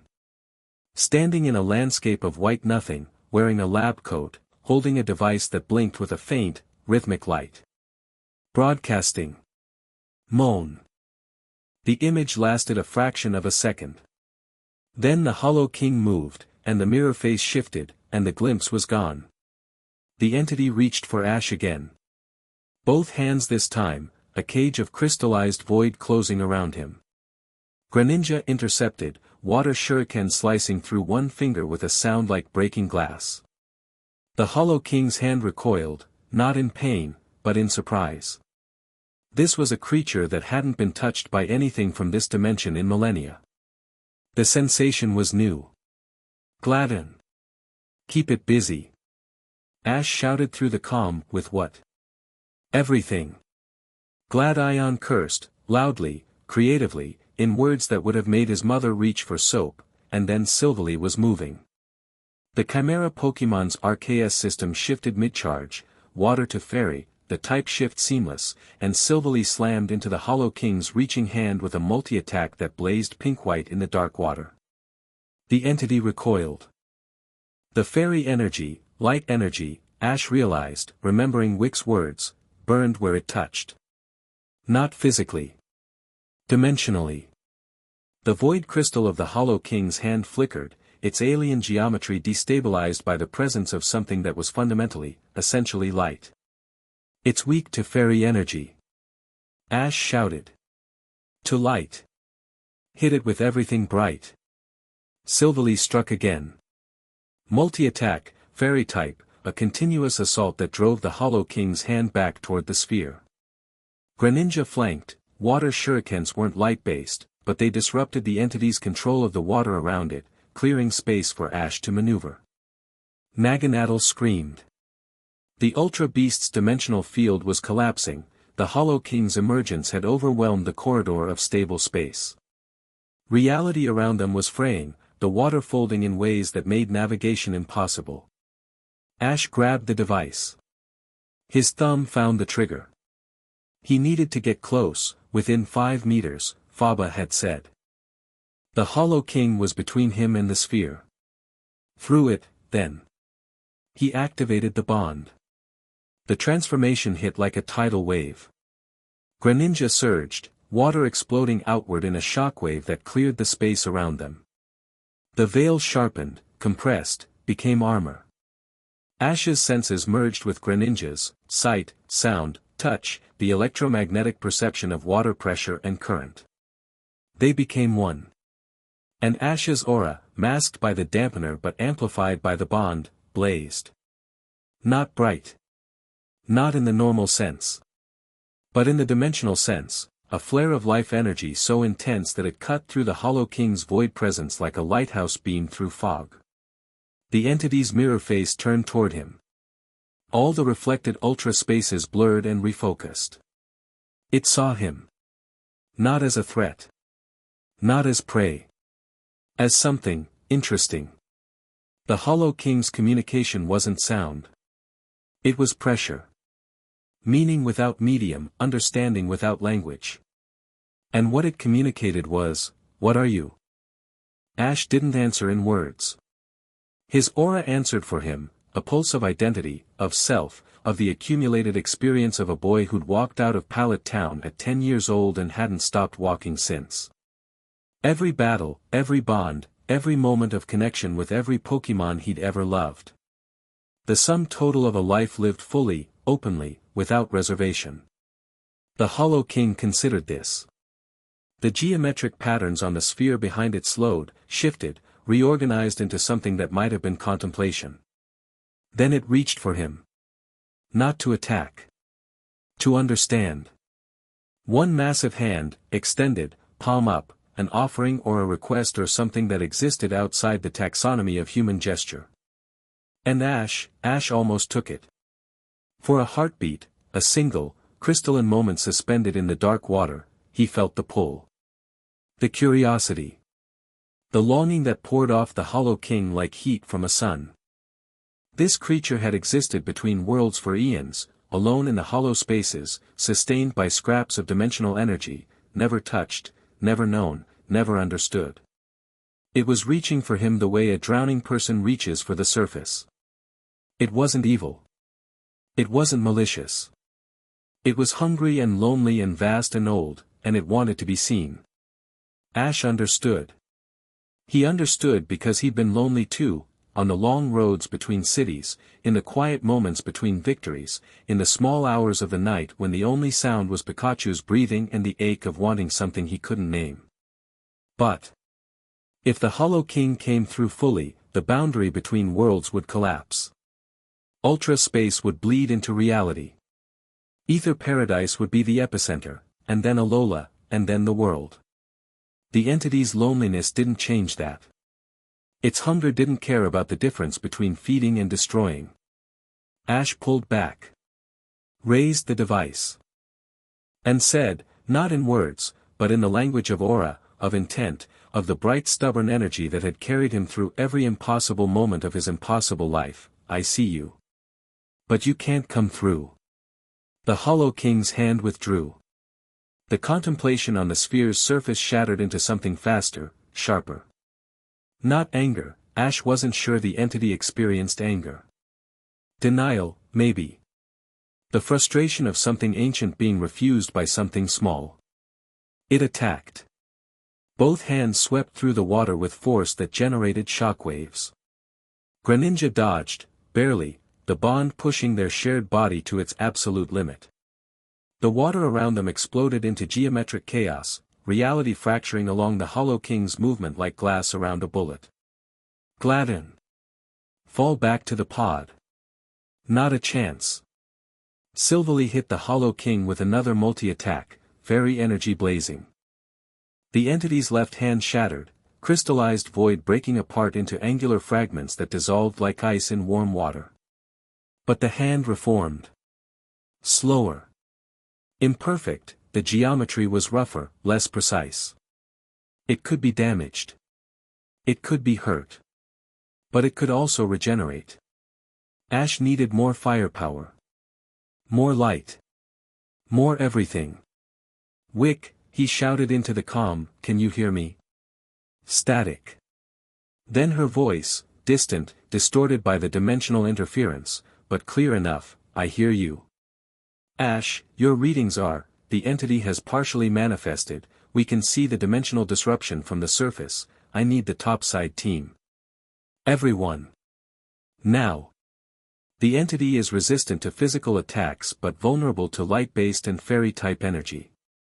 I need every moonblast, every dazzling gleam, every flash cannon you can throw down here. A pause. He could picture her, standing in the operations center, glasses reflecting the screens, mind racing through logistics and possibilities at inhuman speed. We can't get Pokemon to your depth fast enough. But I can. She stopped. Started again. I can come down. My Clefable's Moonblast, Wicke, no, is the strongest fairy-type attack we have access to. Lusamine's Milotic knows Dazzling Gleam. If we both dive, I said no. It's too dangerous. Ash. Her voice was calm. Steady. The voice of a woman who'd made her decision and was informing him of it, not asking permission. You told me I'm the foundation. Let me be the foundation. The calm clicked. She was gone. Wicke. She's already in the secondary pod, Lusamine's voice cut in over the calm cool, controlled, the president in full command. And so am I. We're launching in 60 seconds. Lusamine, you can't, I believe I told you once that I don't share well. That includes sharing the burden of saving the world. 60 seconds. The calm went dead. Ash hung in the dark water, the Hollow King reorganizing itself in front of him, Greninja's bond burning through his veins, and felt something that was either terror or love or both. They're insane, Gladion said over the calm, both of them. Completely insane. Yeah. You have a type. Gladion. Right. Fighting now. Talking later. The Hollow King lunged. Ash dodged, Greninja's water veil cutting through the corrupted water like a blade. He needed to buy time. 60 seconds. Maybe less, if Lusamine drove the secondary pod the way she drove everything else, at full speed, with absolute conviction, daring the universe to get in her way. Pikachu. Ash pulled a ball from his belt, waterproof, modified for aquatic deployment. The electric mouse materialized inside a containment bubble identical to Naginatel's, eyes sharp, cheeks already sparking. I need everything you've got. 10 million volt thunderbolt, aim for the sphere's surface, not the entity. Pika-a, the Z-move erupted. Even underwater, even through a containment bubble, Pikachu's maximum output was world-class, a torrent of electricity that turned the ocean white. It hit the sphere's surface and the effect was staggering, the geometric pattern scrambled, the void-black surface flickering like a disrupted signal. The Hollow King staggered, its connection to the sphere, its anchor point between dimensions, was compromised. For 3 seconds, the entity was stunned. 3 seconds of grace. Ash used 2 of them to get the device into position. 5 meters from the sphere, oriented correctly, deployment trigger ready. He used the third to look at the sphere's surface, at the fractured mirror face of the stunned Hollow King, and search for that one tiny shard. The one that had shown him a man in a white nothing, holding a blinking device. He found it. Moan was still there. Still standing. Still broadcasting. Still alive. Ash burned the image into his memory. Every detail. The angle of the man's shoulders. The color of his coat. The rhythm of the blinking light.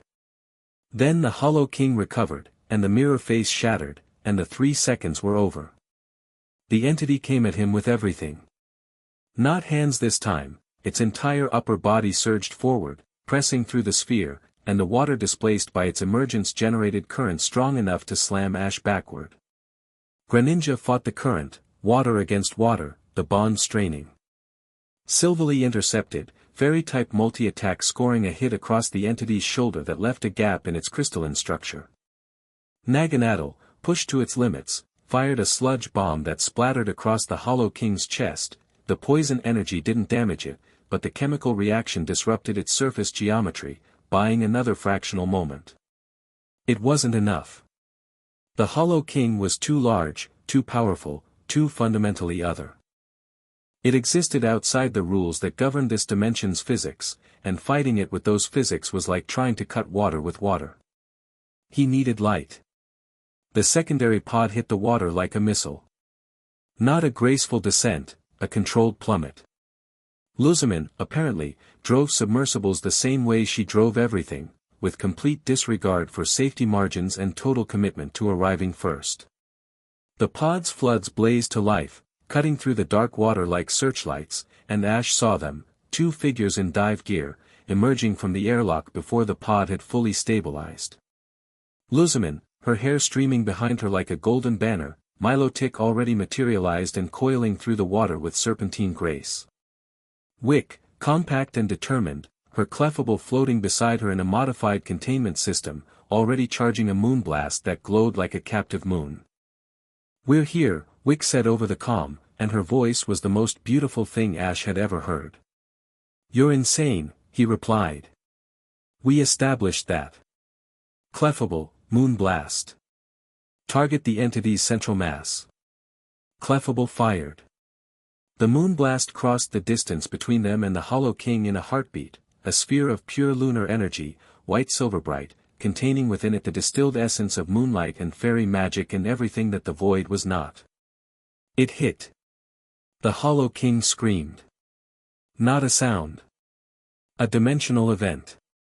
The scream was a shockwave that rippled through the water, through the sphere, through the boundary between worlds. Every sensor on Aether Paradise redlined. Every Pokemon in a mile radius felt it, a wail of something ancient encountering something that hurt it in ways it hadn't been hurt in eons. The moonblast burned through the entity's central mass like a torch through paper. Void crystal shattered, reformed, shattered again. The geometric patterns on the sphere's surface went haywire, random, chaotic, screaming. "More!" Ash shouted. "Hit it again." Lusamine, Milotic. Milotic, dazzling gleam. The sea serpent Pokemon opened its mouth, and light poured out. Not a beam. Not a blast. A radiance, soft and devastating, beautiful and lethal. Dazzling gleam filled the water with prismatic brilliance, every color of the spectrum weaponized into a single, continuous wave of fairy-type energy. The Hollow King recoiled. Its body, the portion that had emerged from the sphere, began to destabilize. The crystallized void cracked along fault lines it had never had before, light seeping through the cracks like dawn through a shuttered window. Ash felt it through his aura, the entity was in pain. Real pain, for perhaps the first time in its immeasurable existence. The light, the concentrated, deliberate light of beings who shone because they chose to, was anathema to something that had lived in the hollow dark between dimensions. Not because light was its weakness in some gay mechanical sense. Because light was connection. Presence. The opposite of the void. And the Hollow King had been alone for so long that connection burned. "Don't stop." Ash called. "Pikachu, Thunderbolt, maximum output. Glaceon, Silvally, multi-attack, keep it fairy. Naganadel, push it back toward the sphere." His team converged. Not as individual units, as a coordinated force, each member covering another, each attack building on the last. Pikachu's electricity arced between Clefable's moonblasts, the energy combining into something that crackled with both lightning and moonlight. Silvally's multi-attack hit from the flank, fairy energy driving the Hollow King's regenerating hand back into its body. Greninja, still bonded with Ash, still moving with his instincts, launched water shurikens that acted as delivery systems, carrying traces of Milotic's dazzling gleam energy to the entity's extremities. And Naganadel. The Ultra Beast, terrified, pushed past every limit, flew directly at the Hollow King. Not attacking. Communicating. Dimensional frequencies poured from its body, resonating with the sphere, with the boundary, with the vast and ancient entity that existed in the spaces between. Naganadel was speaking to it. In the language of ultra-space. In the language of dimension and frequency and the mathematics of existence. Ash couldn't understand the words. But he understood the tone. "Go home. Please. Go home. The Hollow King paused. The assault continued around it, moonblast and dazzling gleam and lightning and water and fairy energy, a constant bombardment that cracked and burned and destabilized, but the entity paused. Its mirror face turned toward Naginatl, and in the fractured surfaces, Ash saw something he hadn't expected. Recognition.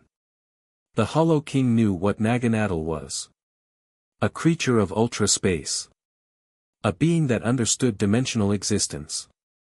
Something, in its vast and lonely awareness, that was almost kin. The pause lasted 2 seconds. In those 2 seconds, the Hollow King's assault ceased, its hands lowering, its geometric pattern slowing to something that looked almost peaceful. Then the pain hit again, Clefable's latest moonblast, perfectly aimed, striking the entity's core, and the piece shattered. The Hollow King surged forward with renewed fury, its crystallized body expanding, reaching, grasping. Tentacles of folded space erupted from its shoulders, sweeping through the water in arcs that turned everything they touched into dimensional origami. One tentacle caught Milotic. The sea serpent shrieked as its body began to fold, scales compressing, form distorting, the beautiful lines of its body crumpling like paper in a fist. Milotic. Lusamine screamed. Ash moved without thinking. Greninja propelled them forward, full bond, maximum speed, and Ash's aura erupted. Not the masked, dampened aura he'd been maintaining. The full thing. Wicke's dampener shorted out against the surge, and his life energy blazed into the water like a blue sun, raw and uncontrolled and blinding. It hit the tentacle gripping Milotic. The void crystal unraveled, the dimensional folding reversing, Milotic's body snapping back to its natural form with a sound like a cracking whip. The sea serpent fell away, dazed but whole, and Lusamine caught it, pulling it close. But Ash's aura was exposed now. No dampener. No mask. He blazed in the deep water like a beacon, and the Hollow King's full attention locked onto him with the weight of an avalanche. What are you? The question again. Louder. More urgent. The entity reached for him, not with hands but with its entire being, the sphere's surface flowing forward, void crystal reshaping into a wave that curled toward him with the inevitability of gravity. Ash. Both women. Both voices. Both terrified. He raised the device. The trigger was under his thumb. The counter-resonance core blazed blue against the Hollow King's void black. He needed to fire. Now. Before the wave reached him. Before the entity consumed him. But. If he fired now, from this angle, the counter-resonance pulse would hit the sphere and the entity simultaneously. It would collapse the focal point and seal the boundary. But the energy release would be catastrophic, Faba's 8% risk scenario. The device would overload. The backlash would be lethal at this range. He would die. Unless. Faba. Ash spoke into the calm static. Distortion. Faba. Can you hear me? A crackle. Then, faint and tinny, hear you. Barely. What, the overload? The backlash.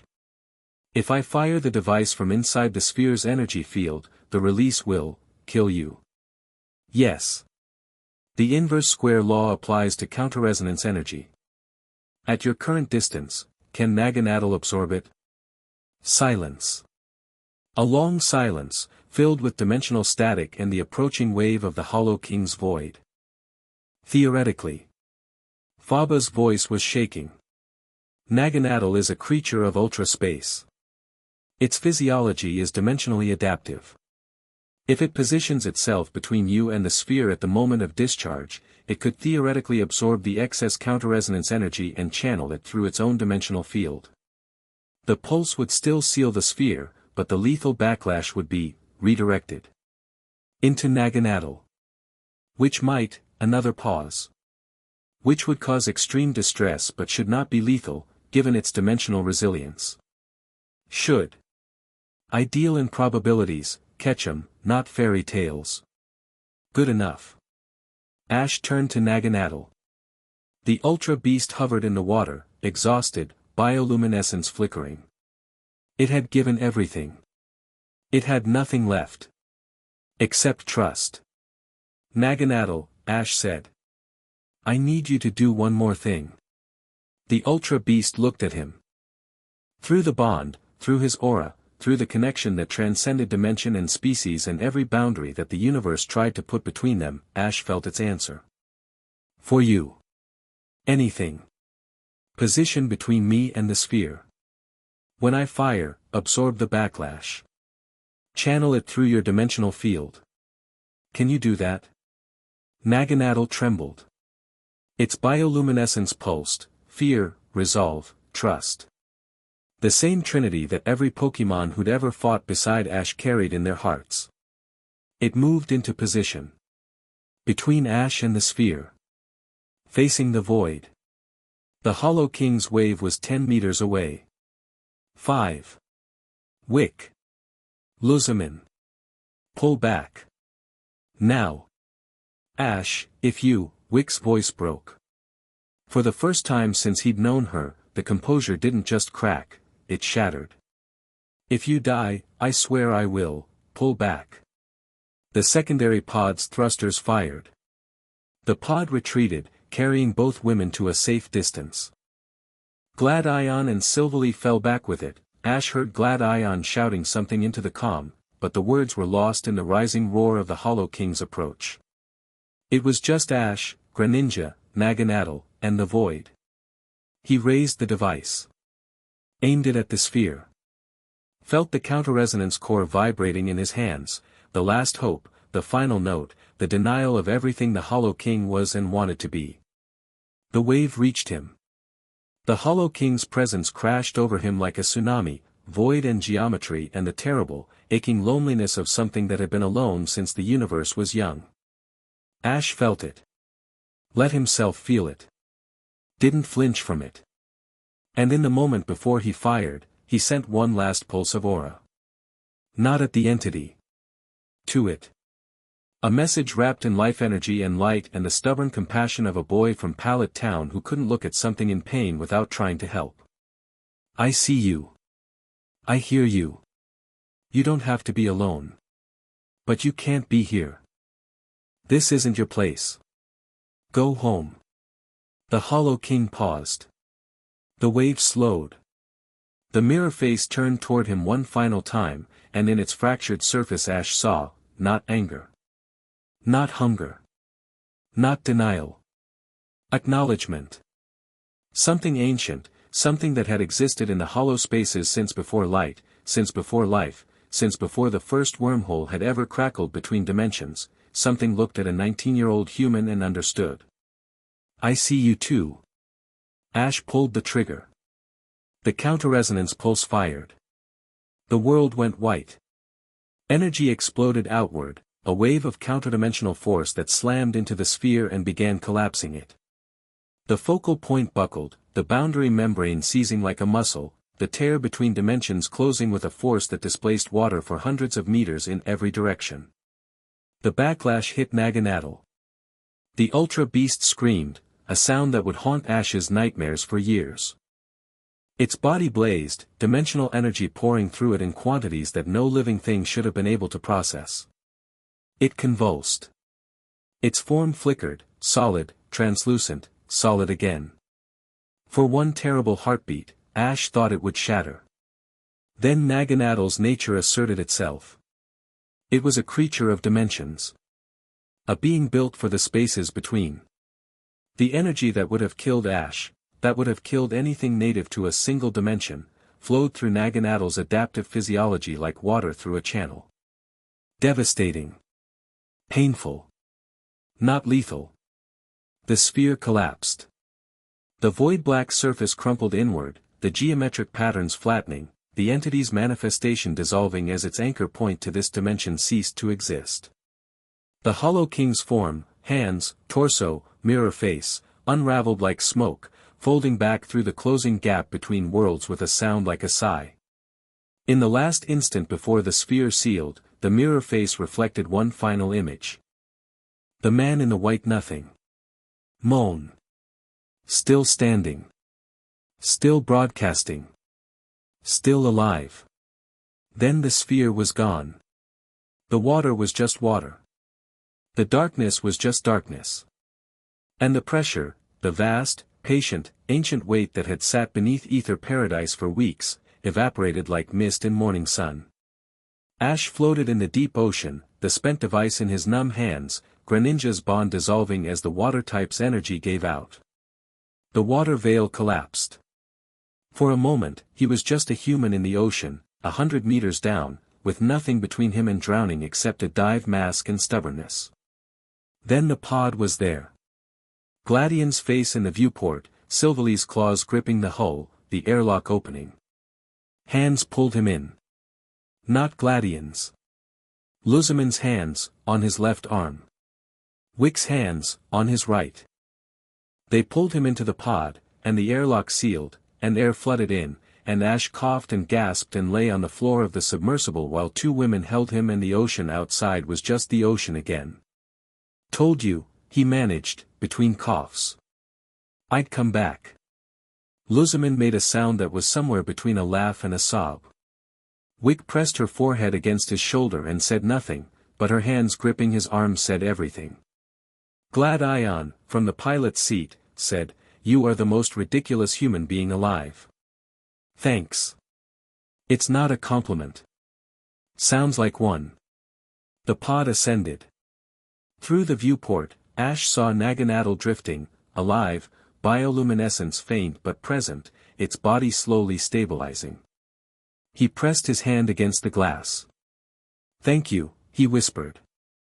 The Ultra Beast's glow pulsed once. Faint. But there. They broke the surface into dawn.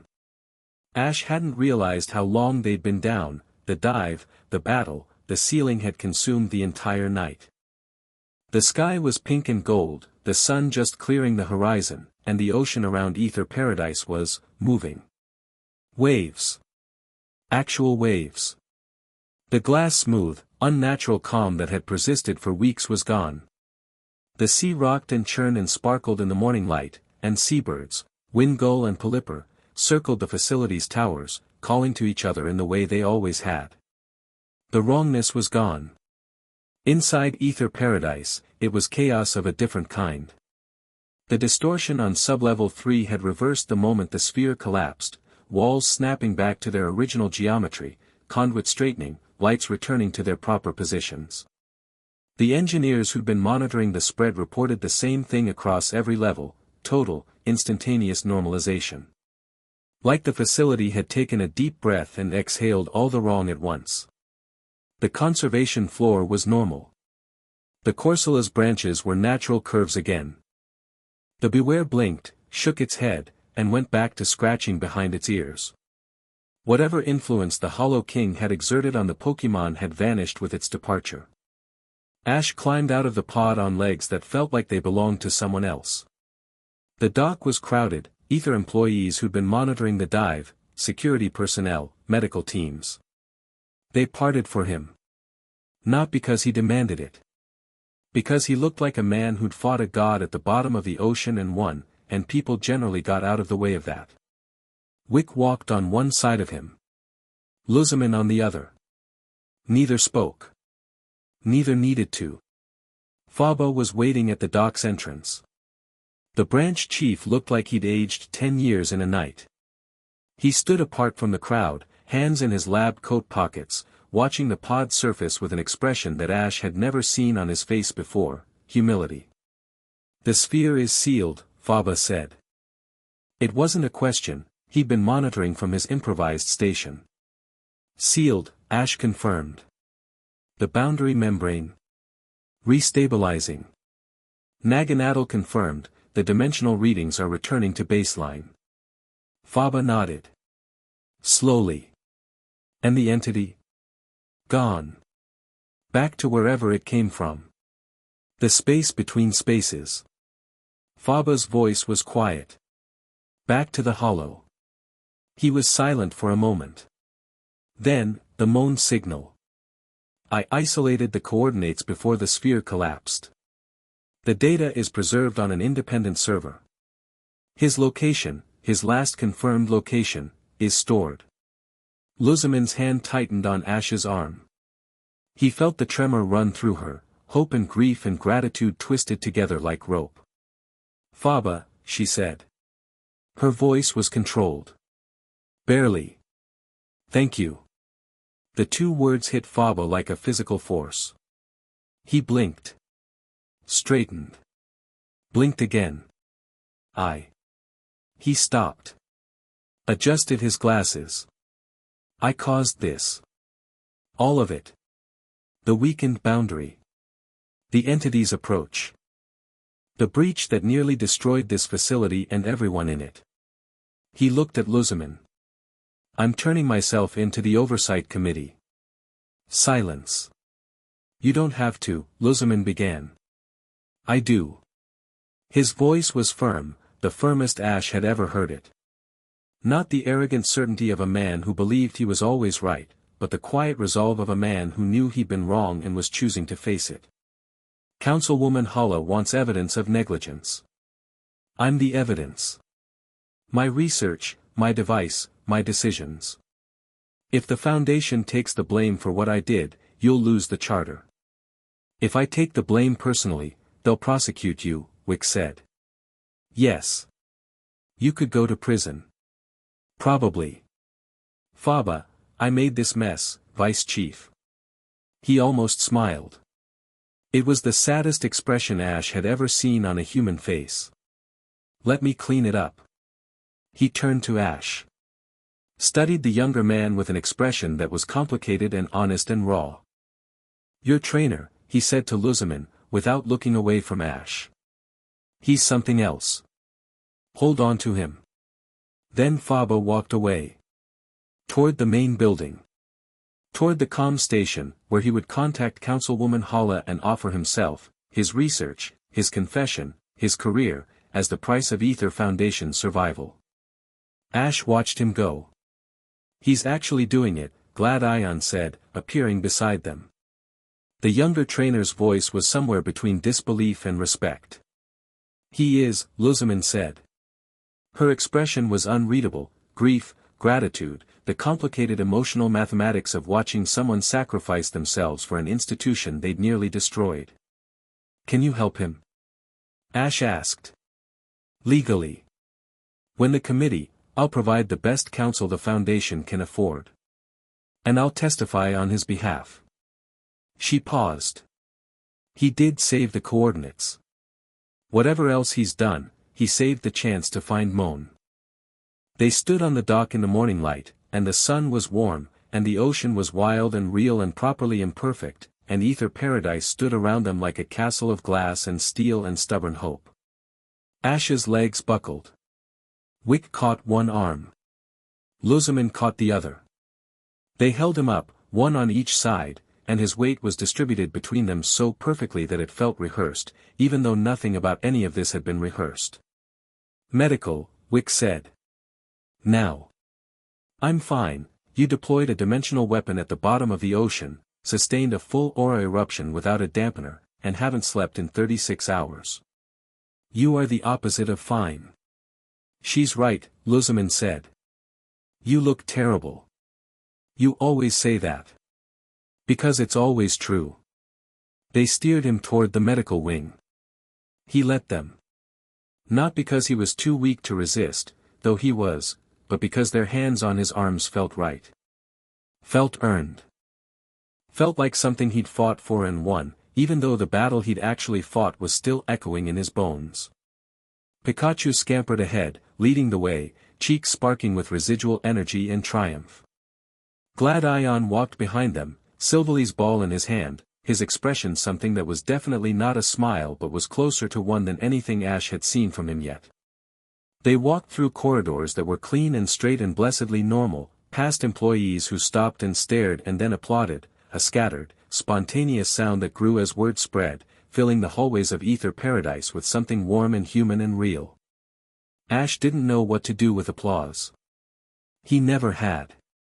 So he just walked, supported by two extraordinary women, and tried not to fall on his face. He slept for 14 hours. When he woke, it was evening again, the sun low over the ocean, painting the world in shades of amber and rose. His room was dim, the lights off, the window showing a sky so beautiful it hurt. Pikachu was on the pillow. The yellow mouse opened one eye, confirmed that his trainer was alive, and went back to sleep. Ash lay still for a while. His body ached. His aura felt depleted, not empty, but drawn down, like a battery that had given everything and was slowly recharging. His hands tingled. His mind was quiet. For the first time in weeks, the hum was gone. No presence beneath the facility. No void breathing in the dark. No sense of something vast and patient watching from between the worlds. Just ocean. Just sky. Just the normal, wonderful, mundane sound of waves against a floating island. He showered. Changed. Found food waiting on his desk, a full meal, meticulously prepared, with a sandwich wrapped in wax paper and a note in familiar handwriting. You slept through 2 meals. This is 3 meals combined. Eat all of it or face consequences. WPS consequences are more sandwiches. He ate everything. Then he went to find them. He found them together. The observation deck. The same one where he'd stood with Lusamine under the stars, where he'd watched the wrongness of the ocean and felt the first stirrings of something ancient beneath them. The deck where everything had started, in a way. They were sitting on the deck's edge, legs dangling over the railing, shoes off, watching the sunset. Lusamine's hair caught the light, golden, as always, but softer somehow. Wicke's hair was down, loose around her shoulders, lavender in the amber light. They were talking. Not about work, not about the committee, not about dimensional boundaries or political maneuvering. Just talking. The way friends talked when the world had almost ended and hadn't, and they were both still alive to watch the sun go down. Ash approached. They heard him, both turned, both smiled. Different smiles. Lusamine's, sharp, warm, possessive in a way that she was learning to soften. Wicke's, open, relieved, the smile of someone who'd been waiting and was done pretending she hadn't been. He lives, Lusamine said. Barely, Ash said. He sat between them. Not because of symbolism, because that's where the space was. They sat together. 3 people on the edge of a floating fortress, feet dangling, watching the sun dissolve into an ocean that was finally, beautifully, moving. The committee voted, Lusamine said after a while. Hala reviewed Faba's confession. His testimony, his research logs, the full accounting of his unauthorized experiments. She paused. She recommended that the council maintain Aether Foundation's independent charter. Ash looked at her. Really? Conditional on several reforms, independent oversight of all-dimensional research, a permanent liaison with the Council's Science Division, and the establishment of a dedicated Ultra Beast Response Unit. She glanced at him. With you as its lead. She actually recommended that. In her words, Mr. Ketchum has demonstrated capabilities and judgment that no institutional structure can replicate. Formalizing his role ensures both accountability and effectiveness. Lusamine's lips curved. High praise from a woman who makes a career of understating things. What about Faba? The silence that followed was heavy. He's cooperating fully with the council investigation, Wicke said, her voice careful. Lusamine arranged legal representation. His testimony has been comprehensive. He's not hiding anything. The charges? Unauthorized experimentation. Negligent endangerment. Violation of the Foundation's dimensional safety protocols. Wicke adjusted her glasses. Given his cooperation and the role his device played in sealing the sphere, there's a strong case for leniency. But he'll likely face a suspended sentence and a permanent ban from unsupervised research. He saved the Moan coordinates, Ash said. He did. Lusamine's voice was quiet. And I told Councilwoman Hala as much, in my testimony. Whatever else Faba is, arrogant, reckless, dangerous, he's also the reason we have a chance to find my husband. The word husband sat in the air between them. Not heavy. Not light. Just present, a reality that none of them could ignore, even in this moment of warmth and relief and the golden light of sunset. We should talk about that, Ash said. About Moan. About everything. Lusamine and Wicke exchanged a look. That shared language again, the communication of people who'd known each other for a decade and could hold entire conversations in a glance. Something was decided between them. Yes, Lusamine said. We should.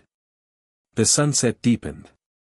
The first stars appeared, faint, tentative, like they were checking to make sure the sky was safe again. Ash felt the breeze on his face, the warmth of Lusamine on his left and Wicke on his right, and the vast, terrifying openness of a moment where everything was about to change. I love you both, he said. He hadn't planned to say it. The words came out the way his best battle strategies came to him, not through calculation but through instinct, through the deep, wordless knowledge that this was the right move at the right moment. No hedging. No qualification. No careful, diplomatic phrasing that left room for retreat. The silence that followed was the loudest thing he'd ever heard. Lusamine recovered first. Because of course she did. Both, she said. Not a question. A confirmation. Both. In different ways. In every way. He turned to face them, shifting on the deck edge, pulling one leg up, looking at each of them in turn. Lusamine, you make me brave. Not in battles, I've always been brave in battles. You make me brave about myself. About feeling things. About wanting things I've never let myself want. He turned to Wicke. Wicke, you make me real. When I'm with you, I'm not a champion or a hero or whatever title people are putting on me this week. I'm just a guy who likes sandwiches and bad jokes and the way you blush when I compliment you. Wicke was, predictably, blushing. I'm not asking you to be okay with this, Ash continued. I'm not asking you to fit into some arrangement that makes everything neat and simple. I'm telling you the truth, because I promised I would, and because you both deserve it even when it's messy and complicated and doesn't look like anything either of you imagined. He took a breath. I will spend the rest of my life trying to be worthy of both of you. That's the promise. That's the only promise I can make. The rest, the shape, the logistics, the how does this work, we figure out together. Silence again. But different. The first silence had been shock. This one was, processing. Two extraordinary women, one who commanded empires and one who held them together, processing a declaration that defied every conventional expectation of how love was supposed to work. Lusamine spoke. I had a speech prepared, she said. I've been composing it for 3 days. It was elegant, persuasive, meticulously structured. I was going to lay out a logical framework for how a tripartite relationship could function within the cultural and legal norms of the Alola region. Of course you were, Wicke murmured. It was a very good speech. Lusamine paused.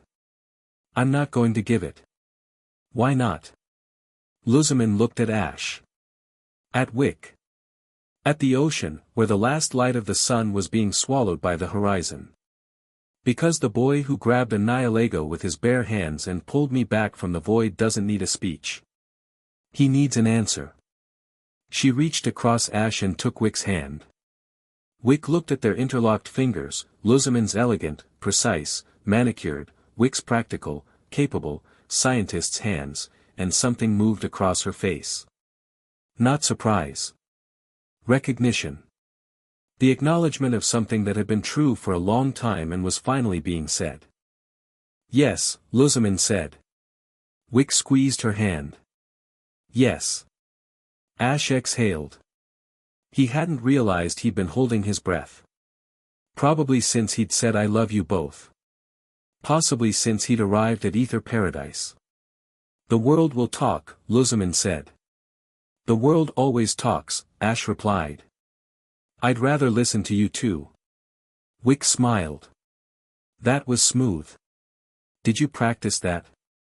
Ash felt the heat rise in his cheeks. Maybe a little. He practiced, Lusamine confirmed. I can tell. His left eye twitches when he's rehearsed something. It does not. It absolutely does. I'm being bullied. You're being loved, Wicke corrected. There's a difference. Ash looked between them, the president and the vice chief, the fire and the foundation, the woman who made him brave and the woman who made him real, and the feeling in his chest was too big for any word he knew. So he didn't name it. He just let it be. Lusamine leaned against his left shoulder. Wicke leaned against his right. Pikachu, who had apparently followed him to the observation deck and been waiting for the right dramatic moment, leaped into his lap and curled into a ball. Pika, the electric mouse said, and it sounded like approval. The stars came out. All of them, bright and close, the Alolan sky leaning down the way it always did. The ocean moved, real waves, real currents, real tides. The wind smelled like salt and flowers and something indefinable that might have been hope. They sat together until the stars were thick enough to swim in, and nobody spoke, because some moments don't need words. They just need warmth. The next morning was practical. Because life was practical, even after you saved the world and declared your love on a sunset observation deck. Bills didn't stop. Repairs didn't finish themselves. Political situations didn't resolve through romantic declarations, however dramatic. Ash woke to a calm message from Gladion. Doc. 10 minutes. Don't be late. He went. Gladion was standing at the end of the dock where Ash had first arrived, almost 3 weeks ago. The younger trainer was alone, civilly dismissed, no entourage, no attitude. Just a 17-year-old kid looking out at the ocean with an expression that was trying very hard to be stoic and not quite managing it. Hey, Ash said. Gladion didn't turn. My mother was humming again this morning. Is that good? She was humming in the kitchen. She was making her own breakfast. My mother hasn't cooked in, he stopped. Recalculated. I don't think my mother has ever cooked. What was she making? Something that might have been eggs. I didn't ask. I was too busy being terrified.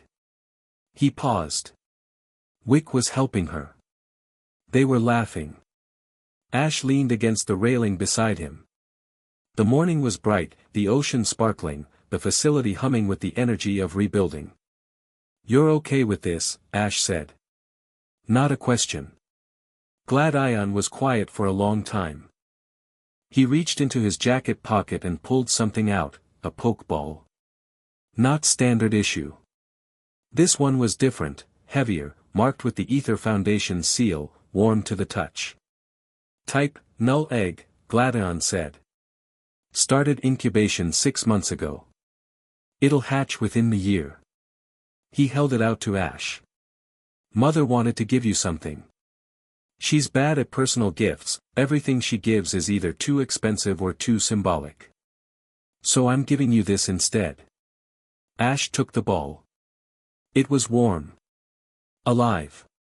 Inside, something that hadn't been born yet waited with the patient certainty of all things growing. You're giving me a type, null. I'm giving you a family member. That's what type, null is, Silvely's kin. My partner's kin. He looked at Ash directly for the first time. Welcome to the family, I guess. Ash held the ball. Felt the warmth of it. Felt the weight. That's the nicest threat you've ever made, he said. Gladion almost smiled. Almost. The counter ticked, 12. Then he did smile. A real one, small and grudging and honest. Don't make me regret it. Wouldn't dream of it. They stood together on the dock in the morning light, and the ocean was blue and wild and full of things that were alive and moving and exactly where they should be.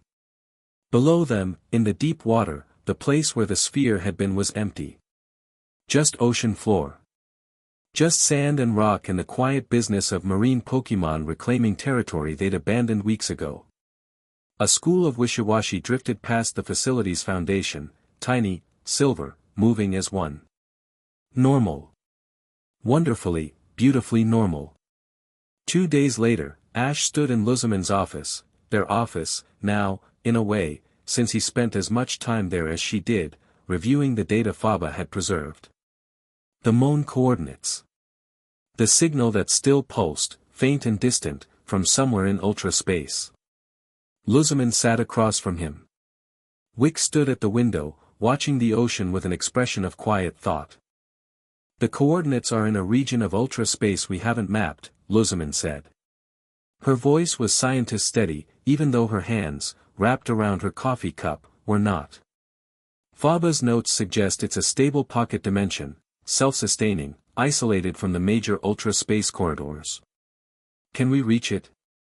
Ash asked. Not with current technology.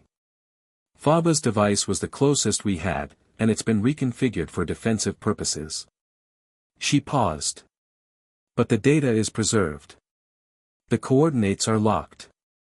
When we develop the capability, and we will, we'll know exactly where to go. When, Ash said. Not if. Lusamine looked at him. The morning light caught her eyes, green, fierce, alive with something that was hope and grief and determination braided together. When, she confirmed. Wicke turned from the window. I've been thinking about Naginatl's dimensional field. The way it created a corridor of stable space during the dive. If we could replicate that effect artificially, scale it up, a dimensional corridor generator, Lusamine said, leaning forward. The scientist in her was sparking, Ash could see it, the brilliant mind engaging with a problem that was big enough to be worthy of it. Not a wormhole. A path. Controlled, directed, stable.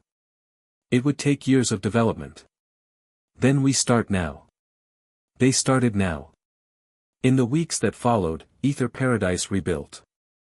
Not just physically, structurally, culturally, fundamentally. The council reforms that Councilwoman Hala had mandated brought changes that, Ash had to admit, made the foundation stronger. Independent research oversight. Transparent dimensional monitoring. The Ultra Beast Response Unit, with Ash at its head, gave the Foundation a public face that the Council and the people of Alola could trust. Ash traveled between Aether Paradise and the Alolan Islands, building relationships with the Kahunas, training local response teams, establishing early warning protocols at every trial site. He battled. He trained. He did the work. But he always came back. Back to the floating fortress on the ocean. Back to the office where Lusamine reviewed dimensional research with the ferocity of a woman who would find her husband if it took the rest of her life. Back to the conservation floors where Wicke healed Pokemon with quiet, tireless dedication. Back to the observation deck at sunset, where 3 people sat together and watched the sky. It wasn't simple. Nothing about it was simple. There were difficult conversations, about boundaries, about time, about the 1,000 small negotiations required when 3 people chose to build something that the world didn't have a template for. Lusamine struggled with possession, with the instinct to claim, to control, to hold so tightly that the thing she held couldn't breathe. She caught herself. Sometimes Ash caught her. Sometimes Wicke caught her. They talked about it. Honestly. Painfully. Without retreat. Wicke struggled with worth, with the old, deep belief that she was the support, the background, the person who held things together for others. Ash made her laugh.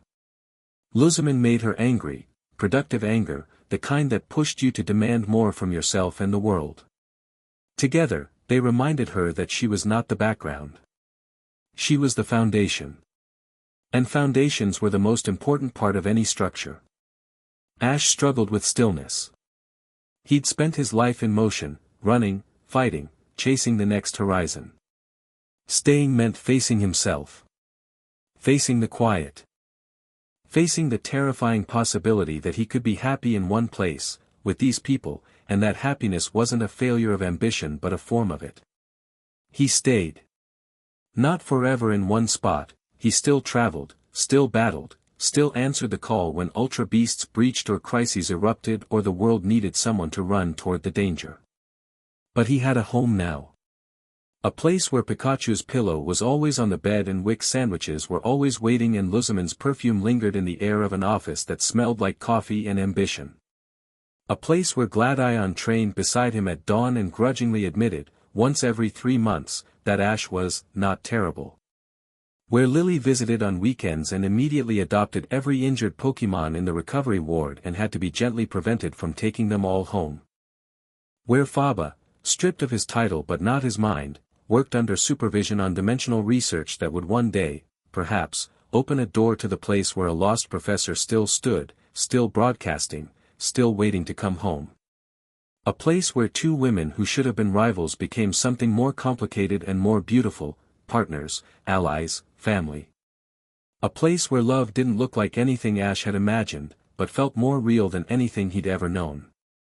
One evening, months later, Ash sat on the observation deck alone. Pikachu was asleep in his room. Lusamine was in a late meeting. Wicke was on the conservation floor. The sky was clear, the stars thick, the ocean doing what oceans did, moving, breathing, endlessly alive. He held the type, null egg in his lap. It was warm. Inside, something stirred, a faint movement, barely perceptible. Growing. Becoming. Hey, he said to the egg. I'm Ash. I'm going to be your trainer. I'm not great at sitting still, but I'm working on it. I've got a Pikachu who thinks he owns every pillow in the world and a team that would fight a god for me. I've got 2 people who love me for reasons I'm still figuring out, and a family that's weird and broken and stronger than anything I've ever built in a battle. The egg pulsed. Warm. Alive. Welcome to it, he said. He sat there until Lusamine found him, still in her meeting clothes, heels in her hand, barefoot on the deck. She sat beside him and leaned her head on his shoulder without a word. Wicke found them 10 minutes later, carrying 3 cups of tea and a blanket. She wrapped the blanket around all 3 of them, an engineering challenge that she solved with the same quiet competence she applied to everything, and settled against Ash's other side. Stars are good tonight, Wicke said. Stars are always good in Alola, Lusamine said. Stars are always good when you're not fighting interdimensional gods beneath them, Ash said. Fair point. They drank tea. They watched stars. They were warm. Far below Aether Paradise, in a room that had once been Faba's secret lab and was now a secured research archive, a screen sat in a rack of monitoring equipment. It was powered down. Decommissioned. Scheduled for recycling. But in the middle of the night, when no one was watching, the screen flickered. A readout appeared, a single line of data, pulling from the Foundation's deep space dimensional sensors. A frequency. A pattern. A signal. MON, signal active status, broadcasting coordinates, locked the signal pulsed. Steady. Patient. Alive. The screen held the readout for 13 seconds. Then it went dark. But the signal continued. In the space between spaces, in a pocket of white nothing that existed outside the normal architecture of ultra space, a man stood. He was older than his photographs. Thinner. His lab coat was worn but clean, he'd always been particular about that. His hair, once dark, was streaked with silver. His eyes were tired but sharp. In his hand, a device blinked. Red, then green. Red, then green. A transmitter he'd built from salvaged equipment and desperate ingenuity, broadcasting on a frequency only his own research would recognize.